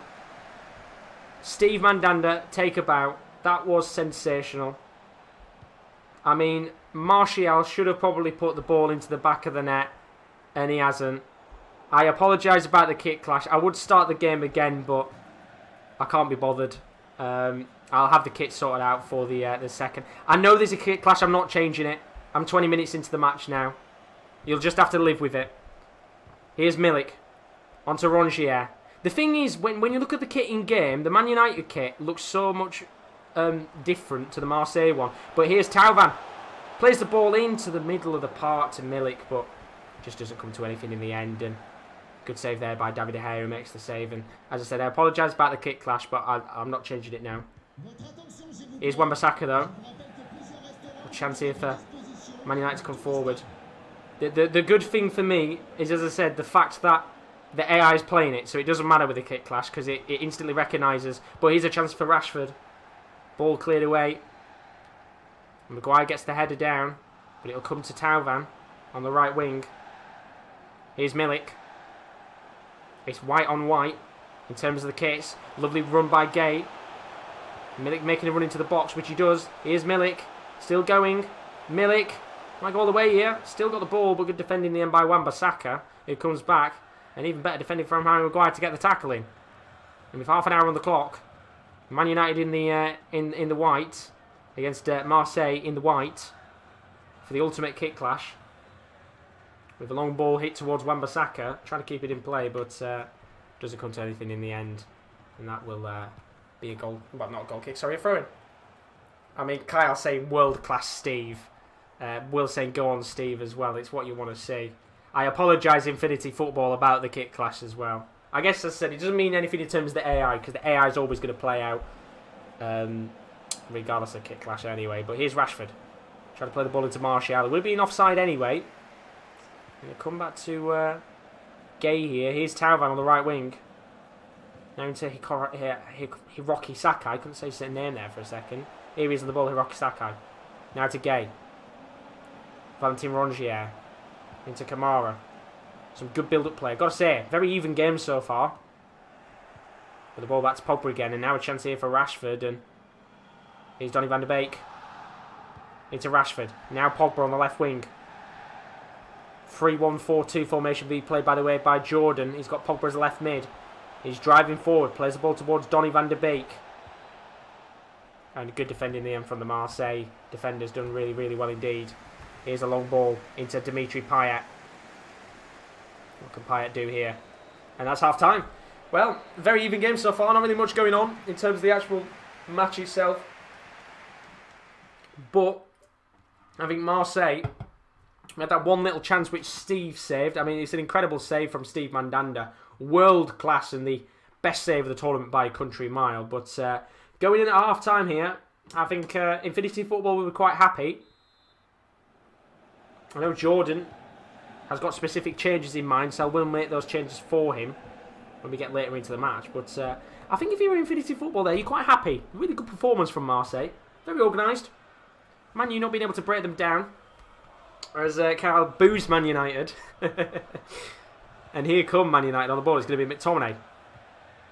Here's Wan-Bissaka. Man U attacking down the right-hand side with Marseille attacking down the left this time. For any of you wondering with the kick clash, I apologise about it. It won't be kick clash in the second leg. As I said, the kits, when you look in game, when it zooms in, the kits are so different. But when you watch them from afar, they're definitely not. Here's Milik. Into Kamara. Long ball towards the path of Dimitri Payet, who tries his very best to keep the ball in play, but doesn't come to anything, and Wan-Bissaka will eventually get the throw-in. Here's McTominay. Into Bailly. Going to hit it long to the path of, I think that was Wan-Bissaka there, and Marvey getting the ball back. And look, at the end of the day, Marseille right now, very, very good indeed. Lots of time. Here's Milik. Lovely ball into Taman. Brilliant. Absolutely brilliant. And Marseille take the lead with the kick clash. And although you might not be able to see who scored it until it was zoomed in, Marseille strike first. And I've got to say, Manchester United are under the cosh. Definitely indeed. As Infinity Football literally before the goal went in, but I'm happy, but still Man U creating better chances. And it's only one chance that Marseille needed in this game, and it's 1-0. Not to the Red Devils. And fair play. They've done so well. I mean, Dylan's put, if he does score, I will start Neuer up front for my game. I mean, we'll have to see if he scores. Or they're going to Solskjaer fuming there. But Tavan, he's the goal scorer. And Marseille take the lead in this clash. And Jordan Brennan, well, he's got some work to do, hasn't he? Oh, they might be on the touchline virtually, but Jordan is the manager. And with his three at the back formation, it's not really been the greatest of games so far, has it? It's been very quiet for them. Not many chances at all. And Marseille making the most of their opportunities as Infinity Football celebrates. And he deserves to, because his side have been brilliant so far. Here's McTominay, who Dylan will be kind of hoping he scores. Kind of doesn't. Into Rashford. Lovely ball to Martial. Still going through here, Martial. Tries to take the shot on. He's deflected in the end. He's going to play it to Pogba on the left wing.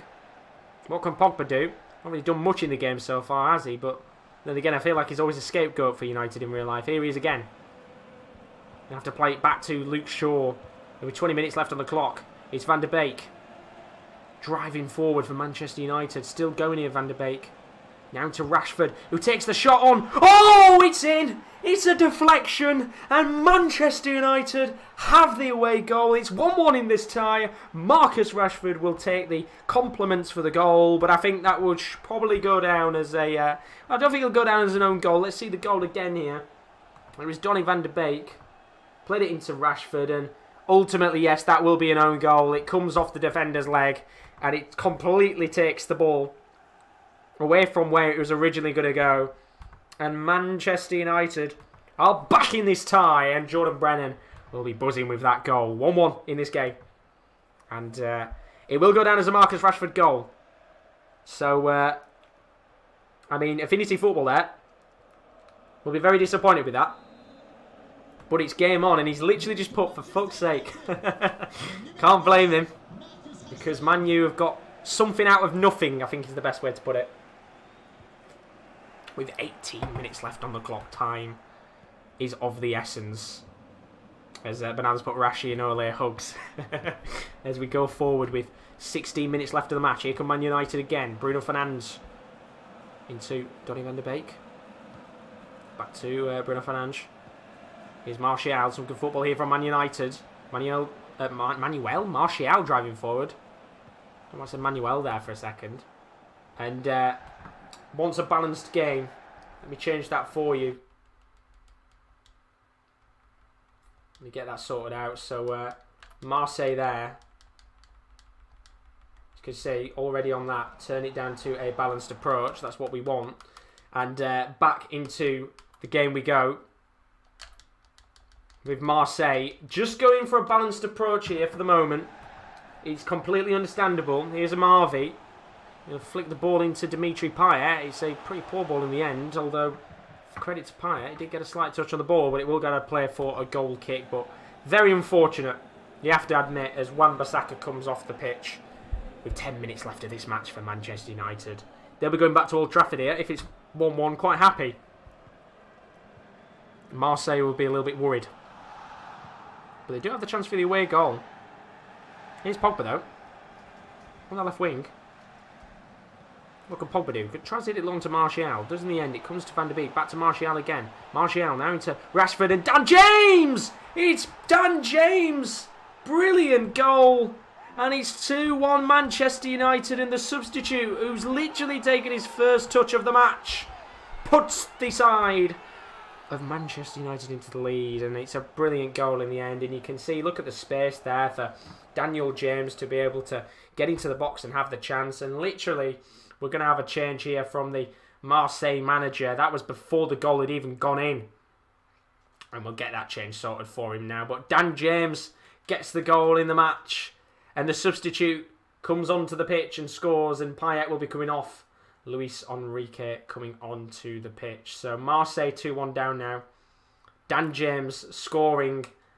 And as the celebrations in the chat from KD, Nef and Dan James quality, he certainly has brought quality to the pitch. Look at that. One touch and a brilliant finish. Shame that he couldn't do that as much in real life. But on the virtual pitch he is bagged.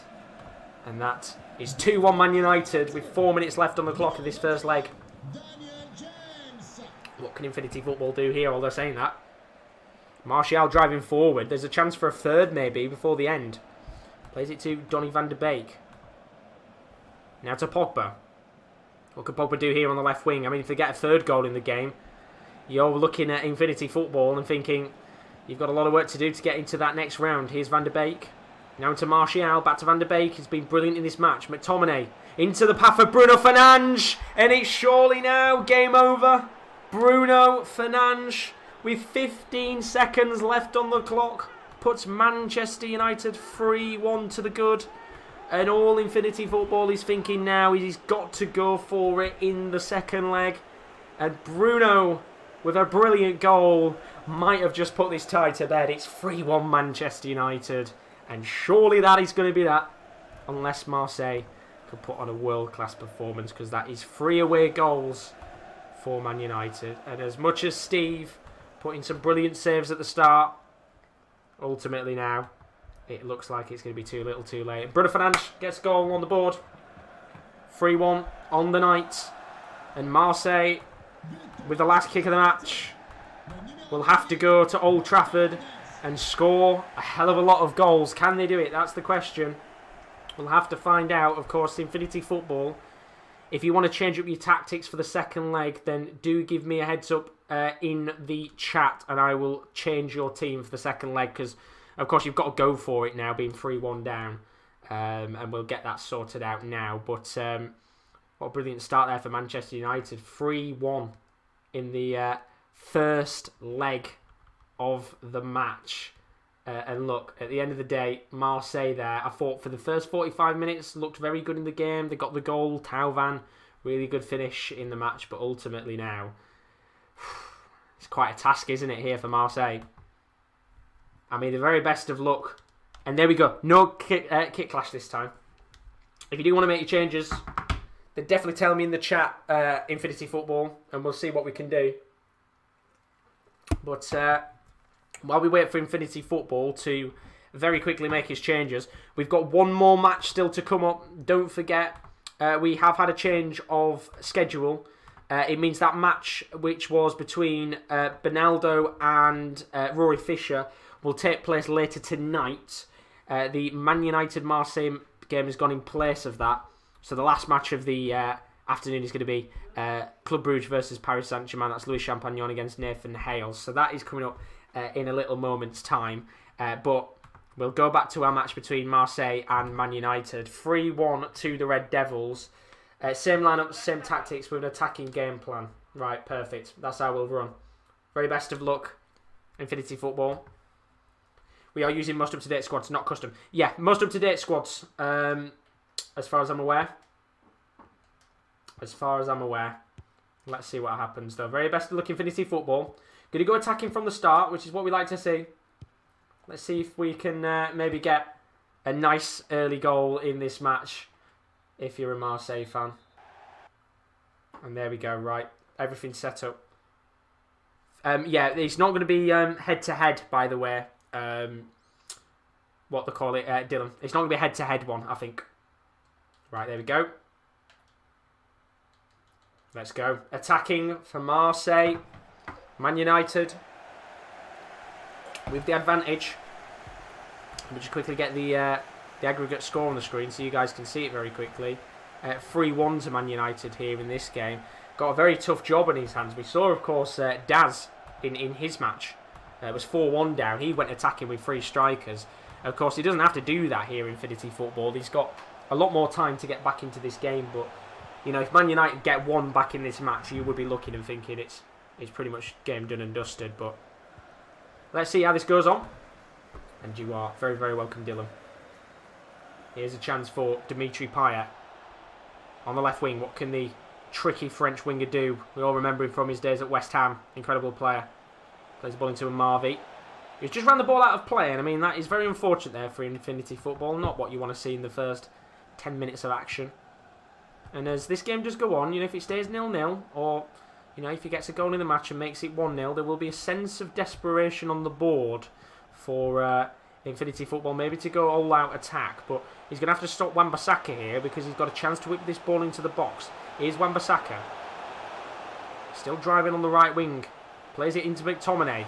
Now to Donny van der Beek, and it's in there for Martial, and that is that. It's game over. 4-1 Manchester United, and Anthony Martial strikes in this game, and you're surely thinking now, if you're Infinity Football, it looks like you're going home out of the competition. And well, of course, if he gets 3 in the match, that'll be 3 away goals, but it's a lot to ask, and it's a brilliant finish from Anthony Martial. And surely Infinity Football is going out of this tournament at the early stages. And Jordan Brennan will be going through 14 minutes on the clock here. 4-1 on aggregate now. And surely now, Man U are looking quite hot on form in this game. I mean, Kyle said, who are you and what have you done with the Real Man United? I mean, Jordan Brennan's done something special here. And that is a shocking ball. Pretty much sums up the match, doesn't it? And Infinity Football there saying he thinks it's gone now. I mean, he could go all-out attack if he wanted to, but he then does definitely run the risk of this becoming an absolute mauling in the second leg, which is going to be a big risk indeed. But 4-1 now, Man United. And yeah, Martial has scored, Benaldo. You are spot on, and they're coming forward again here. Here's Marcus Rashford. Trying to get it towards the path of Paul Pogba. Ball doesn't come in the end, and chance here for Gay to maybe push Marseille forward. Going to play it into Kamara. Switching it to the left to Dimitri Payet. Good touch on the ball, and maybe a chance here for them to come forward. Here's Arkadiusz Milik. Not really got anyone near him. Plays it to Kamara. Some good football here from Marseille. Here's Kamara again. We'll play the ball to Rongier. Just need to get that ball into the box, and he's poor in the end. And Man U have got the ball back, and now there's a chance for them to come forward again. Here's Van der Beek into Martial. Back to Van der Beek again. And it's a run forward from Rashford, but it doesn't come to anything. And maybe now a chance for Marseille to grab a goal in this game. Here's Rongier into Kamara. He's just going to try and push forward. Now Rongier. It's just been a really poor game, hasn't it, for Marseille so far. Here's Milik. Needs to give Marseille a glimmer of hope. And as he keeps running, he's somehow kept the ball. Tries to get it towards Kamara. Lands at Amavi's feet. Back to Kamara again. And he's into the path of Milik. And he should have scored. It really should be 4-2. And he hits the post. And that sums up the game for Infinity Football so far. It just hasn't been his day. And, you know, at the end of the day, if he'd have got a goal back there and made it 4-2, Marseille only needing 3 away goals to make this game really interesting. It sounds like a hell of a lot, but you get that down to 2, you know, still with 60 minutes left, he would have been in a very good position. But here come Man United now to really kill the game off once and for all. Here's Rashford. Still coming forward, Rashford. Tries to get himself inside the box, and he's got the ball back once again here. Just nobody seems to be able to bully him off the ball. But Gay finally does. And Marseille do pretty well there to defend and hoof the ball up the pitch to Milik, who tries to get it down towards Tauvan. And yeah, I mean, Infinity Football saying in the chat, bad luck. It has been very bad luck. I think that's the best way to put it. Should have been a goal. Here comes Bruno Fernandes. Loft the ball towards Wan-Bissaka, who's onside. Have a chance here to make it 5-1. Instead, he's just going to drive into the middle of the pitch. Plays it towards Rashford. Into Bruno Fernandes. Done very well here. Rashford. Fernandes. Back to Rashford. And that will be half-time. And 4-1 down. If you are the Marseille manager, I'm pretty sure you're going out of the competition here. There's not much you can do about it. But Martial, with the all-important goal in this game, killed the momentum for Marseille. And, well, Ardiu's Milik with a brilliant chance which hit the post and rattled out of play. Big chance there for Marseille to get an away goal on the board. But it's currently 4-1 on aggregate to Manchester United. And, I mean, it's just very unlucky.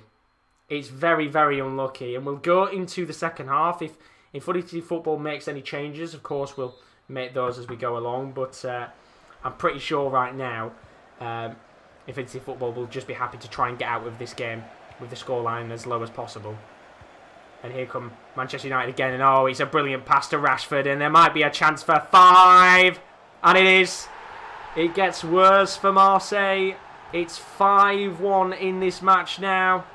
And well, all he can do is watch on in horror. Carol has just put, I'm going to petition Jordan to become Man U's permanent manager. Haven't enjoyed watching Man U since a long time ago. And it's another goal in the game. And Marcus Rashford really adds insult to injury here for Infinity Football. And there's going to be a few changes. Marseille manager will be fuming with what's happened in the game, and he's going to make all of his 3 changes at once. He's going to bring Cuisance on for Rongier. So there's Cuisance. We've got Benedetto coming on for Milik. And then we've got Enrique coming on for Payet. So the changes will be made now. As Dimski's back. How you doing, buddies? Any more trolls while I was out, Josh? Now we're all good. That guy never came back anyway, which is good to see. And, well, 5-1 now. Let's get back to the match. The 3 changes being made. And Infinity Football here. We'll be watching on with despair. That's all I can say right now. As Man U make it 2-0. But now they say Jordan's at the wheel. Tell me how good does it feel. And Carl saying United rubbing the salt into the wounds. They certainly are right now. As Infinity Football, all he can do is just watch his team and hope that they can get maybe 1 or 2 goals. And, you know, maybe in this game 2-1, 2-2. Of course, it doesn't mean anything in terms of the aggregate score. As the referee's going to give a free kick in a good position. And this might give maybe a chance for Infinity Football. A little bit of belief. Not necessarily a comeback, but a goal would be very nice for them. And I've got to say, Man United, have looked the better of the teams in the competition so far. I mean, Lazio's was a good performance, but Tavan whips this in, tries to get it towards Cuisance, and the ball doesn't get there in the end, but this has been ruthless from Man United, and it has definitely been the best performance of the tournament so far. Lazio's is up there, but Man United here, ruthless, and they're going for more. Here's Donny van de Beek, into Bruno Fernandes, comes to Rashford, but Shaletakar there, good defending at the back, and I mean, all Infinity Football he's doing right now is praying that they get a goal back. Here's Benedetto, now to Kamara, here's Gay, now to Tauvan, who scored in the last match. Cuisance, feels like a long time ago, wasn't it? And there's a chance, and there's a goal. It's 2-1 and 5-2. And finally, we have a goal for Marseille. And I do have to say, it's deserved in my opinion.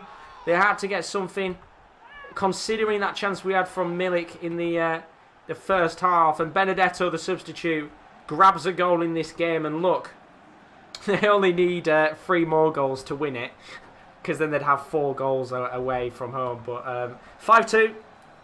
And it's a good finish from the Argentine Benedetto. And maybe it might just bring a little bit of confidence to the manager. Infinity Football. They'll be happy they've got a goal back in the game. And Benedetto there makes it 2-1 on the night, 5-2 on aggregate. This has been a fantastic game to watch. With half an hour still left to go. Can they get any more? I mean, if they were to get another one in the next 5 or 10 minutes, it makes it... Obviously, still a long way to go in the game, but it would make it very interesting. But you've then got to stop United from scoring, which has been quite a tricky thing. I mean, Infinity Football saying at least it's something, as United come forward again here. Van de Beek with a long ball to Paul Pogba. Tauvan doing very well to defend, and he just hoofs the ball out of play. And Dimsky saying he thinks they over-celebrated there, and there's going to be a chance for United. Cavani coming on. Martial off. Here's Van de Beek.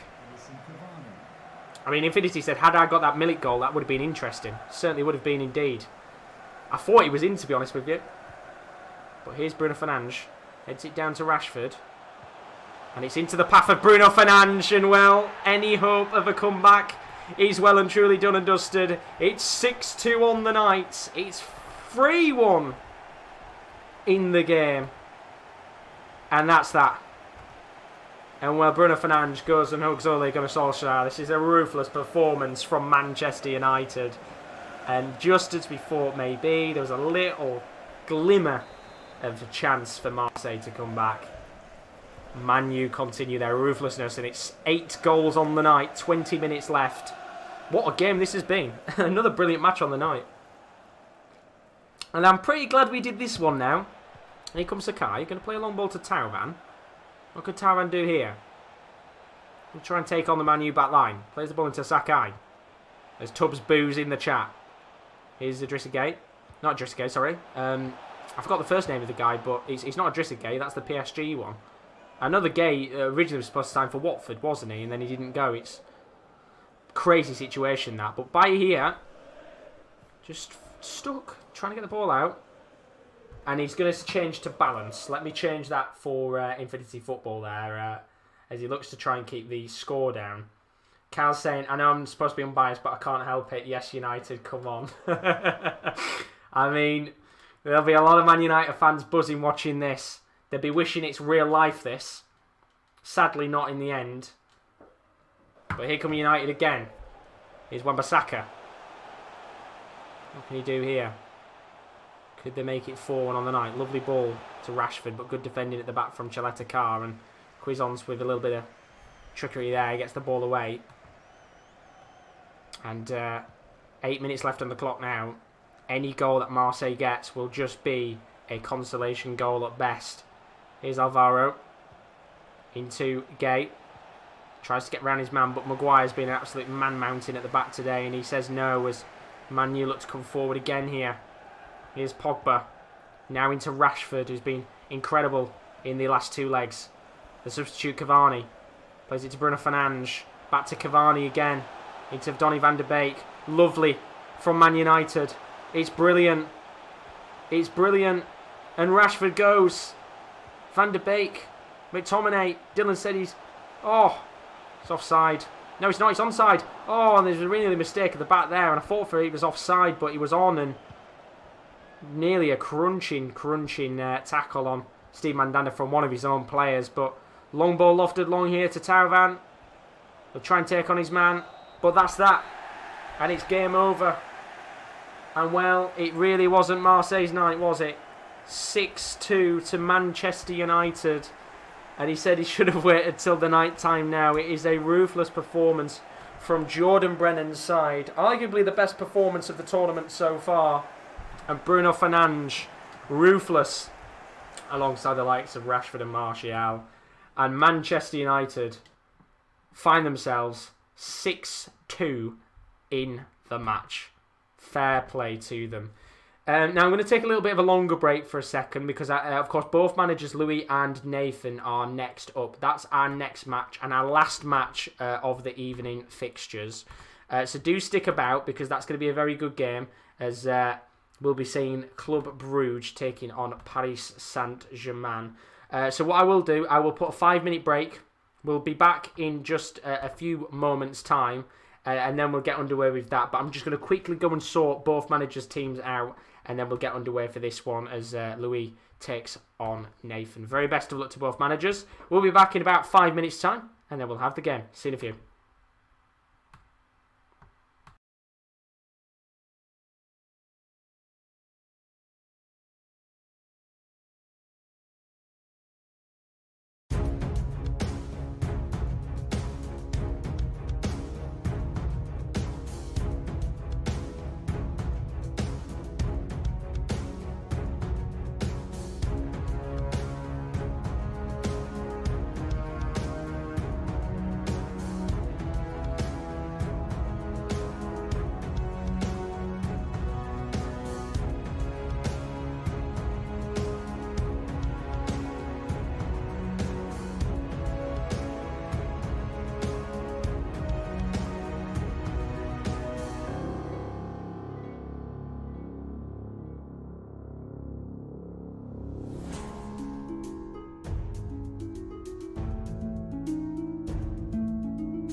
Right, I think I'm all set up actually, so we might as well just end the time in 2 minutes before the time and get on with the game. We are back. We are underway in a moment with the game between Louis Champagnon and Nathan Hale. Very best of luck. I've got both of your teams set up now, I believe, to the very best of my ability. Thank you very much, guys, for sending in your teams. I feel like we should be ready to get underway with this one. Very best of luck to both of you. I've just obviously checked Nathan Hale's team. Massive call from Nathan Hale. Mbappe's not in the squad. He specifically told me he wants Mbappe in reserves and not in the squad. So an interesting shout there from the manager. Oh shit! Interesting shout there from the manager to not play Mbappe altogether. He's opted to go for Draxler as a cam, which I like that. And fair play to him. So very best of luck to both managers. This is going to be the last game of the afternoon section. Don't forget, I'll be live again at about 7 o'clock tonight, where we've got 8 more fixtures to get through. And of course, it's took us till nearly 5 o'clock tonight, so I'd assume it's probably going to take us around about 8, 9, 10, 11. Might take us till about midnight tonight to get through them. But John and Brennan, you're back. You've just missed your game. I would highly recommend, if I was you, going over and very quickly going back on the replay, because your team put in a world-class performance. We had to play your game a little bit early because of Infinity Football. But yeah, very, very good game indeed. But Mbappe's in the mud as we get into our last game of the afternoon fixtures. Club Brugge taking on Paris Saint-Germain. This should be a brilliant game to watch as Louis takes on Nathan. Of course, they're in the chat ready and waiting to watch this match. So we're underway. And Mbappe, specifically not in the team. I think that's a great shout. Welcome to the stream, Ross Wilson. Hope you're all good, buddy. Thank you very much for joining us. As we get underway with the first leg of this fixture. And I tell you what, I was going through the Club Brugge manager, Louis Champagnon, going through his team and his tactics and stuff, and he's going for it. And I'll give him credit. Very interesting side put out there. And Louis put his cause he thinks Sonny's better than Mbappe, and he wants to prove a point against Bruges. Well, let's find out if that happens, because we've got a chance here for Club Brugge to come forward. It's going to be Lang on the left wing. And Nathan said Mbappe's wank. There we go. So Mbappe specifically told to not be in the team. And I don't blame you, to be honest. I don't like Mbappe myself in game. He's an absolute dickhead to play against. Here's Vanaken. Into De Ketelaere. Good start here from Brugge in the first 10 minutes. De Ketelaere on the right wing. What can he do here? Maybe a good opportunity to get the first opening goal of the match. Be nice to have the first goal, wouldn't it, early on? As I quickly get my notepad. Oh! Still De Ketelaere, just taking his time here. Not really doing much with the ball so far, but he tries to loft it in.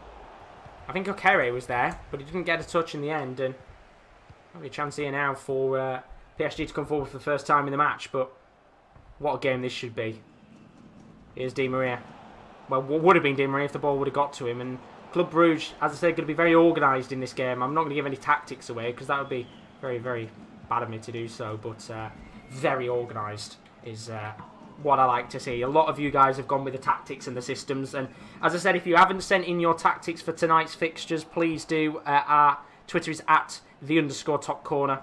I'll talk about that a little bit more after this match, and then of course we'll get your guys' team set up for later on tonight. But first 20 minutes in, not the greatest of starts, not really many opportunities in the game. If you're the Bruges manager, you're pretty happy with that.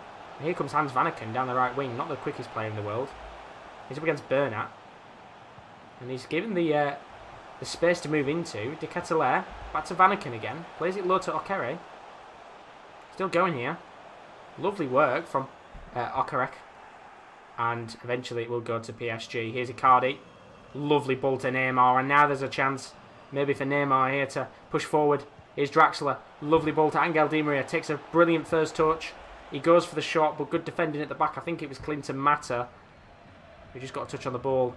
And now Bruges might be able to counter-attack, and it's Bas Dost and Vanaken, the two quickest players on the pitch. They're lightning fast. Look at them go. Here's De Ketelaere. Might be a chance here to whip this into the box. Or just run to the corner flag. I thought he would have whipped it in. He's going to play it short to Ritz. It might actually work. Here's Ritz. And well, that's a poor ball in the end, isn't it? Not happy there, Louis. I mean, Nathan's calling for a penalty. He thinks the penalty should be given there. It's a very, very erratic decision from the referee not to give it. Here's Neymar, who runs it out of play, and maybe, Nathan, you don't want to see that one again because that was quite poor. But both managers shouting and screaming on the touchline as you'd expect them to. The passion on display from these two managers is enthralling for our last match of the evening, or the afternoon. Oh, they'll be back in 2 hours. Got a nice little break. Here's Icardi. Gonna loft it long to Angel Di Maria. What's he going to do here? Plays it to Draxler. Back to Di Maria. Here's Verratti. Now Icardi. That's a Verratti again. Here's Icardi. Lovely play. Di Maria trying to dance his way around this defence. And he looks for the ball towards, I think it was Neymar, but it didn't get to him in the end. And Bruges here, so organised at the back so far. Just keeping PSG at bay in the first half. Here's Lang. Now to Dost, who's very deep. Back to Lang again. And Club Brugge are looking quite happy to take this to 0-0 at half-time, and you can't blame them. Although there's one chance here, Ritz. You see the run from Dost there. He's not played it to him, and he's still going, Ritz. And I don't know what he's thinking there as the referee blows the whistle for half-time. And look, I think if you're Club Brugge, you're absolutely buzzing with that. First half, 0-0. Good performance. You've really kept PSG at bay. And if you're Nathan, I think you're looking and thinking, very, very disappointed at the fact that they've had a few more chances in the game. And well, we're going to the second half. As I said, if anybody wants to make any changes, stick them in the chat, and I will get them sorted. But no shots in the match so far, as Nathan has told me to switch to attacking at half time. He's going for it, which we will do now. So Nathan, going to attacking. You're very welcome. Will said Bruges have got the heart of Israel. Well, they're going to need the heart of Israel. They've got to. They might be looking, in my opinion, at the Israel performance at the Euros. They might be watching that at half time. Nathan showing them videos of Aaron Zahavi's screamers. As Louis says, if players could get crosses or shoot when they have some space, might have got a cheeky goal. Hey, very, very true indeed. But 45 minutes left of this first half, and still time in this game for either of these teams to get a goal and open the scoring. Here's Di Maria. Now Verratti plays the ball to Florenzi. Good early opening section of the match here. I mean, that's a quite dubious ball. It comes towards Draxler, who goes for long range effort. And I mean, we saw an absolute wonder goal earlier on from Lazari. Best goal of the tournament. That would have certainly beaten it had that gone in, but nowhere near as Hans Vanaken played the ball long. Here's Bas Dost, who is surely the perfect player to have the ball to with his height. Louis says, I think Nathan needs a bit more luck. Very unlucky guy, and that's a brilliant save from Keylor Navas. I was too busy looking at Louis' shot comment that I didn't even notice the ball was lofted long there, and it's offside anyway, and that's why I didn't even see it. I mean, a little chance for Bruges. A little chance at the very least, a confidence booster you could say. But ultimately, doesn't matter anyway because it wouldn't have counted. As PSG look to come forward here. Here's Verratti. Lots of space to move into. Now Icardi. Good chance here for Neymar. He's inside the box. And Neymar, what's he doing? If I was Nathan, I would be fuming with Neymar there. All he's got to do is take on the shot and it's probably in. Nathan saying, I never like to moan about luck, Louis. I take responsibility for outcomes. Look at the passion from these managers. They're going at it. They're screaming on the touchline at each other. The fourth official is backing them away from each other.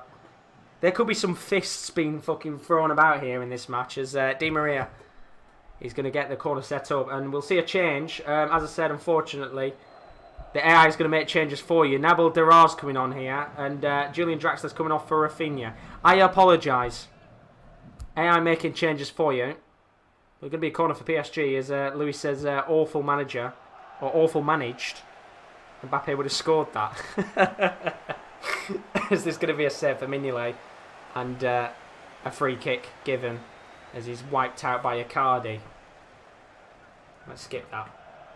If you do want to make any changes, by the way, lads, do put them in the chat and I'll make them for you, because if not, the AI is just going to make the changes for me. And you'll probably have like Icardi come off for I don't know, they'll bring on Sergio Rico, top gnome of the eye. But here's Ritz into D-Rat. He's going to have I'd say a little bit of pace, but he's not the quickest of players in the world. And 27 minutes left on the clock here, still 0-0 in this game. I think, as I said, Club Brugge will be the happier of the managers. Nathan said he doesn't mind AI changes as long as Mbappe is in reserves. He's on the reserves. Don't you worry, lad. He's on the reserves. He'll not be coming on. And there's a long ball here, but as expected, Nabil Dirar's offside. I mean, I don't know what he was doing there, to be honest. As Exotic Jew said, well done to the managers, great passion. They're going for it as Akareka is coming off the pitch. Didn't see who came on, but Clinton Mata looks to drive the home team forward here. Here's Ritz.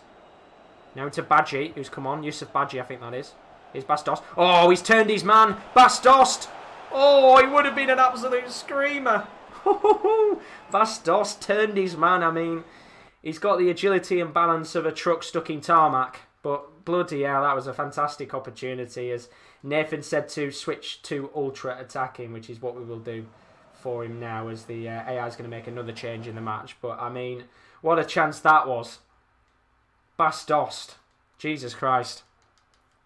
Ultra instinct. You're spot on with that, as we are going to get another change as Daniela Pereira comes on for Idrissa Gueye.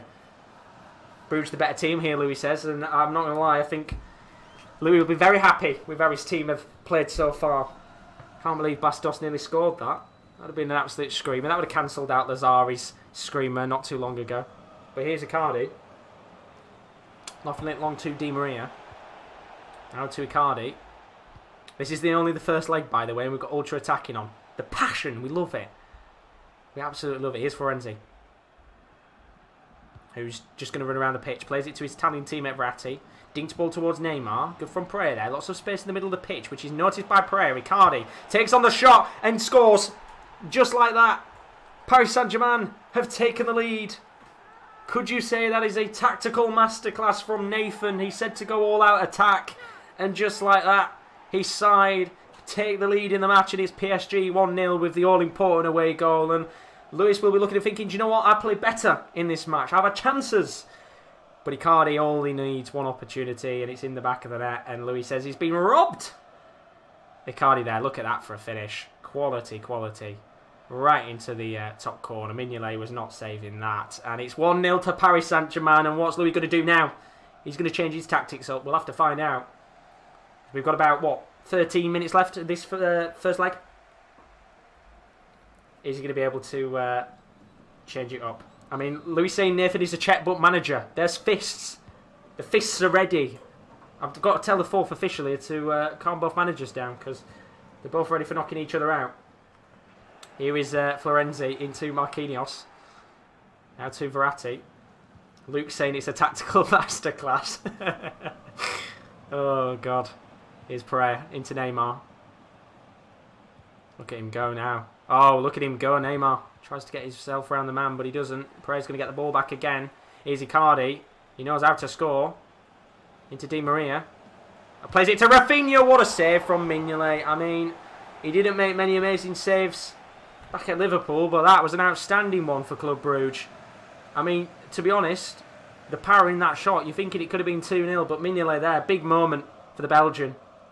He keeps his side in the game, and Di Maria here with a corner with 5 minutes left. If PSG can make it 2-0, this is going to be a big mountain for Club Brugge to climb to come back.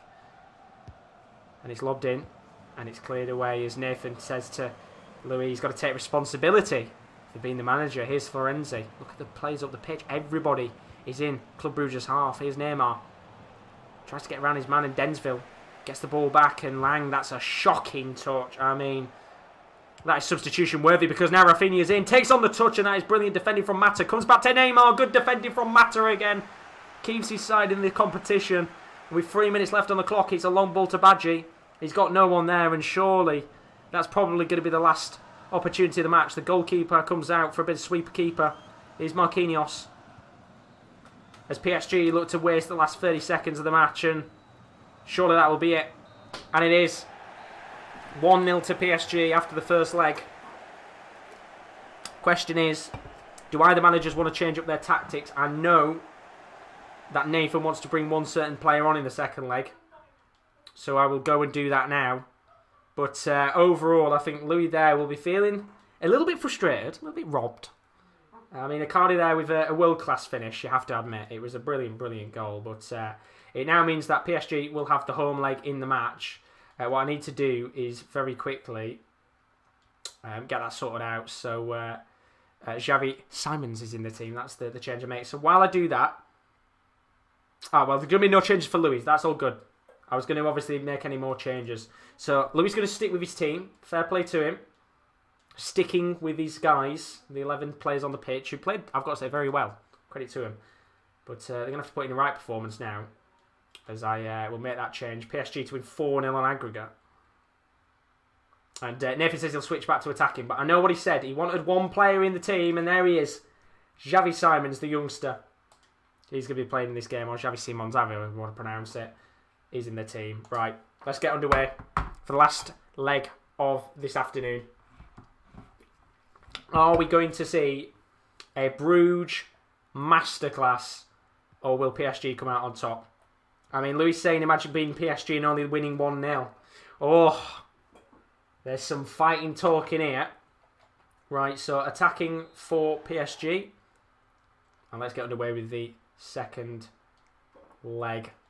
Nathan saying they're giving the youngsters a chance. That's what we like to see. We saw Rowan do it early with the youngsters. And so will Nathan. And we are now underway with this match. Let me get the aggregate score up on the screen for you. It's not 6-2. It is 1-0. There's still all to play for. Louis saying, why is Simons playing? Has your player got some dirt on you? Oh, there's some real talk here. There's some real talk. We love it. Pure passion on display. This is what we want from every match. The manager's bickering on the touchline for the whole 90 minutes, but it's going to be Bruges here, who look to start off the match. It's going to be Bas Dost, who, I tell you what, if Bas Dost had scored that goal, I would have jumped out the window in celebration. Incredible goal that would have been. As Nathan says, Xavi Simons over Mbappe. Carl saying Mbappe must be seething right now, wondering how he can't get into the team. But fair play, Nathan. He took a big punt with Xavi Simons. He's in the team, and Mbappe has been pushed away, and might be pushed away even further if he gets into the next round of the tournament. I know probably one game that they would love to see between Nathan and Will, maybe, if Will can get through against Lewis in his match tonight. Of course, we'll have the round of 16 draw afterwards, so stick about for that tonight. That'll be a pretty interesting one. I think there'll be a few people who'd like to see PSG v Liverpool. But here comes Bas Dost. Has another pace, but he plays it back to Okere. Now Vanaken at the edge of the box gives the ball away. I mean, it's poor so far. Nathan saying Carly has to take a long look at himself and become good enough to feature in that squad. We love it. We love the passion. As PSG just going to play it around the back right now. At the end of the day, look, it's a tight 1-0 result this. Club Brugge have got every opportunity to get back into the match. But look at that ball into Di Maria. Brilliant chance here. Takes the touch. Di Maria is onside. Not really got anyone near him, so he's going to have to take it on his own. And he'll take his time, that's for sure. And Michel there, good defending at the back, as Dylan says. Mbappe is on the sideline, AirPods in, scrolling on the phone, pricing a gaff in Madrid. You're not wrong. You're not wrong, but here's Xavi Simons. Lovely ball to Icardi at the edge of the box. And he tries to clip a ball, I think, into the box there, and it doesn't come to anything. There's a long ball there from Bruges. Okereke into De Ketelaere. Hasn't really got anybody near him, but he's going to go forward, and that is brilliant. Plays the long ball, but it's not the greatest across the world, is it? And 28 minutes on the clock here. Still 0-0 in this second leg. Lots of time. As we said, the game isn't done and dusted yet. There's a long way to go in this one. But there's a long ball here to Di Maria. He might have a chance to keep the ball in play, but I think that is going to be a goal kick, I think. I wasn't really properly looking. And it is indeed, yeah, goal kick for Stefan Mignolet there. Not Stefan Mignolet, Simon Mignolet. What the fuck am I talking about? Good cross though. Plays it to De Ketelaere. And right now, it just seems to be Club Brugge that they're kind of in a similar position to Besiktas. We saw with Besiktas earlier in the competition. They just struggled a little bit to get the play going. When they got into the final third, they struggled to get attacks moving. And I think that's what Club Brugge need here. I mean, Louis saying stick to that and you can't play Mbappe all tournament.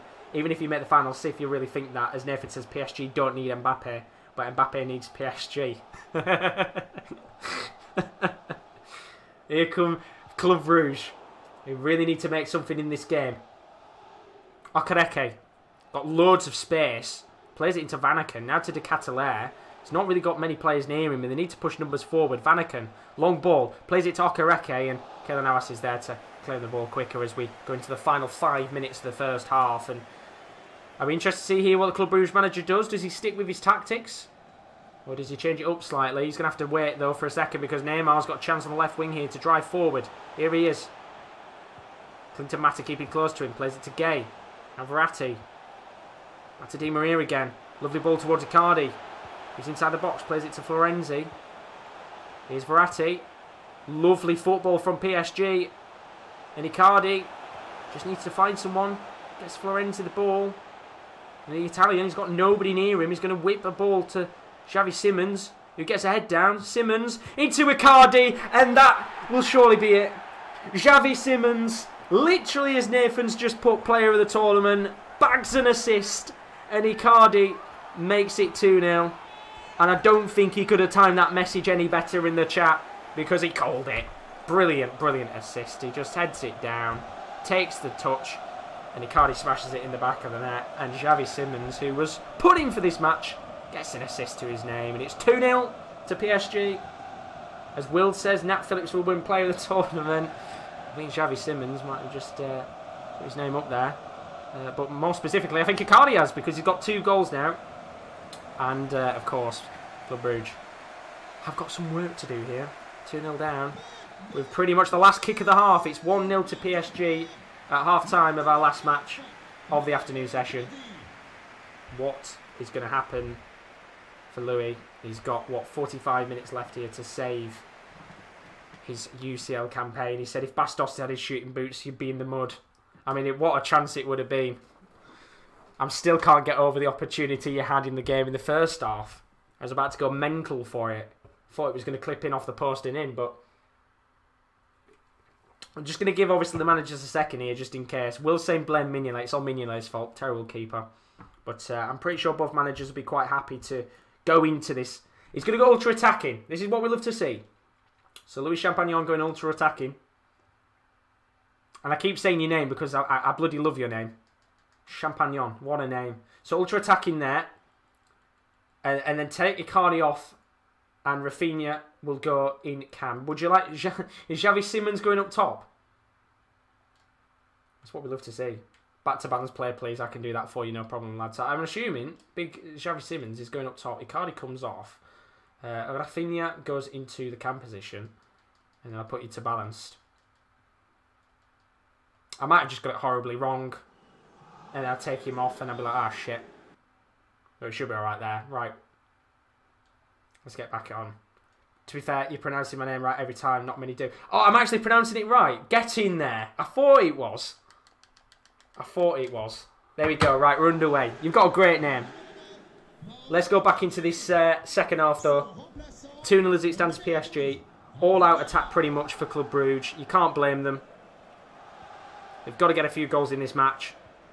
But can they do it? Or will PSG? I mean, if PSG get one more in the game, you're pretty much thinking it's done and dusted. As Will's put, if only Brugge still had Diatta, which I think would be the perfect play you'd need in a game like this. But here's Rafinha. Now into Bernat. Lots of space for PSG to go into, which is going to be expected as Brugge try and push every man forward when they get attacking opportunities. Here's Neymar on the left wing. Lovely patient build-up play from PSG so far. Bernat have a chance to actually drive forward on his own here. He's still going, but good defending from Densville. And now there's a chance here for PSG to have to do a bit of defending. And, well, you look there and you think if Bastos had a little bit more pace, he would have probably got to that. And maybe even had a chance on goal, but that's going to be the worry, I think. But here's Neymar. Maybe with a chance to push for own goal. I thought he'd keep running in the end, but he opted to just slow it down a little bit. Here's Gay. It's Xavi Simons. Now to Di Maria. Oh, lovely from Di Maria. Tries to play it. I think he was going for the shot in the end, but it doesn't come to anything. And now a long ball from whoever the hell that was. That was bloody awful. And out of play with half an hour left. So Draxler's coming on. Oh, he subbed him off. And Nathan will be fuming right now with the AI. It's just subbed Xavi Simons off. What a fraudulent AI. Here's Bastos. Going to play the ball into Hans Vanaken. Really needs to take on the chance. Plays it. It's Okereke. It's in. It's game on. Don't shoot the messenger.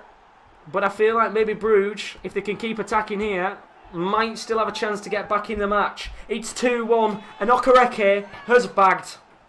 Well, we've not had many comebacks in the tournament so far. But I think Mr. Champagnon will be buzzing at the fact that Okereke's got that goal. I mean, it's a brilliant finish at the end of the day. Keylor Navas, not really much he could do about that shot. And at 2-1, who knows? Needs a few more goals. Of course, one more goal in the match would actually put him in the, I'm pretty sure, into the next round, because he would have got 2 away goals. Yeah, he would. So, a big opportunity here for Club Brugge, as I've been told by Nathan to go defensive, and big moment in the game. Let me go and switch that up. As yeah, one more goal. I thought it was one more goal for Brugge to advance. How's the nerves? That's just taken on the shot. What they fucking hell? Don't know why the AI's just done that. But either way, we're back underway now. 66 minutes left on the clock. 2-1 on the night. One more goal needed for Brugge. Louis saying playing defensive against Brugge, Nathan. You're booty me. Here comes Bernat. Driving forward. 20 minutes left of this thrilling encounter. And Gay going to play it to Draxler. I mean, I tell you what here. If Brugge get a goal, I think he's going to go mental in the chat. Here's Verratti. Going to look to drive PSG forward. Now Florenzi. Lovely work from the Italian fullback. Plays it to Draxler, who's inside the box. Now into Di Maria. Here's Verratti. Oh, he's weaving in and out. Verratti. Good save from Mignolet. And with 15 minutes left on the clock, there's urge to push this ball up the pitch. Here's Verratti. Looking to dance his way through. Still going, Verratti. Now Neymar. Inside the box. Good defending there from Vorman. Nearly clips back off one of the players, and it has done. They've got to get it out. Comes back to PSG again. Rafinha into Draxler. In an awkward position. Plays it to Di Maria. Is there another tactic more attacking than ultra-attacking? Let me pause it for you. I mean, what you could realistically do is play 4-2-4, Louis. You could play 4-2-4 if you wanted to. If you want me to do that, I could put you 4-2-4. You've got 2 changes. I can bring you on Badgie up top, and then I can bring you on maybe someone like D-Ra if you want a bit more of an attacking option. But I'll wait, of course, to see if you want to do that. But 4-2-4 would probably be your most likely chance of having more attacks, if I was to recommend one. Although saying that, only 10 minutes left is going to leave you... can't change the formation, got to trust the guy off Reddit. Oh, I mean, that's how it's panning out right now. That's... it's a tough one. It's a tough one. I mean, if I was to recommend, I would have gone 4-2-4, put Doston Okereke up top, and maybe brought on someone like D-Ra, because you have got Ritz playing on the wing right now. I guess you could bring on D-Ra anyway. Nathan saying, Gareth Reddit, you're not even managing your other team. You can't go all out attacking anymore, Will Pete. I think ultra attack is the only way you can go now. They don't have all out attack anymore, which is a real shame. But I'll see what Louis wants to do. I think he's probably going to stick with his system. I can't speak anymore. How long have we been live for? Like 4 hours or something stupid. Part the bus from Nathan. So Nathan wants to park the bus here. So while we just wait for Louis to decide what he wants to do, part the bus approach from Nathan for the last few minutes of this match. Interesting shout. I'm going to assume here he's going to stick with the 3-4-1-2.